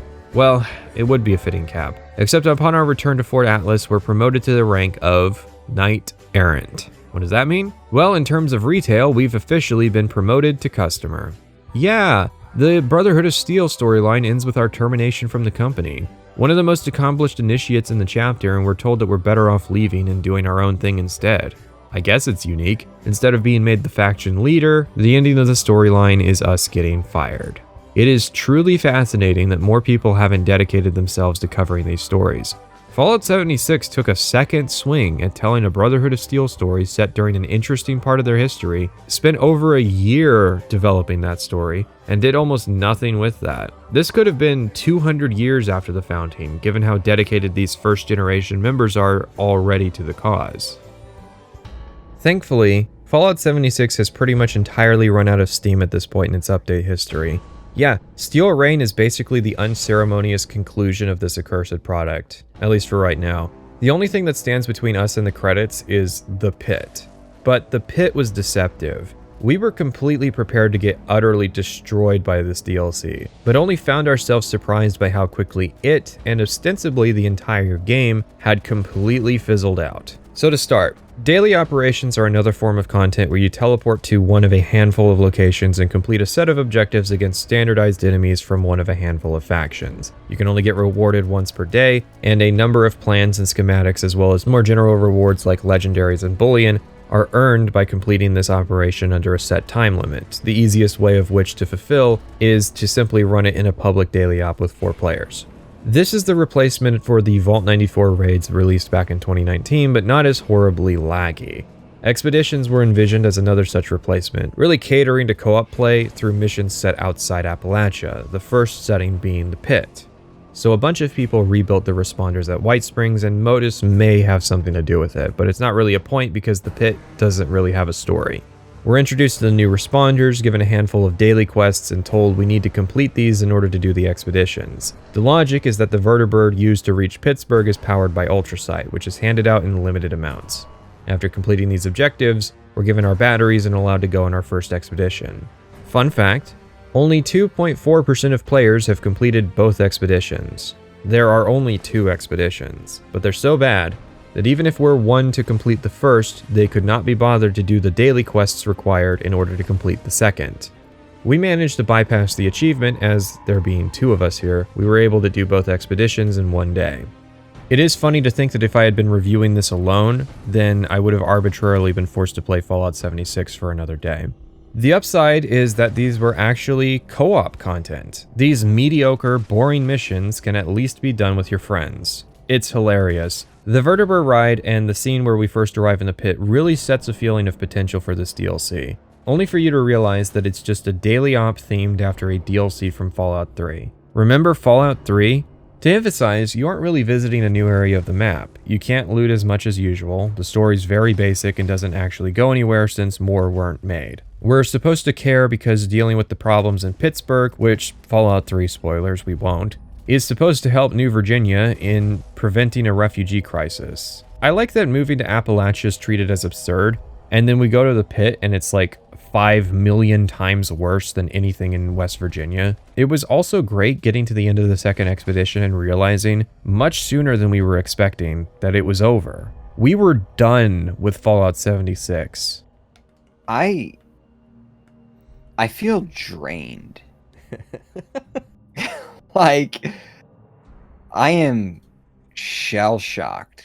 I am baffled by how fucking bad that was. That was worse than Wastelanders, honestly. We just sat at my base and began a mutual therapy session. The game couldn't even sync the weather between us, but we watched it anyways. Legitimately, our last 3 hours of playing Fallout 76 were just us sitting in place, unpacking what a disaster of a game this had been. Like, all right, so where do we even begin?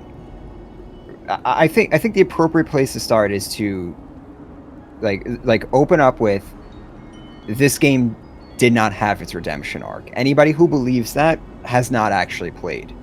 There's no way you can play this game and go through all of this content and think that this is improving, because it's not. And, as if Bethesda wanted to make the moment perfect, the final 30 minutes of our conversation had a countdown until the game servers were to be shut down for maintenance. That countdown ticked for every second, all 1,800 of them, and we still talked through it. Shutdown imminent, wow. Fucking 30-minute countdown to get fucked. I think, there we go, that's the perfect ambience. Yeah. This just ticking clock. You literally couldn't get better. It's really funny that one of the only things this game had that got a content update made about it that was genuine to this game, we didn't get to play, which was Mothman. Because Mothman's from 76. He's a 76 thing. Yeah. So the fact that the one content update that was genuinely Fallout 76, can't play that. You can play the Brotherhood of Steel and the Wastelanders and the Pit, Nuka World, and the stories are so awful in the DLC. They're insultingly bad when they aren't just outright insulting. And they just forget things. Like the fact that the Enclave exists is just never brought up again. The fact that we have nukes, never brought up again. All these different things. This fucking scorched plague. We cured it. Everybody drank their Nuka-Cola. So that's it. It's over. There's no commitment in this game. That's the problem. I could literally stand up and go right behind me and completely switch my build to something different. Yeah. Which, like, I kind of appreciate it in this game. I appreciate it because everything else is broken. Yeah. And the last thing something this broken needs is that kind of commitment. Yeah. Exactly. Because, like, imagine if you hit, like, level 50, 60 or whatever. You're done. Like, imagine that's what happened. You hit, like, level 50, and then you're just done picking perk cards. And then it's just like, what you got is what you got. Especially since there's an RNG aspect to it as well. This rad storm's been going on for a long time. You have a rad storm? Yeah. Oh, for me, it's beautiful sunset. Oh. That's actually amazing. So even something as simple as sitting down and looking out over the edge isn't consistent. Nope. Yeah, the forest is nothing but rad storm on my screen. Oh, the forest. Oh no, you trust me. It would be very noticeable. Oh yeah. I can see the forest. I sent you a picture of what I'm seeing. Dunked on. Oh, maybe not. What is in front of us? Oh no, that's not. That's not what I'm seeing right now. Yeah, like I said, you would have noticed. It's literally just like a beautiful sunset for me. I would say this is probably the best world Bethesda's made. Yeah, I would say so as well.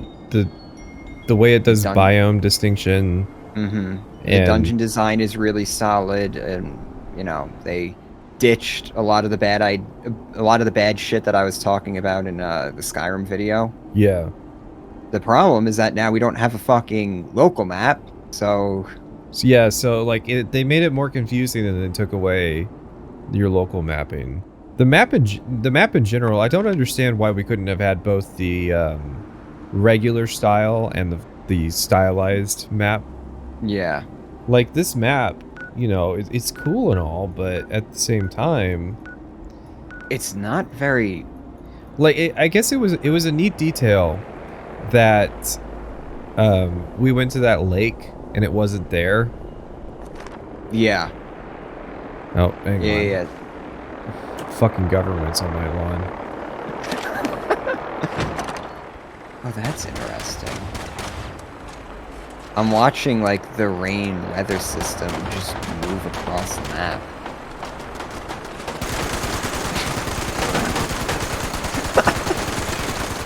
Get anything good out of that? Fell through the map. But the pit definitely felt like some idea that they're just like, all right, we're just gonna throw this at the wall. We'll see if it sticks. Yeah, I mean, it's nostalgia. Yeah. I could put nostalgia under everything in this game, pretty much. Yeah. Other than, like, not Mothman. But, yeah, that's what it is. It feels like they were testing some ideas there with the pit to see, like, what sort of easy content can they produce that they can slap a coat of paint across and get people to buy into it. And the weird thing is, You make a tile set, you can use it to make other areas. You think there would have been at least another expedition with like each patch, you know, just to kind of fill out the roster. And that's kind of the recurring story of this game that I've noticed when I was looking at updates, was like, there's a lot of cut content there. There's a lot of cut content there. Remember those updates we did where we would do the update and it was like everything had been cut? Or like how Wastelanders was supposed to have like 6 daily quests and it has 3. That blows my mind that Wastelanders has been out this long. Doing Wastelanders, collecting gold bullion and stuff, it's still like an active part of most people's daily grind. And they still haven't just gone back and added a few more quests. It's the same fucking quest since the thing launched in, what was that, 2018? Yeah. 2020 Wastelanders came out? Yeah, it's just... It's been out 2 years, 3 years almost at this point, and it's still... They still haven't gone back and just... But I guess that's because what they're trying to do is just expand, just create more stuff, add more... Just keep going, just keep saying, you know, the feature list is getting longer. What we can say the game has is getting longer. To attract more players. I'm really curious what their like player retention numbers look like. How many players leave and just never come back? How many people are one of those monthly players where they just, you know, come back every few months, run it for a month, and then leave? I think there's... And then how many I are think like, it's got to be there's people out there who they do a run through with Fallout 4 and maybe they want more, and they've heard... I think we do have to sell it's not Fallout 4. No. It's if not multiplayer even if you Fallout 4. Even if you get Fallout first, make your own private server or whatever and play it without any other players and stuff, it's still not Fallout 4. And it never should have been conceptualized as such. No. You know, with GTA Online, its updates, the quality of its updates got better with time. It was started out bad and it was really bad for a couple years, but then they started doing updates that gave players more of what they wanted and were cool kind of content updates. Well, that's the thing, is like, you would expect the first few updates to be like them trying to... Yeah, your Wild Appalachia, Yeah. you know, your scoreboard update. Yeah, exactly. Like there's some basics that need to be hammered out, like some things that people are really clamoring for. So you take care of that real fast. You figure out, like, you really dial in what this game is about, because it's an online game. You don't know how people are really going to play it. But like after 2 years or so, like I said, the Pit really, like, this game should be in its prime. Like the Brotherhood of Steel stuff and the Pit should have been stellar compared to everything else. It should not have been progressively getting worse. And it's clear that they don't know what they want to do with it. They don't know what the players want. I don't think they understand why the players play this game. Yeah, it probably mystifies them. My ultimate question is, what is this game? What is it meant to be? Who is it meant for? I've played this game for like 150 hours now, and I feel like I have more answers. I'm further away from answering that question than when I began. Yeah, if we had thrown a dart before we had played a single hour, we could probably... I feel like that's false confidence, and I feel like that's why this is necessary, because a lot of people think they know this game, and I don't think they do. Oh, there's an achievement. Okay, so now this is funny. Are you ready for this? Yeah. The achievement to complete both of the expeditions has a global achievement rate of 2.2%. Ooh. So it is basically universal that players do one of those expeditions or get turned off and just go, abso-fucking-lutely not. The proof is right there. 2.2%. Jesus Christ. Because remember, according to their release, the release at the end of this year, at the end of the last year, they have more players playing than they have before. Like this was a record year for them. So 2%. What the fuck? There is not an achievement in Dark Souls that has a 2.2% completion rate. No, seriously. The achievement to get all of the achievements has a completion rate of 5% in Dark Souls. Oh my god. And there's some serious, like, completionist style achievements where... And we can't even... dude, we can't even say that there's games that people are playing right now. This was one of the slowest fucking years.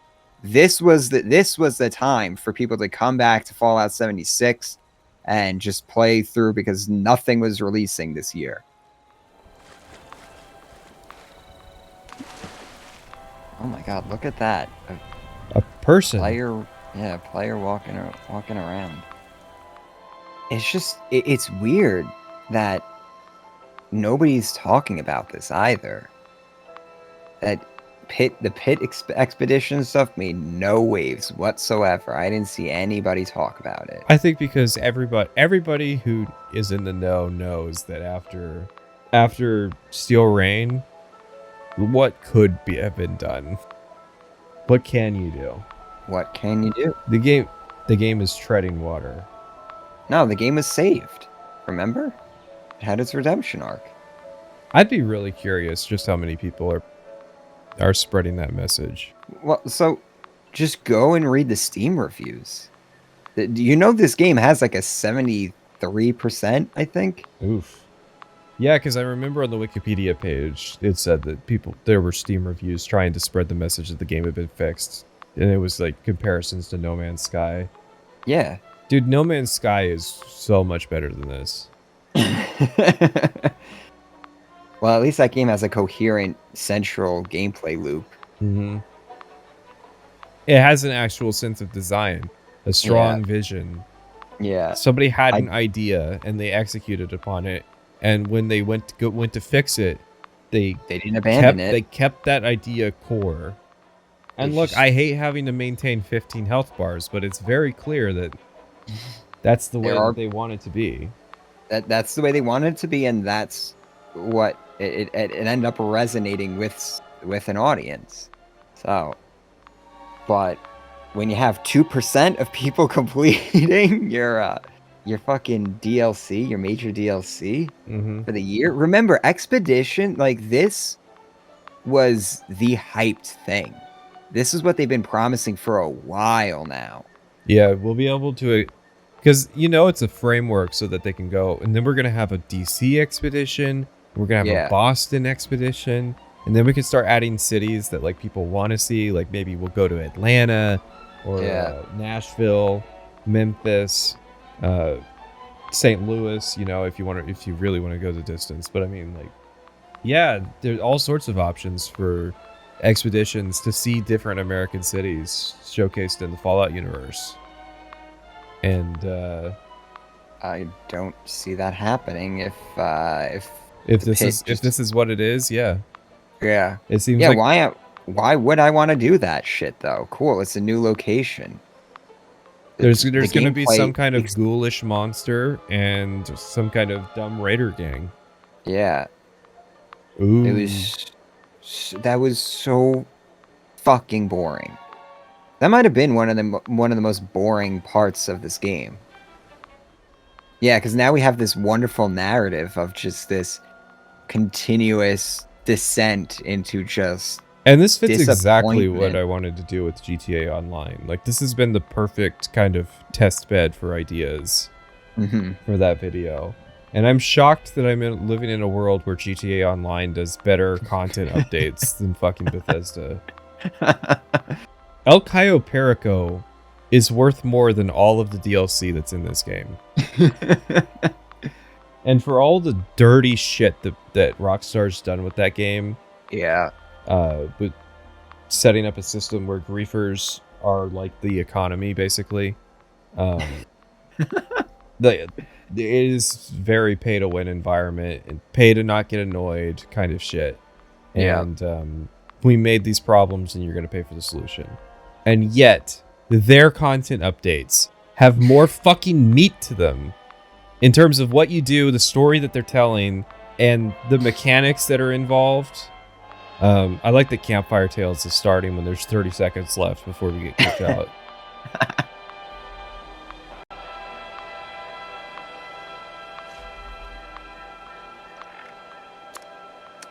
It's sad. It really is.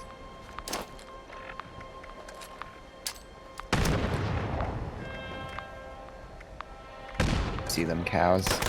I can kill them from up